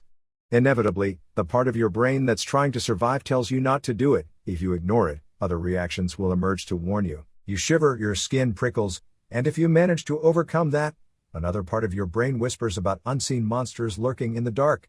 Mia shuddered as she entered the cold water. The heavy tires were meant to carry equipment, weapons, and clothes. Mia, Jack, and Zero would have to push them while swimming. The cold water occupied her mind, and her fear intensified. Slowly, she waded through the muddy bottom and began to swim in water that reached her chin. The current of the Thames started to sweep her away. Zero was right behind her. The lights from the guard towers above the city walls swept across the river. When a light approached them, the three of them silently submerged into the water at once. All that remained on top of them were the tires covered with branches, as the guards continued to scan the area without suspicion. Jack led them to a small boat dock at the entrance to the harbor. "Wait here, I'll check," he said. Ignoring the cold water, he moved forward, disappearing into the darkness in just his shorts. Mia struggled to get ashore, freezing and trembling uncontrollably. Zero followed closely behind and wrapped his arms around her. Mia felt his touch warming her body, as if an invisible fire was igniting within her. Zero placed a finger under Mia's chin, lifting her face. "Are you okay?" he asked. Mia instinctively rose on her toes and kissed Zero on the lips. Zero was momentarily taken aback, but then he responded. As their passionate kiss continued, they startled when they heard Jack clear his throat behind them. Jack grinned. "There's no one around. If you'd like, I can come back in the morning to pick you up," he said, shaking his head. Both of them blushed in embarrassment and quickly began to gather their gear. The streets of London were shrouded in fog rising from the river, making the city even more mysterious and menacing. Especially in the outskirts, neither the government nor the police were felt. Gangs ruled these areas. Therefore, the streets were completely empty in the dark of night, where silence reigned among the shadows. Jack, Mia, and Zero moved silently in the dark, almost as if they were walking through ruins. Even their footsteps could barely be heard. A few eyes that noticed them quickly averted their gazes, sensing danger. Mia was leading them through these perilous streets. Jack and Zero remained vigilant, constantly protecting her. Following Jack's advice, they draped their tarps over themselves like capes or ponchos, carefully hiding their armor and equipment. In a voice only the three of them could hear, Mia said, "Welcome to London, gentlemen. Everything may seem civilized and lawful, but don't be deceived. You're walking on thin white paper over a complete swamp. This city is controlled by 6 major gangs: the government and state, the church, the Lorenzio family, McGrath's hounds, Mac Dorn's brotherhood, and finally, Malenkov's companions. They mark their territories with small card symbols left on the walls. They don't operate in each other's areas. The black diamond is the symbol of the Lorenzio family, the black spade is Mac Dorn's, the black fly is McGrath's, and," she said, pointing to a painted, palm-sized symbol on a wall, "the black cup is Igor Malenkov's symbol. Even if you're a captain or above, you can carry their symbols on your wrist. The rest will first tattoo their symbols on their shoulders, backs, or chests." Around the street corners, homeless people had gathered around burning barrels, hiding in shanties cloaked in darkness. Mia knew these neighborhoods very well. Beggars starving, workers going to factories to work like slaves in a few hours, thieves, pickpockets. Mia had lived right in the middle of this misery. She recalled how many nights she had spent awake from hunger, how much she had struggled just to find something to eat or a piece of dry bread. Her hand reached for her wrist adorned with leather bracelets, but she barely held herself back. Old memories surged in her mind. Suddenly, she stopped.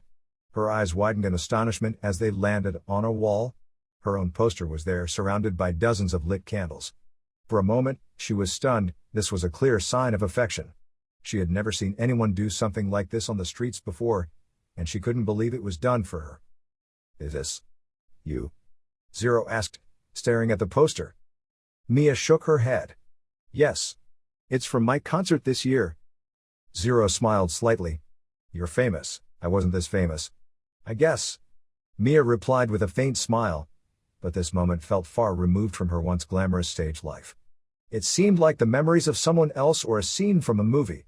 The reality she faced now was completely different, dangerous, cold, and ruthless. When they arrived at the gristmill, Mia suddenly halted. Jack and Zero were about to head towards the door as planned, but Mia raised her hand to stop them. The lights in the building were off in the darkness, but there were police waiting right in front of the door. "What's wrong?" Jack asked in a low voice. Mia whispered, without taking her eyes off the building. "Something is wrong. There shouldn't be police here." Zero, maintaining his usual calmness, asked, "What are we going to do?" But his eyes were already scanning the surroundings. Mia bit her teeth and looked back at the door, then quickly replied, "Let's find a safe place. We need to figure out what's going on." Jack frowned at her. "You've been too impatient until now. Now you're being overly cautious." Mia took a deep breath. "My sister. She's all that's left of my family. Ollie is in the hands of men who even the monsters outside would fear, but I can't risk him. I've only one chance, and I can't waste it." Zero silently nodded. "Where are we going?" Mia paused for a moment and scanned the area. She knew the streets and the surroundings of the gristmill very well. Finding a safe escape point wouldn't be hard. "Follow me," she said decisively, her voice tinged with a mix of fear and hope. The three of them quickly slipped away into the shadows. They needed to find a safe place to learn what to do because this night was more dangerous than any before, and Mia had a place in mind where no one would come looking for her. The alley they entered was filled with filth and piles of garbage. Every step crunched underfoot with decaying tin cans and rat droppings. Jack and Zero kept their hands on their triggers, eyes carefully scanning their surroundings. A street cat suddenly leapt from the shadows, hissing at them before darting away. When they reached the door at the end of the alley, Mia knocked quickly. They waited for a moment. Then, the small window of the rusty and filthy metal door creaked open. A dim light from an oil lamp inside spilled out, revealing a wrinkled face with messy hair, eyeing them suspiciously. In a raspy voice, the old woman said, "I knew it. I knew you weren't dead." The door creaked open, and behind it appeared a frail, skeletal old woman who looked almost like a zombie. If Zero hadn't seen her speak moments ago, he could have sworn she was one of the dead. The woman hesitated, looking at the two men behind Mia, and then mockingly asked, "Why should I let you in?" Mia replied in a voice as cold as ice, "Because I have enough money to buy you." The chill and arrogance in her words were so palpable that Jack and Zero exchanged astonished glances. The old woman grinned, showing her brown, missing teeth, and opened the door with a sycophantic smile. "Come on in," she said. This was the basement of a building, and as soon as they entered, they were greeted by a heavy, disgusting smell. The place was filled with piles of junk everywhere. Most of it was useless trash. The sharp scent of dampness, mold, and decay was overpowering even for Zero, who was used to harsh environments. The woman turned to Mia with a sneer and asked, "Didn't you miss this old lady?" Mia clasped her hands behind her back in frustration. "No," she replied coldly. The old woman's eyes flicked nervously over Mia's armor and the two men behind her, then she grumbled angrily, "I let you and your scrawny brother stay here. I fed you." Mia took a deep breath. "You did it by taking every penny I brought in," she said, as she didn't want to get into this with the woman. She quickly got to the point. "Why are the police at the gristmill?" The old woman led them deeper into the basement, into a room with a stove. There was a mattress, an old wardrobe, and a wood stove inside. The smell here was even more intense. Narrowing her eyes, the woman spoke, "They're looking for whoever killed you, but the murderer killed a police officer there." While Zero glanced around, his eyes caught the corridor cluttered with the junk and scrap the woman had collected. He noticed neatly lined up ether canisters near the door. Wondering why the woman had amassed so much ether, he entered the room. Mia was deep in thought about what the woman had said. "How could Malenkov allow this?" she asked, pondering aloud. "Malenkov never touched the police." The old woman chuckled. "He didn't, of course. He must be furious." "Why are you going to the gristmill?" the woman asked in a mocking tone. Mia was about to answer when she realized something. The old woman had disappeared. This was one of the hardest lessons Mia had learned. She quickly turned her head and saw the old woman hiding behind the door, pulling a metal latch. "Stop her!" Mia shouted, but it was too late. Zero moved quickly, but the door was already locked. Then an eerie laugh echoed through the room.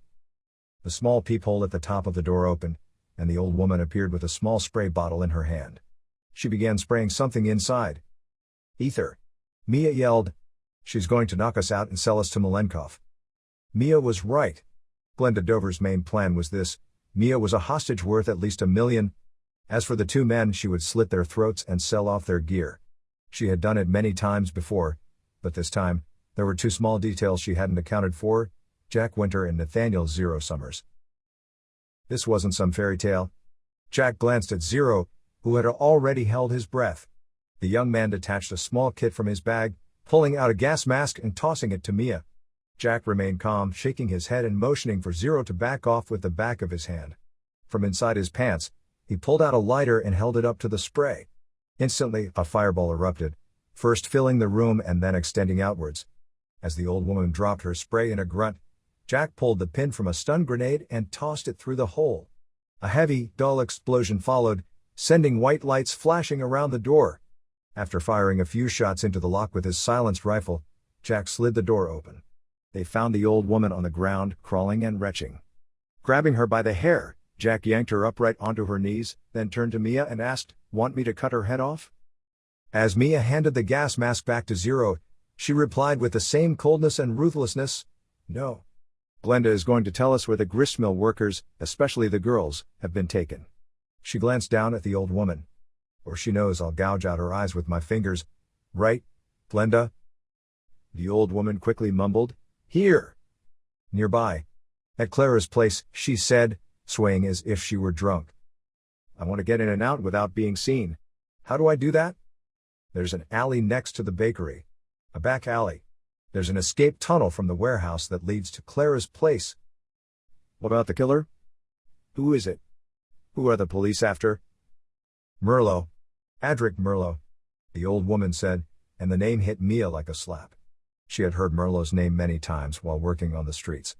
And every time, someone had recently been killed. Mia swallowed her fear with anger and punched Glenda with all her strength. The old woman collapsed to the floor, knocked out cold for hours. Their time was running out. The workers would emerge with dawn, and if they saw her, Mia's simple yet potentially effective plan would be ruined. They were racing against the seconds. The darkness deepened, the cold intensified, and the fog seemed to have turned into a wall. As they moved through the dark streets, Mia, Zero, and Jack quickened their pace. Heavy military trucks began to pass just around the corner. Although the tarpaulins on the trucks hid what they were carrying, an uneasy expression appeared on Jack's face. "Move faster," Jack said, tension evident in his voice. They had reached the alley the old woman had mentioned. There was noticeable activity at the entrance of the street. People were hurrying away, drunken workers, sharply dressed gamblers, and women in glittering outfits who clearly worked at the club. The old woman had said this street led to an escape tunnel connected to a nightclub called Clara's Place. It seemed people were fleeing from here. Then, the trucks must belong to the police. They had learned about the impending raid. This had become a routine occurrence in London. Only 4 of the 19 gangs remained. After years of brutal struggles and conflicts, the gangs had realized they could not endure this bloody war any longer, and had changed their strategies. There were laws in London, but they only aimed for a peaceful and secure society. However, not everyone in society wanted to live by the laws, nor were the laws applied fairly by those who enacted them. The Conservative Party strengthened its power by leveraging the church, silencing its opponents not only with law enforcement but also with criminal gangs. The gangs had suppressed striking workers, destroyed unions, and attacked intellectuals who defended the rights of the people. During this time, the concepts of right and wrong had become meaningless in London, replaced solely by notions of useful or useless. Nothing held value if it was not tied to money. Police officers would take bribes before raids and leak information about clubs. Those who did their jobs without accepting bribes did not have long careers. When the crowd thinned, Jack, Mia, and Zero entered the street. It was strange that there was no one at the mouth of the escape tunnel, and the door was wide open. Before passing through, they began to hear the whistle of the police, which sounded like a siren, coming from the other side of the street. They slipped inside through the open door and descended the stairs into a basement of an apartment building. From the basement, they transitioned into a long tunnel, advancing about 100, maybe 150 meters. At the end of the tunnel, the sounds of gunfire and shouting reached their ears. Zero instinctively pulled Mia behind him. As they peered through a gap in a closed door, the sight before them was horrifying. The smell of gunpowder mixed with blood, most of the lights were out, and flashlights danced in curious beams. Clara's Place, located between a luxury casino and a den of vice, was an old theater. The main hall had a large stage, with balconies on either side. Some tables were overturned, and the central area was filled with police or injured, while others raised their hands in fear, busy pleading for their lives. It was clear the police had set a trap. They were surrounded by weapons extended from every door and balcony. Amidst the chaos, Chief Inspector Rosewood's injured figure stood out. 2 men were dragging the unconscious inspector by his arms. A voice was heard nearby. "Take him to the slaves," said a man they could not see from the stage. One of the men hesitated. "To the arena?" "Yes, Raoul is there," the other man replied. Mia quickly scanned her surroundings and tugged at Jack and Zero. Their eyes were momentarily wide with panic, but her voice remained calm and controlled. "Follow me," she whispered. "I know where they're going." Rosewood had come to his senses, finding himself in a sandy place surrounded by a circular wall. It was a large area. He thought of it as an arena, but its diameter was at most 25 meters. The old lamps on the wall illuminated the space. Then he remembered the old warehouse in the Docklands, where he had heard that street fights were organized. He grimaced in pain as a sharp ache spread from his abdomen. Looking down, he saw the bloodstain spreading toward his leg. Then the memory of the failed raid came back to him. He had gone out with the men he found at the police department, heading to Clara's place, but when they entered, they were met by armed gangsters who had been waiting for them. Rosewood recalled how most of his men were surrounded. Many had been injured, and some had quickly surrendered in shame when they saw the enemy's weapons. Rosewood had resisted but was ultimately shot in the shoulder and abdomen. Before fainting, he had seen the filth he was searching for, but the thug had only laughed at him. At that moment, the rusty iron door in front of him opened, and Raoul stepped in. For amusement, he wore a melon hat over his suit. As he approached the chief inspector, Rosewood asked, "How far can you take this? Are you going to fight the state? What will happen when the army comes instead of the police?" "You're still dreaming, Chief Inspector Martin Rosewood. The policemen you remember are no more, there are no lawmen left. The miserable fools you brought with you are either bought by us or the others. And now you're in the back alleys," Raoul said gleefully. He had a long, thick cane in his hand, which he used to lift Rosewood's head. "Here the law doesn't rule, the guns do," he said, when a metallic clatter was heard followed by a whirring sound. Raoul understood that something had struck his cane, breaking it. He looked up in astonishment at the balcony shaped like a silo. There he saw 3 armed people, 2 men and 1 woman. One of the men, with a white goatee and holding a silenced M4, said casually, "Speaking of which, our guns are better than yours." The guards on either side of the door that Raoul had entered reached for their weapons, but Raoul raised his hand to stop them. It wasn't that he didn't want to fight, he simply knew it would be futile. Raoul looked at them with a discerning eye. They were neither police nor army. "Who are you?" he asked, tossing aside the remaining piece of his cane. "A lover of agreements," said the woman beneath her cloak. Raoul looked at her curiously. From where he stood, only her nose and chin were visible. "Why should I make an agreement with you?" he asked fearlessly.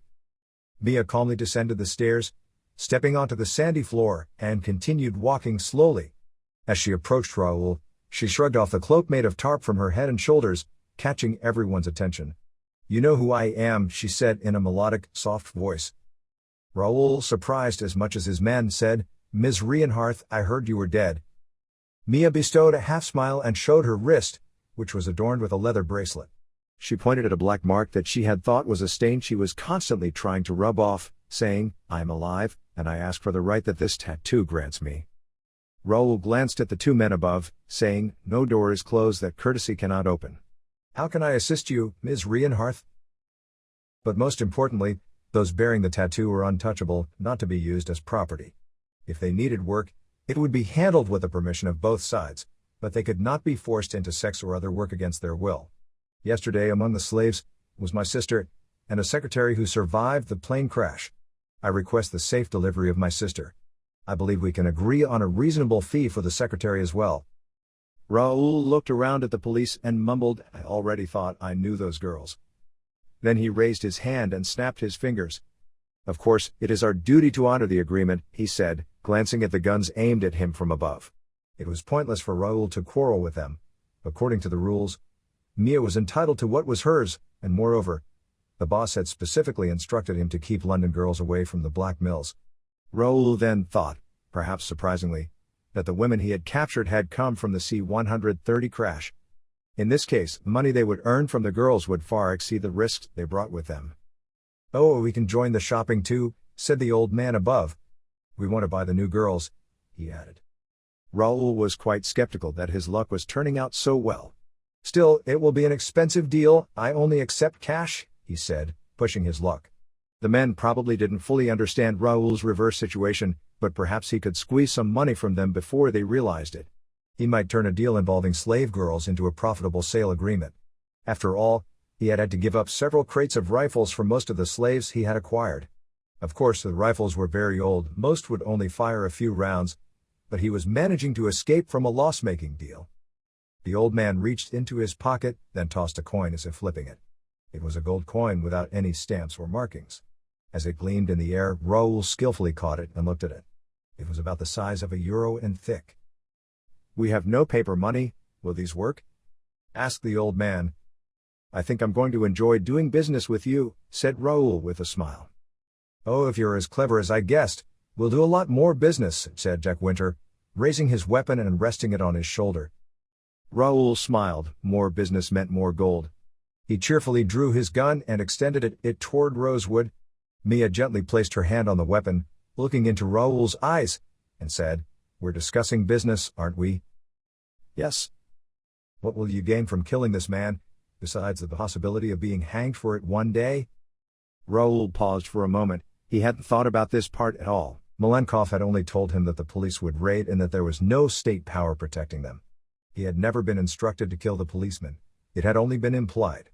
Raoul and his men had only injured the uniformed ones at most, but something specific had been said about the chief inspector. Raoul looked at his gun, Mia, and the gold coin in his hand. Yet when guns came out, things never went as desired. Did they? He wondered. One day, when the wind started blowing the other way, meaning when politics and the state changed, Raoul and his men could end up dancing on the gallows because of the chief inspector. "What's your offer?" Raoul asked, raising an eyebrow.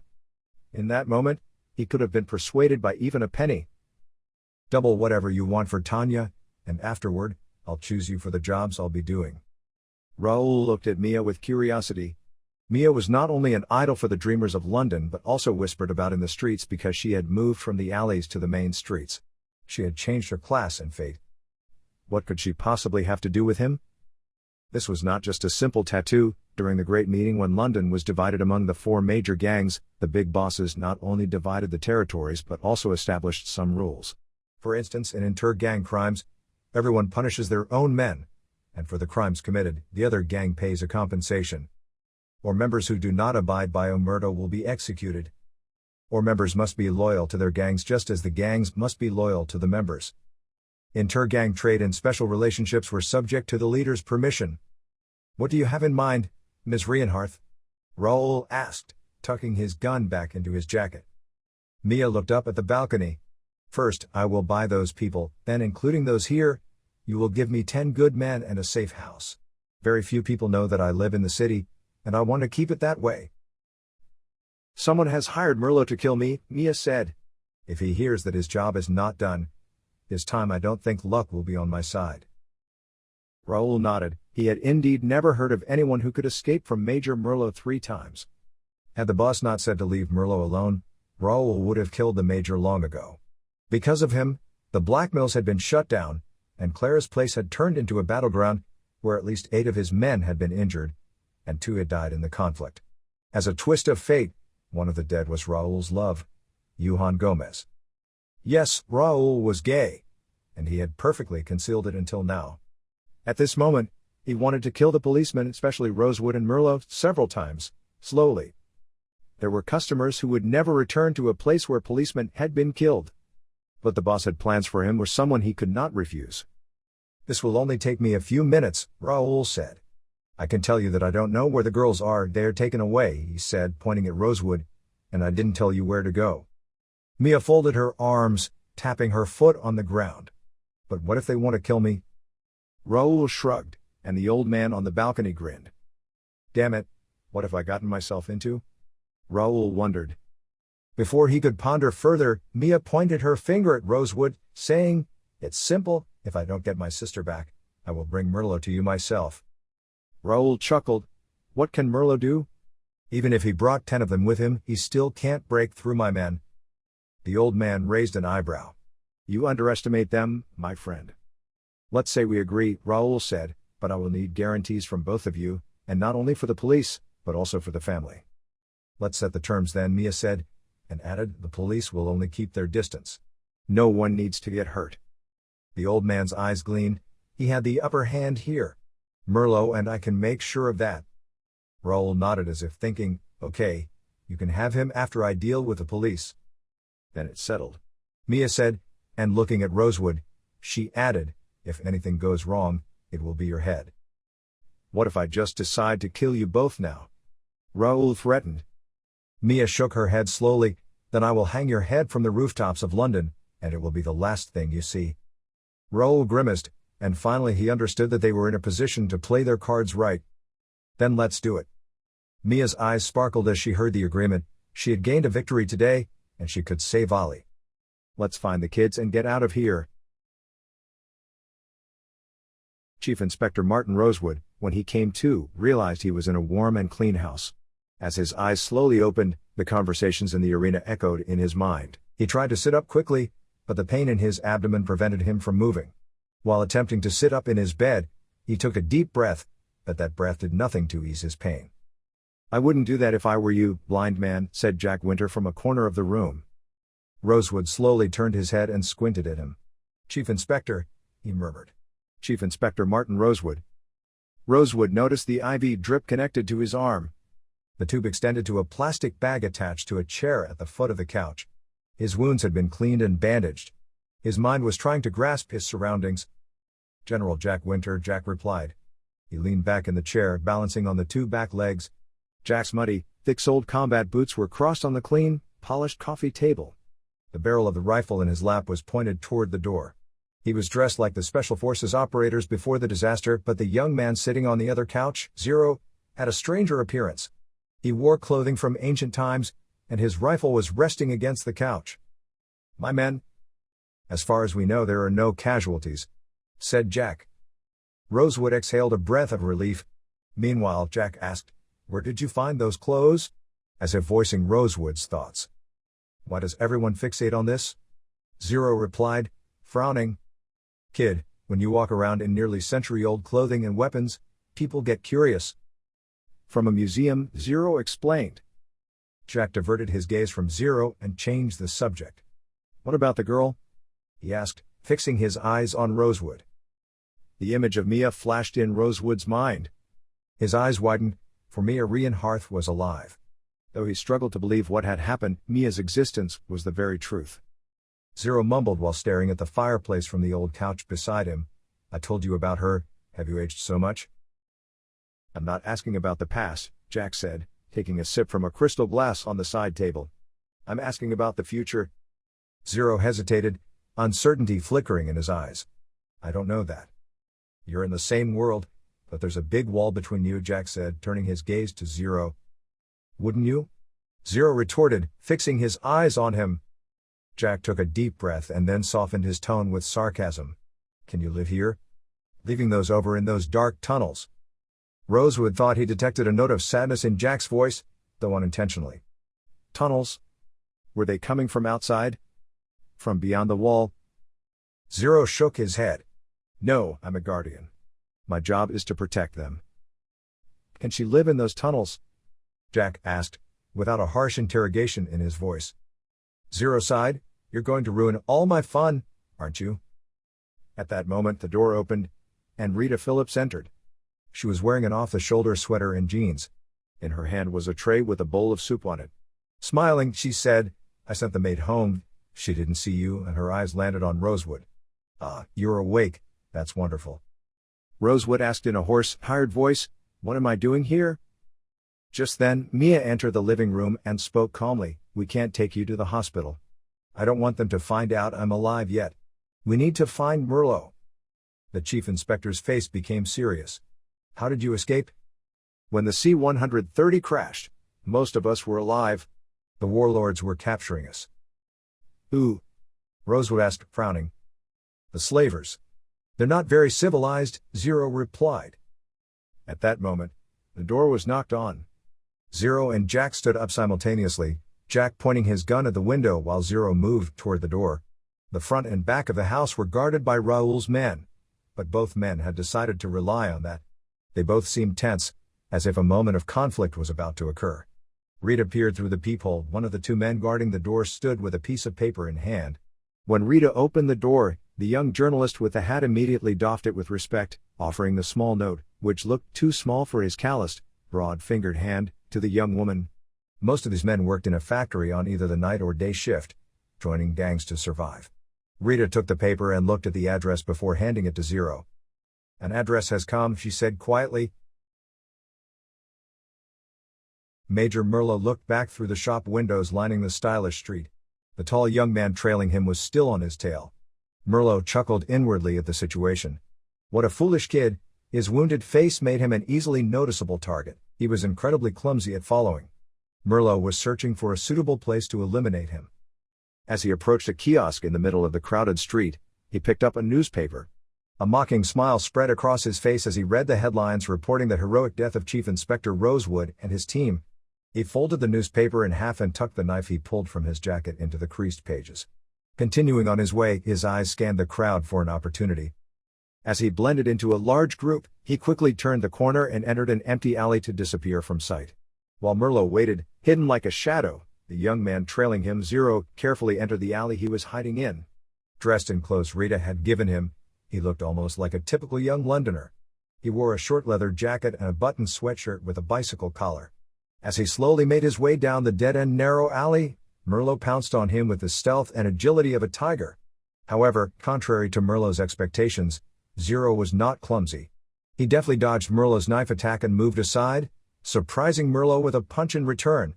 Zero struck him so quickly that Merlot realized he had been hit only after the punch had come back. Withdrawing his knife from the newspaper, Merlot lunged to cut Zero's throat. Zero swiftly moved forward, intercepting Merlot's knife-wielding wrist, and then he unleashed a flurry of punches on the Major's torso like a machine gun. The Major lost his balance and crashed into a trash bin. He grabbed a box from the dumpster and threw it at Zero. Zero ducked to avoid it, predicting the move, so Merlot quickly swung a kick. Zero blocked the kick by crossing his arms and then struck Merlot's abdomen with the palm of his hand while casting a push spell. Merlot flew several meters backward and rolled on the ground. As he stood up, he wore an indescribable fear on his face. When he charged at Zero again, it was solely to escape, but Zero executed a judo throw, sending Merlot crashing to the ground. As Merlot tried to rise, he reached for his gun from behind his waist, but at that moment, a gun was pressed against the back of his neck. A momentary tension settled on Merlot's face. When Merlot turned his head, he saw Jack Winter holding the gun. Jack smiled and tightened the weapon a little more. Zero calmly took the gun from Merlot's hand. Just then, Chief Inspector Rosewood entered the alley. Approaching with his wounds bandaged and a confident stance, Merlot's gaze filled with astonishment. "Major Merlot," Rosewood said in a calm voice. "I've been trying to meet with you for a long time." Merlot hissed, his face twisted with rage. "You were supposed to be dead." Rosewood replied with a sly smile on his face. "I can be quite stubborn sometimes." Merlot took a deep breath, realizing he had nowhere left to run. "What do you want? And what will you give in return?" he asked, forcing each word out from between his teeth. Rosewood replied with his eyes slightly narrowed, focused. "There will be no death penalty. Tell me who wanted the plain job." Merlot's furious gaze shifted to Jack and Zero. After a moment of hesitation, he mockingly shook his head. "There will be no exile either." "There will be no exile either," Rosewood confirmed calmly. Merlot nodded, saying, "Agreed." Outside, the rain was falling lightly. It was one of those gloomy evenings in London. As Luther entered his newly acquired luxury home, his unease grew. He took off his wet coat and tossed it aside, then pressed the button for the automatic fireplace. The room gradually warmed up, and the dancing flames cast flickering light against the walls. He added music, and when the set began to play, Mia's enchanting voice echoed, filling the room with the melody sung by the young woman. Luca smiled. He had missed that sound. He headed toward the mini-bar. As he filled a crystal glass with a 40-year-old cognac he had just bought, he suddenly heard a rustling noise. Is it the sound of footsteps on the carpet? He wondered for a moment, but no, it sounded like a plastic bag. Curiously, he turned around. He hadn't turned on the lights in the living room, but the dim flames of the fireplace revealed large plastic sheets spread across the floor. His eyes narrowed as a shiver ran through him. "What is this?" Just then his eyes caught sight of a silhouette sitting on the couch next to the fireplace. His heart raced, and he jumped in place. Recognizing the man sitting on the couch in the flickering light, he asked, "Inspector?" "Chief Inspector," Rosewood corrected him, watching him with dark eyes. Lucas' gaze shifted to the silencer-equipped gun in Rosewood's hand. Suddenly, he began to look around more attentively. Plastic sheets, darkness, a silenced gun. Horror spread across Lucas' face. "What are you doing?" he asked in a trembling voice. Rosewood's expression remained unchanged. "We had a long conversation with Mr. Merlot. Uniformed police will come to take you in the morning. After talking to Merlot, we realized we needed to look into past artists. Elizabeth Moonwave committed suicide. The detectives in the homicide division thought the incident was suspicious, but the file was closed due to strong pressures from within the party. All of her assets have passed to you." Lucas' color drained from his face. His eyes widened, but Rosewood continued speaking. 5 years later, Harry Willocks fell from his balcony. It was said he had consumed too much alcohol, but his girlfriend stated that he had quit drinking a few months earlier. Influential people intervened again. "Just like Elizabeth, he left a letter and made you the heir." Moreover, in both cases, the same lawyer. As Rosewood continued to speak slowly and meaningfully, Lucas' throat went dry. "These are just coincidences." Lucas' voice cracked as he swallowed while looking at the silenced gun and the thick plastic sheets on the floor. "But you're not going to arrest me, are you?" "I will tell everything, I will confess." Rosewood shook his head slightly. His voice was icy cold. "Even if you confess, you'll find a way to escape. People like you always find a way. People like us bury good cops in the ground." Desperately seeking an exit, Lucas said in a trembling voice, "But you're a cop too." He only wanted to defend himself. Rosewood spoke one last time before pulling the trigger. "Yes, I'm a cop. But I'm not a good cop." With the whispering sound of the silenced gun, the windows of the attic apartment shimmered faintly several times due to the gunfire, and London's gloomy evening grew a little darker. Because societies become spoiled to the point of stupidity, history repeats itself. This also applies to individuals. If you do not punish a fool for what they do, they will eventually convince themselves that they are a genius, and that what they did was right. It is in the nature of these fools. Those who are often famous are just as average and moral as society itself.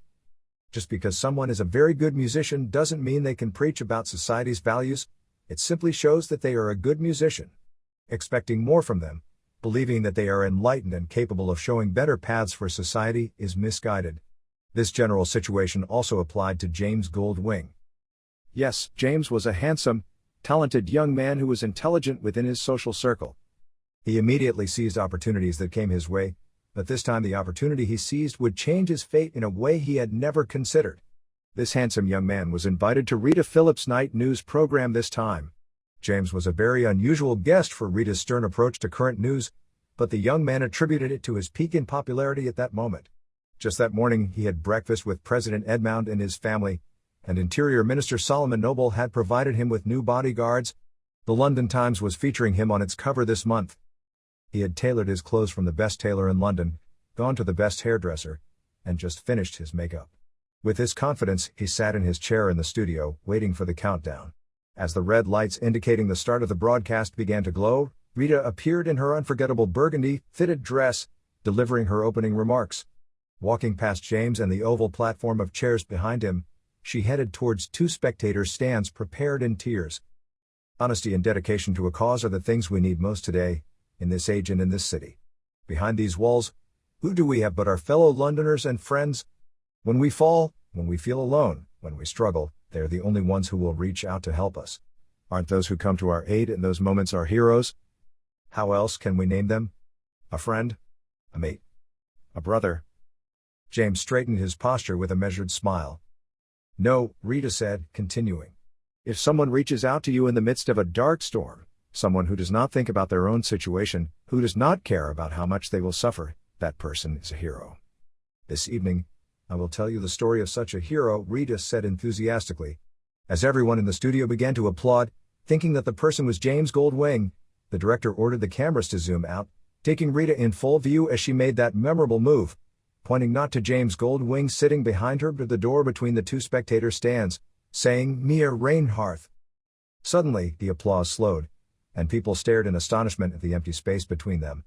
As Mia emerged from the stands in denim pants, a black sweatshirt, and sneakers, the quiet astonishment turned into gasps of surprise. Mia advanced like a confident tiger, reflecting her confidence in her stride, and after the studio staff signaled for silence, the camera zoomed in on her as she smiled and said, "Hello, James." As she asked, "Do you remember us?" Ollie and her assistant Tanya stepped out from the door Mia had just exited.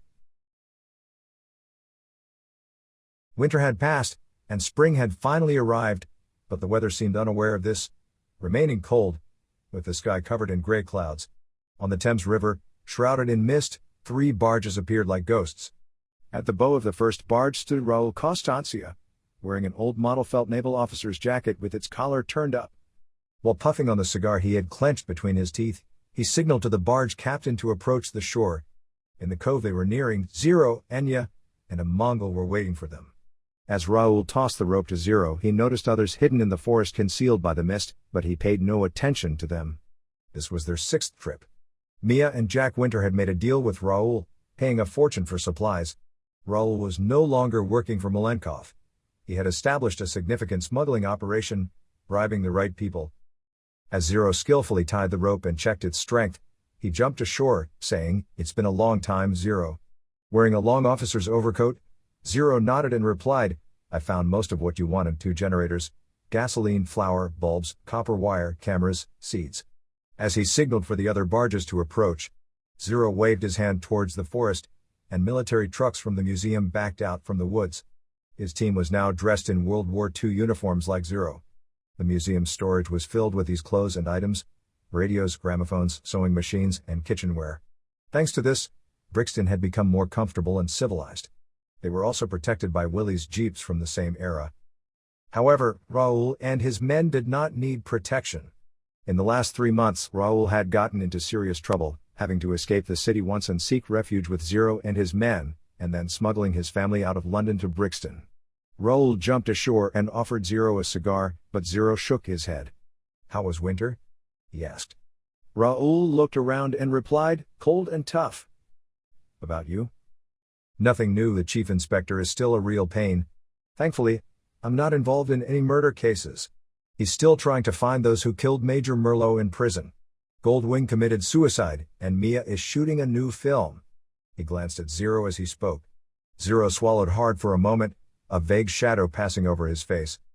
"Oh really? What's it about?" "I heard it's about 2 lovers who can never be together," Raul said. Zero nodded. "I'm sure it will be a beautiful film," he replied. Raul shook his head, saying, "You should go see her sometime. She asks about you every time."